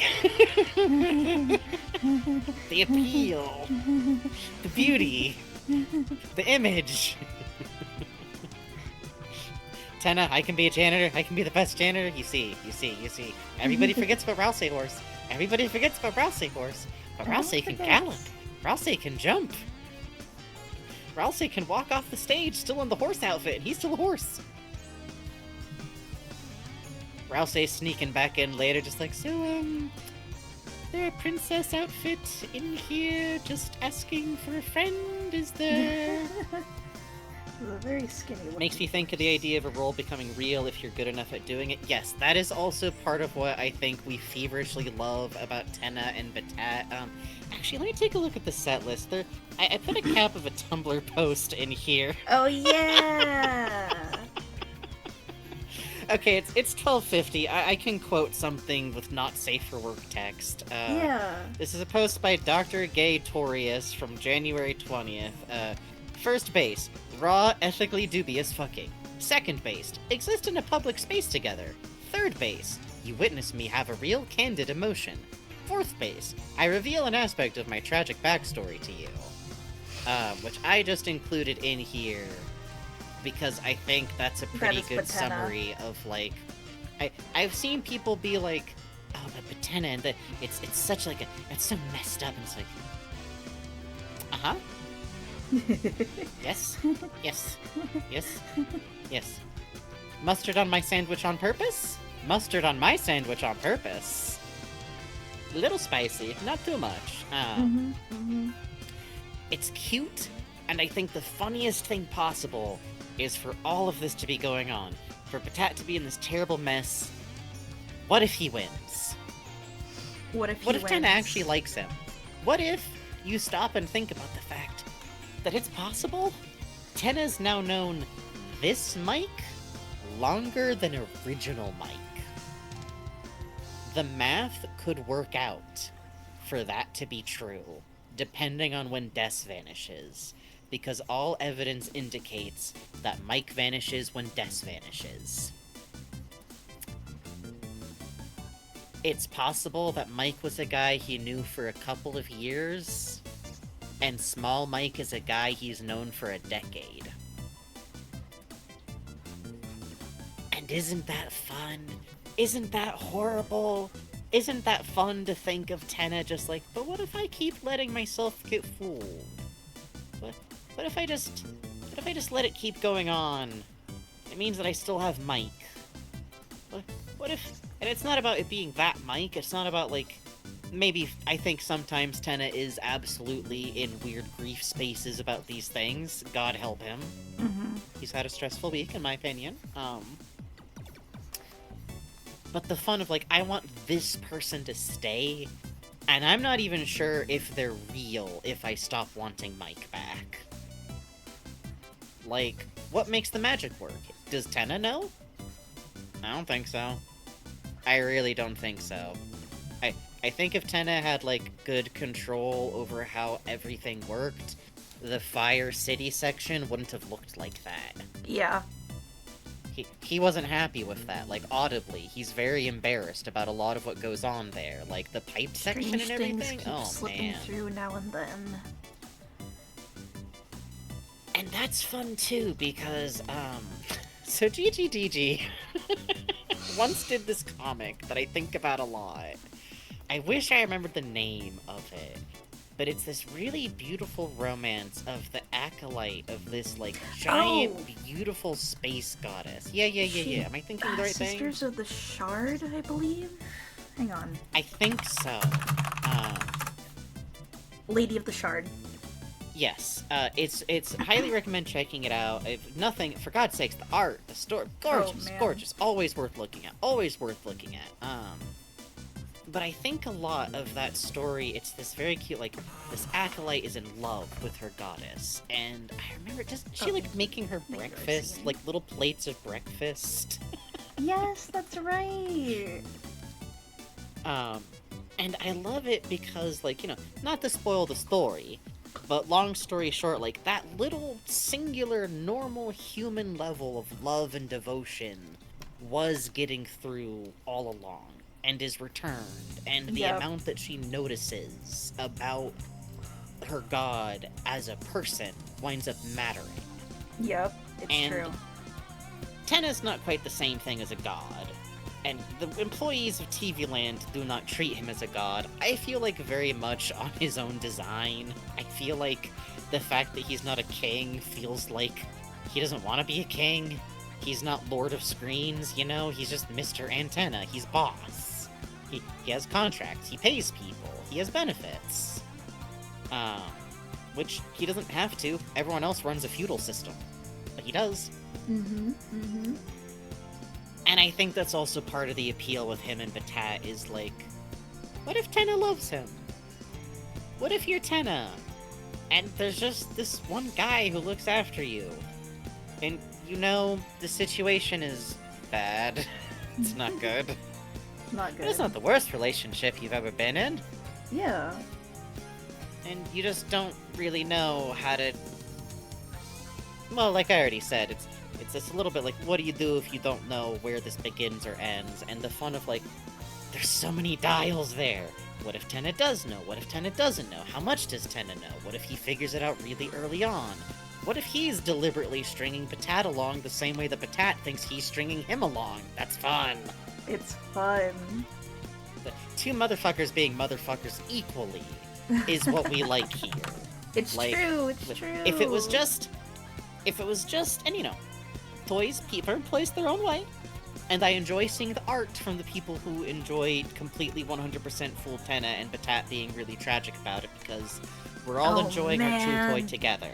There's a fucking piece that I love that's slightly animated, where it's crayon drawing. Oh yes! Oh my god. It's a piece where it's... Hi, Mike. I love you. Oh, let me try to find it. I know it. If I look in the Batat tag, it shows up immediately, or the Batena tag. Hold up. Yeah, take a second. I can vamp while you look. Exactly, Bug Boy Guy. It's enrichment, will they, won't they, is hollow pumpkin full of rummy? Yes! And will they, won't they, with, like, some Okay, so, I've talked about this before on stream. I love reading romance manhwa and, like, comics like that. I wish the industry was, like, 1,000,000,100% more ethical in how it treats artists, but the comics industry! Ba-da-ba-ba-da-bom, womp! Yeah. Same story all over. Please buy from indie artists who sell their own books. For the love of God, when you can. Please. Thank you. Love you, comics industry. It's a little bit like loving a sickly Godzilla. Oh geez, what was I saying? Got on the comics industry. Kinda... Oh, I found it. This is Immortal good, I was just Cataclysm's vamping to piece. Called Yes. Playing Pretend. Let me pop this up on a window. Oh, I remember what I was gonna say. Let me finish real quick. A lot of my favorite ones are definitely ones just like, these two characters have great chemistry and an incontrovertible Destiny universe glitch level problem. That means that they can't talk openly about it. Yeah, that's the one. Oh, man. No, I fucking love this piece, man. Breaks my heart every time.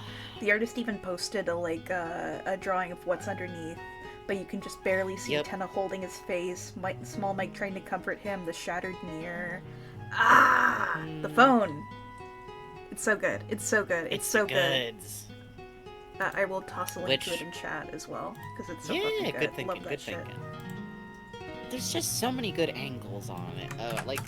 I think, let's see, a couple of the AUs we've tossed around, I think we started off with just, like, getting our footing under us with, like, what happens if Tenna comes by and apologizes before he goes to Metatons, and suddenly the cards are on the table and the mics come with him.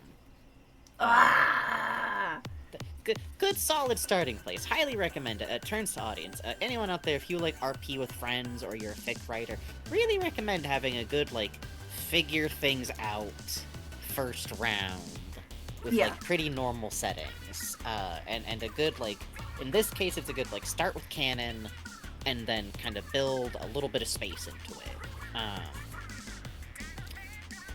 And there's the fun of, like, I think the one we're on right now, the one we're on right now for sure is, if Batat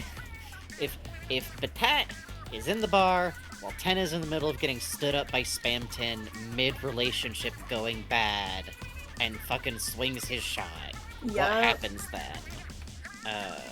Which is quite fun. It is, it's really fun, especially because, I like thinking about Batat as, I play Batat, Frankie plays Tenna. Yes. I like thinking about Batat as having some mechanic-type skills as an excuse for them to finish. Yes!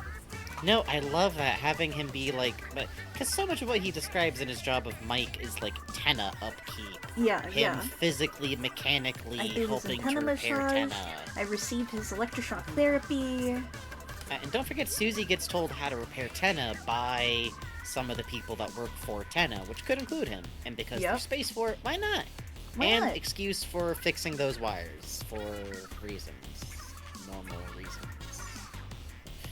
It's good for Patat. It's good for him. It's good for him to do this, I think. I think it's good for him to go like, ah, geez, boss, if you really wanted to do me a favor, let me, like, fix your hand. Exactly. Like, Tenna's making noises. Anyways, it's healthy, it's enrichment. It's healthy. You have to toss the little fat boy into situations. And by that, I mean the little fat man, to be clear. Speaking of, I'm having it that Tenna and Batat were making out. Tenna accidentally popped his nose in his flower nose in his mouth.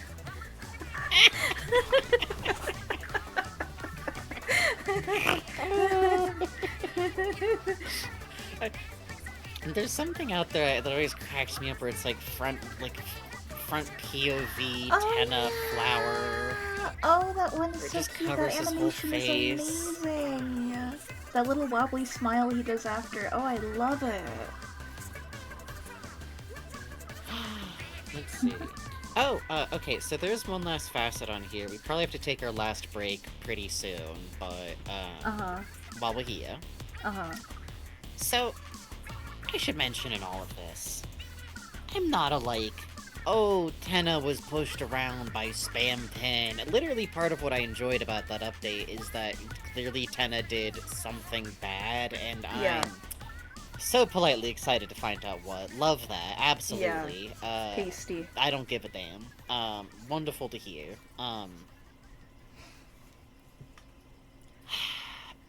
It seems like Tenna kinda made his last ex worse as a person a little bit. Or got worse near him. And I think it'd be really fun to do that to Patat. I think so it would too. be really so fun too. if Tenna, as a person, is just the kind of person who's like, it's really cute when he's like cocky and like really self-assured. I think that's charming. I think this guy needs to be praised a lot and be told he's really, really smart and nothing bad will happen. And he needs to be called his special little man, and just see what that does. I think we should just see what that does to him. If he is actually his big, weird, scary god boss's special little... I guess that's our thesis, is...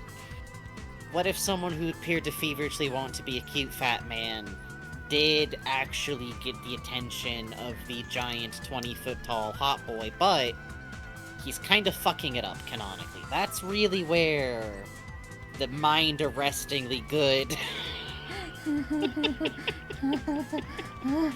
the best thing is when there's like an unsolvable problem that when you look closer is like the hand in the jar is holding onto something in the jar type problem. Yeah. Where you're like, let go of the pickles. No, you have to let go, and then pull your hand out, and then you can still get the pickle afterward. Unclench! This is my evil magic testosterone contract, not because I'm evil, but because it'll turn you evil. You get it exactly. It's not like all love to the people who do evil AU stuff. That's not this. This is just Tenna going like, you know, Mike, I always think you're so smart when you help me figure out the program list, and then Patat's in there just going, that's right, Smart. I'm smarter than everyone else. I'm smart. It's good. Men should make each other worse sometimes, fictionally, and so should women. Beautiful world this way. True. Good God, I finally got to talk about Patat a bunch. The problem is, he's this fucking weird little side character. But there's so much going on in the Mike fight that, like, actually matters to the plot over... And also Patat has a horrible nose. Don't forget this. It's important. Also, Patat has a terrible little nose, and they have so much drama, you can even take it all the way down to, like, but does how Tenna talks about his nose's ex hurt Patat? Is it, like, the real, like, bouncing off Spamton arrow onto Patat when you call your enemy Little Nose? His nose is so hideously small, and Mike just turns aside. He doesn't know he's hurting him. Could you imagine? Deltarune is all about how you accidentally hurt the people you love. No! Tenna just collapsing to his knees, reaches up and tragically snatches off his nose to show him the truth. It's okay, Mike. We can get you a nose job. I don't have a nose either, Mike. I don't have a nose at all. This is the fake. I know, boss. Boss, I organize. I mean, oh no! Did Mike know that? Did Mike know that already? Oh. No, I never told Mike. Don't worry about that. Oh, thank you. What?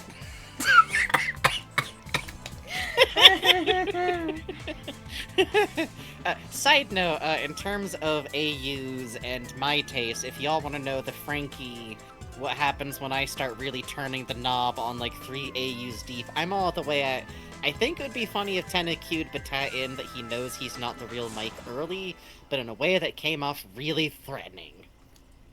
Funny to do this. I think it's funny to do this. Funny to do this. I think so too. It's not Tenna's fault. He's just 20 feet tall. I think he does a lot of things and it comes off threatening. Yeah. Mind, he's probably doing it on purpose, but... The playlist is putting the late night animal music on at us. It's this is true. fucked up. Well, the 1 Getting p.m. 3 a.m.'d out here. Oh, 1 a.m.? That's not so bad. 1 p.m. Why does 1 p.m. feel like it's called saying I shouldn't be playing this video game? Go Tell me to outside go and to the play park. with your friends. Oh, his cute little nose. Oh, his cute little nose. His awful little smile. At some point, He kind of turns into because I've been Peridot reviewing- at some point, and I just lean into it. It's I fine. compared him to that and also Yellow Pearl really specifically. God, While Bugs is finishing up this drawing because we can't go on break until Bugs like finishes the drawing they're on, or else they get like a brain cramp. Because of who I am, I haven't ever stopped figuring out Steven Universe gemstones for characters I like, even if I'm not actively on Steven Universe. It's just a really interesting rubric, to be entirely honest. Mm-hmm. 10 is a bit of a fight, but I think it's interesting if he's a multi-fusion. Agreed. Batat, we both agreed, should definitely be like a Peridot trying to look like a Pearl really badly, and it's going kind of rough. Like a circle facet Peridot. Yeah. Just doing his best. Yeah. He's been stretching himself out of shape, and sometimes he has to collapse around the corner, but it's fine. It's fine. He's got this. I think I'm all done. I think I'm done. Yay! God damn! We did it! That was fun. We should do that more often. That was really fun! Yeah, I like just wrapping up talking about characters, honestly. I do too. Thank you all who stuck with us this long. This is a very indulgent type of wrap-up to do, but it's been a 9-month-long stream series, so... Boy howdy. When, if not now, to get the last bit of toothpaste out of the tube. We are going to go on quick break. Then we'll go over any fan art that we got, send y'all home, any closing thoughts we'll probably have, let you know about the schedule and stuff. And if Oh, people we gotta go put the bed, mics to bed. we do have to put the mics to bed after everything else. It's gonna be a couple of months, man. For now, be right back, folks. Be right back.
Good damn show.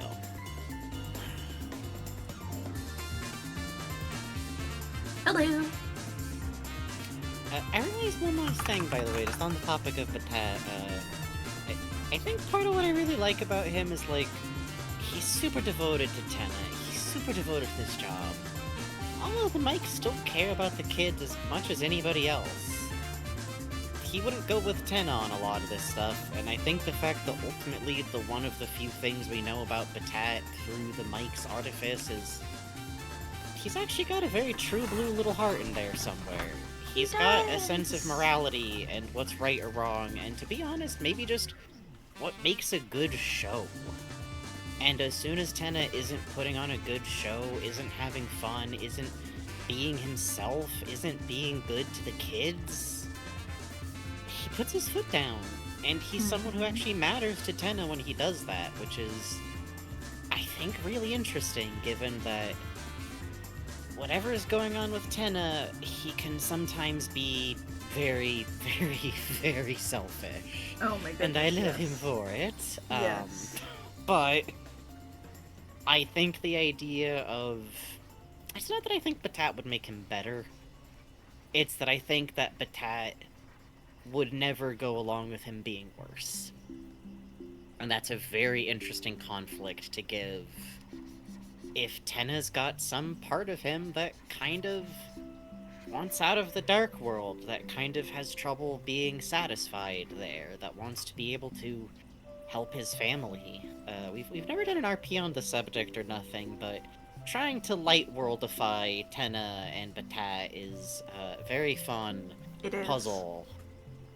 Because I'm a firm believer that if you make an AU version of a character, a lot of what helps to create them again is to form enough of the same motives, which often means giving them a lot of the same problems along with, like, the same interests. Like, if I was gonna give Zoro an AU, Kuina still might not make it, because he still needs to be driven to me by that, like, unfulfilled grief and belief that he's carrying someone else to the top. Even if I was putting him in a modern setting.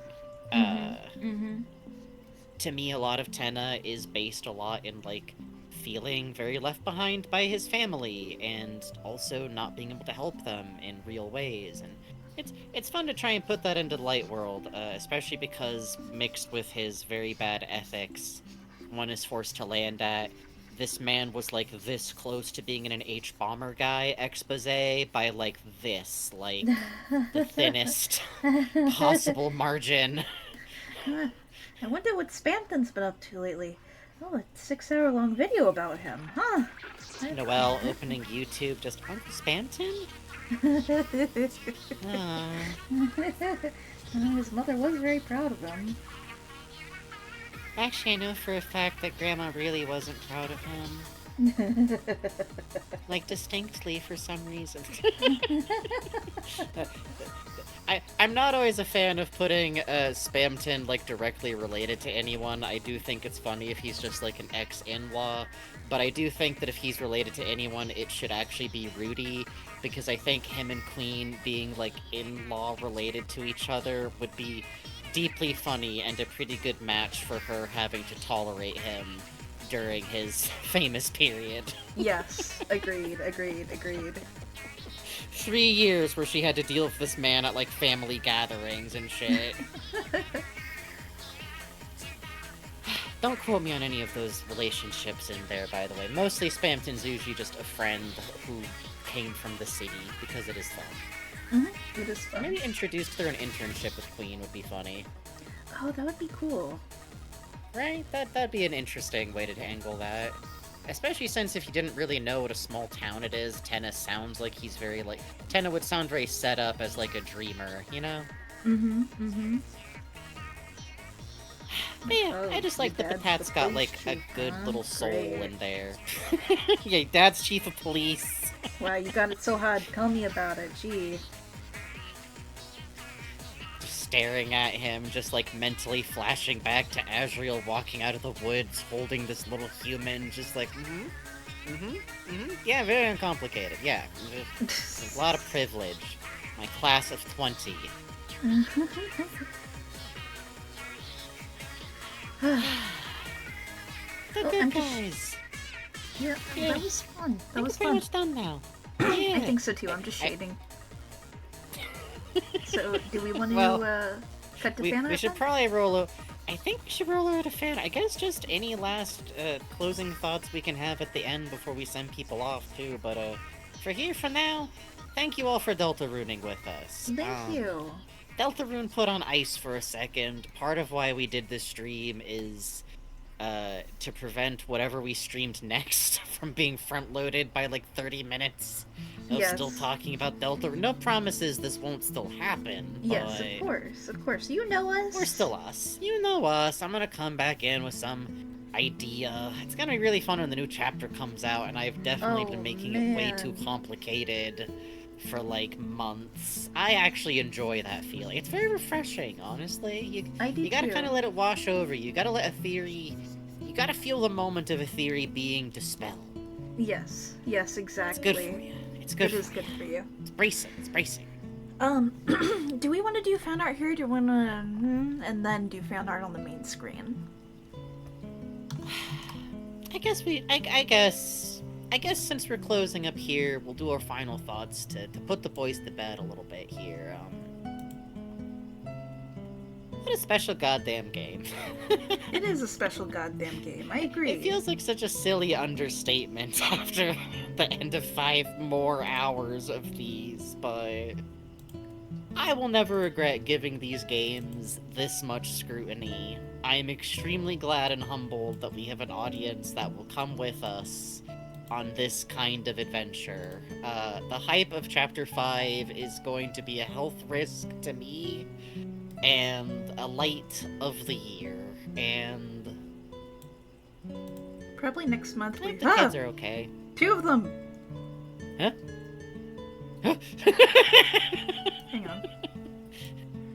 Being able to catch the stream is very wonderful, considering I've started another playthrough. Someone who's practically completely blind. I know he's gonna love Patat so much. That's a wonderful gift right there. Seeing someone play is such a good time. It really is. It really is. I guess I'm probably not done chewing on Tenna. We might hop on something else before Deltarune comes back up again. We'll see. We kind of let the moods take us. But otherwise, I do love it here. And I appreciate y'all enjoying us. And I guess maybe we could get Alan Wake out of that hole sometime. I think we left him in an Iron Maiden being lowered into a lake last time. I think it's fine. I think it's fine. I think it's fine.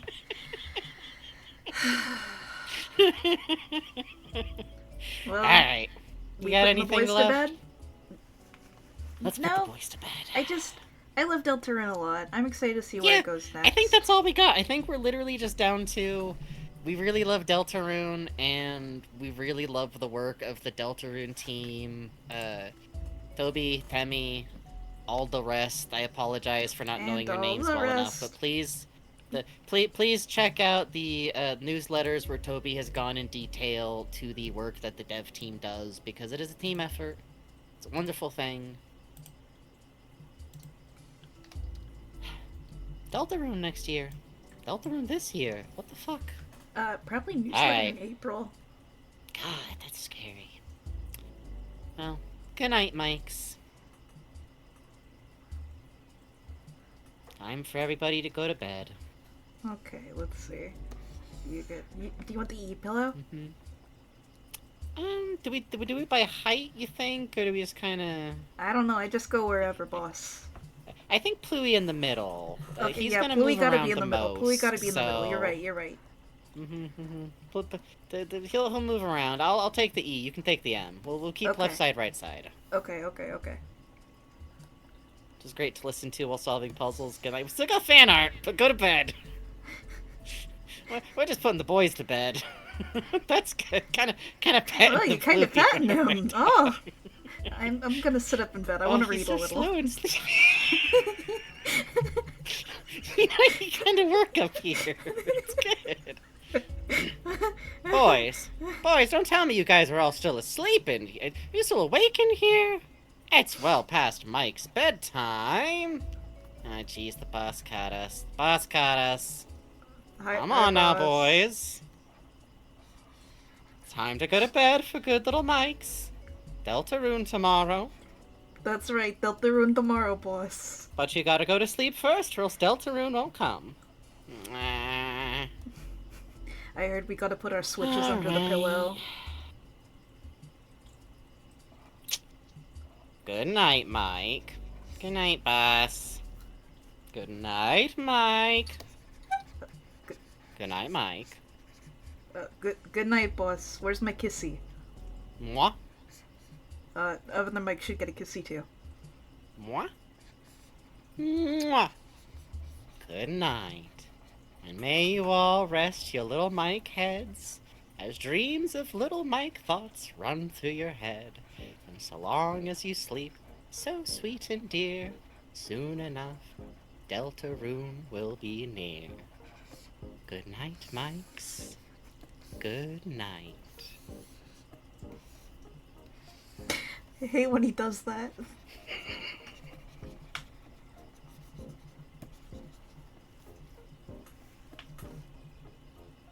Well, that was Deltarune! Thank you. Thank you for attending Deltarune.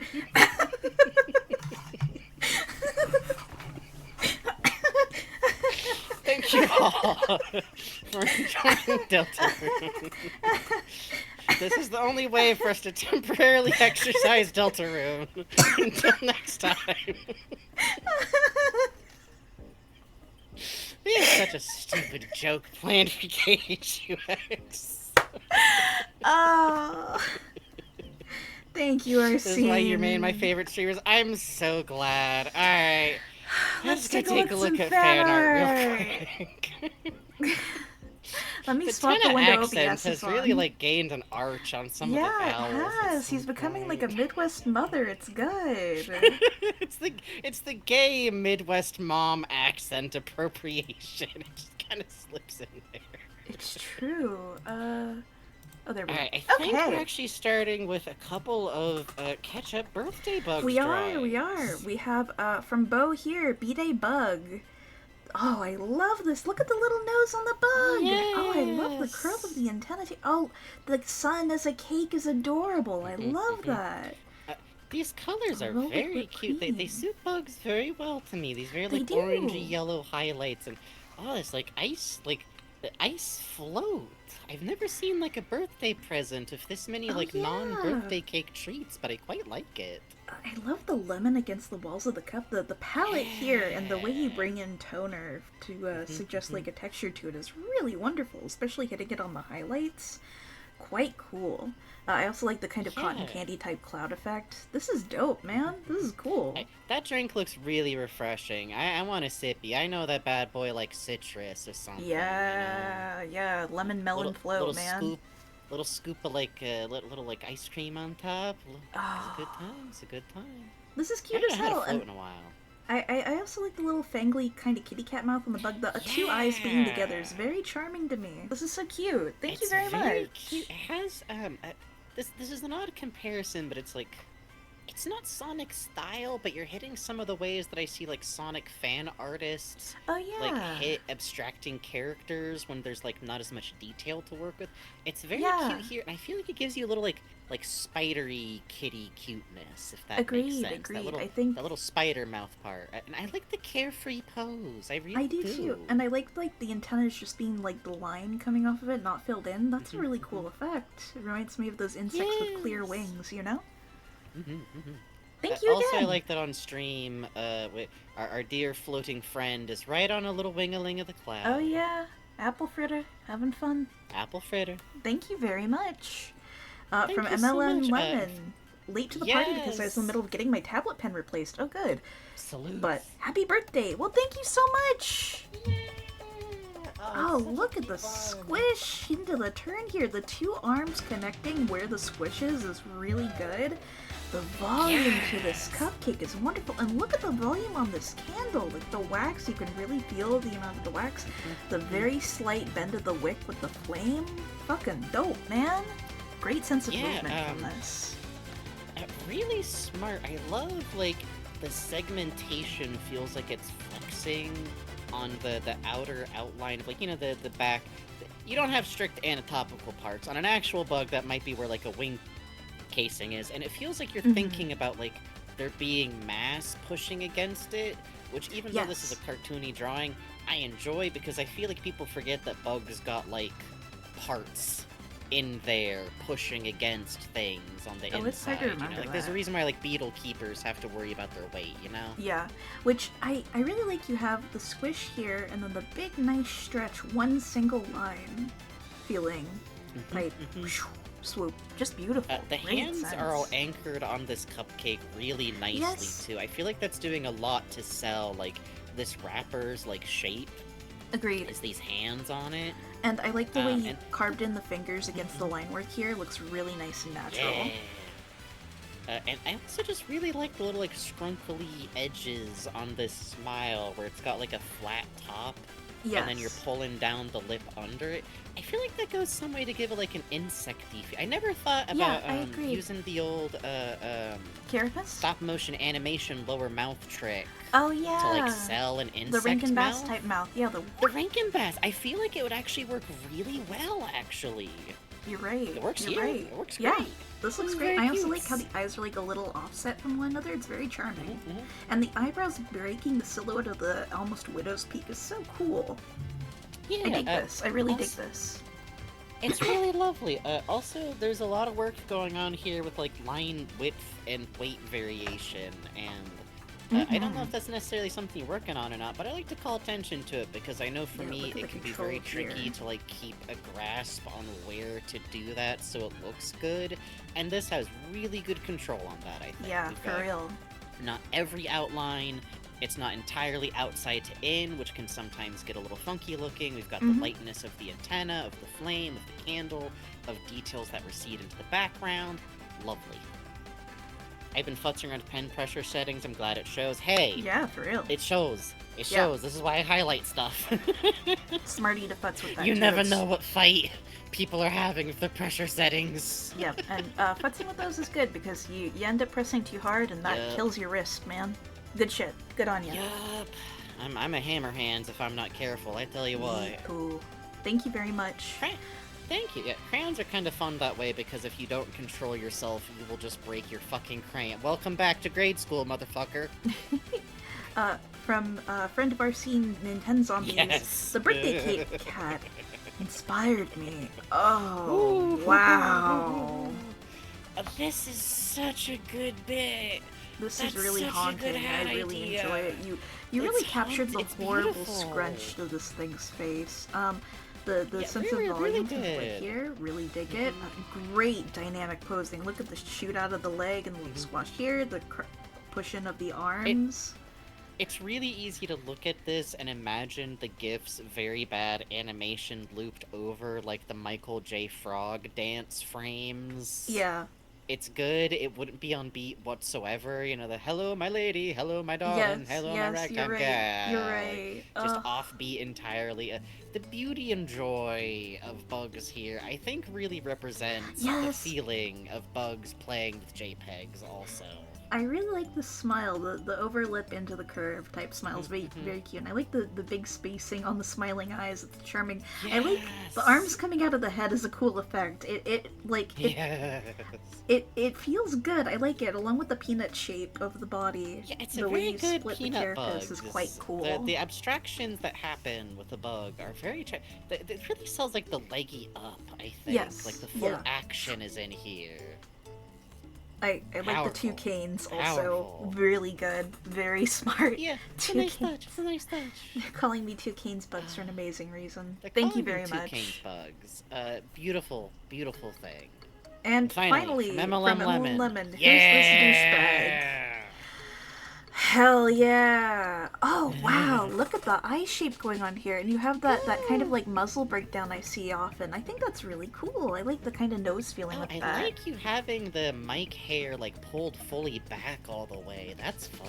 Oh, that is fun. Oh Look god, at I'm that. awful for doing this to him. And the big thick eyebrows pushing to give like almost the appearance of eye bags, but it's the pinch of the brow really good. I like the big shoulders here. I really like the freckles, reflecting it being like the dots on the dice. Yeah, I'm always a big fan of giving him little like pip green freckles. I love this one here where he's like protectively clutching the mic suit. That is so Yes. exactly what I'm Right putting down the down when I'm talking head. about like the desire to become the magic damn. armor that lets you be what you want to be. Like, Oh, I love him yelling at Tenna here. The static breakup mouth on Tenna, the pointing. The perspective here is amazing. Look at this. It's so Holy cute. fuck. It's so upper cute. perspective from a side angle. You're nuts. Also, I'm always a big fan of pushing Tenna's nose when he's emoting heavily. Yeah, that's cool. Noses move more than we want them to when people, like, push their face around. Also really love down here he said I was big and smart again, and I am smart, and I need to burn myself at the stake. Exactly. I like him here with the character from Great God Grove a lot. They are completely the same character. You are right. First time, huh? I think Tenna's doing... I think Batat's doing, like... From what I know of Great God Grove, I think Batat's, like, 10 years before it gets that bad. Yeah. But he's on the road, baby. Man, he's on the road. Here is so cool. I can't get over it. I really love this.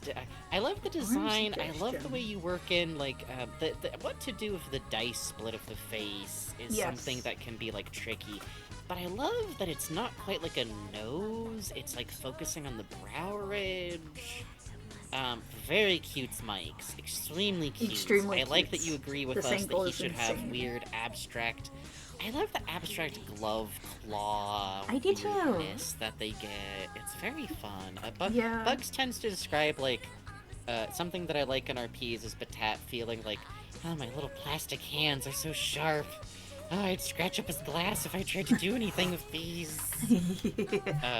It's very fun to include, like, he also wants to be, like, big and sturdy, but, like, with some soft parts and a grippable handle for some reason. Who could say? I'm glad you see the vision. Thank you, MLM Lemon. This is beautiful. We gotta fucking walk off soon. I can feel the sickness overtaking me. I have to post about fat boys. Funny guy, parentheses, something wrong. Exactly. That's the best. It's... Tenna, to me, is a type of Lord Venom, but, like, with a wild gulf on the opposite ends of how well things are turning out for them, and that's such an esoteric statement, it's not going to make sense to anyone. This is just the time of night where I get to say things. He's a type of Pearl, basically. He's a type of Pearl Steven Universe, kind of? Yeah. A little, to me. Yeah, exactly. Let's see, with that, by God, this time for real, Deltarune, not tomorrow on the channel. But there's gonna be a newsletter next month, I bet. Oh yeah, we will probably discuss newsletters as they come out, even if it's just to, like, go... Toby showed us a GIF. We do like your GIFs. Otherwise, next up on the docket is subject to change, subject to moods. We are working on KHUX. We still got Pokemon rattling about. Yep. We Alan Wake is somewhere. Promise Mascot will return. And Stray Children... We're still hitting Stray Children. Yeah. We're cooking on Stray Children. So that is your very rough schedule. And for now, thank you for hanging out with us. Thank you for hanging out. I'm going to send you to a crab VTuber. Hell yes. This is Kegani Cucumber, but it's Hair Crab's Den is the name of the channel equivalent, which is also Kegani. Hell yes. Have fun. Please follow all of the chat rules as you would for us.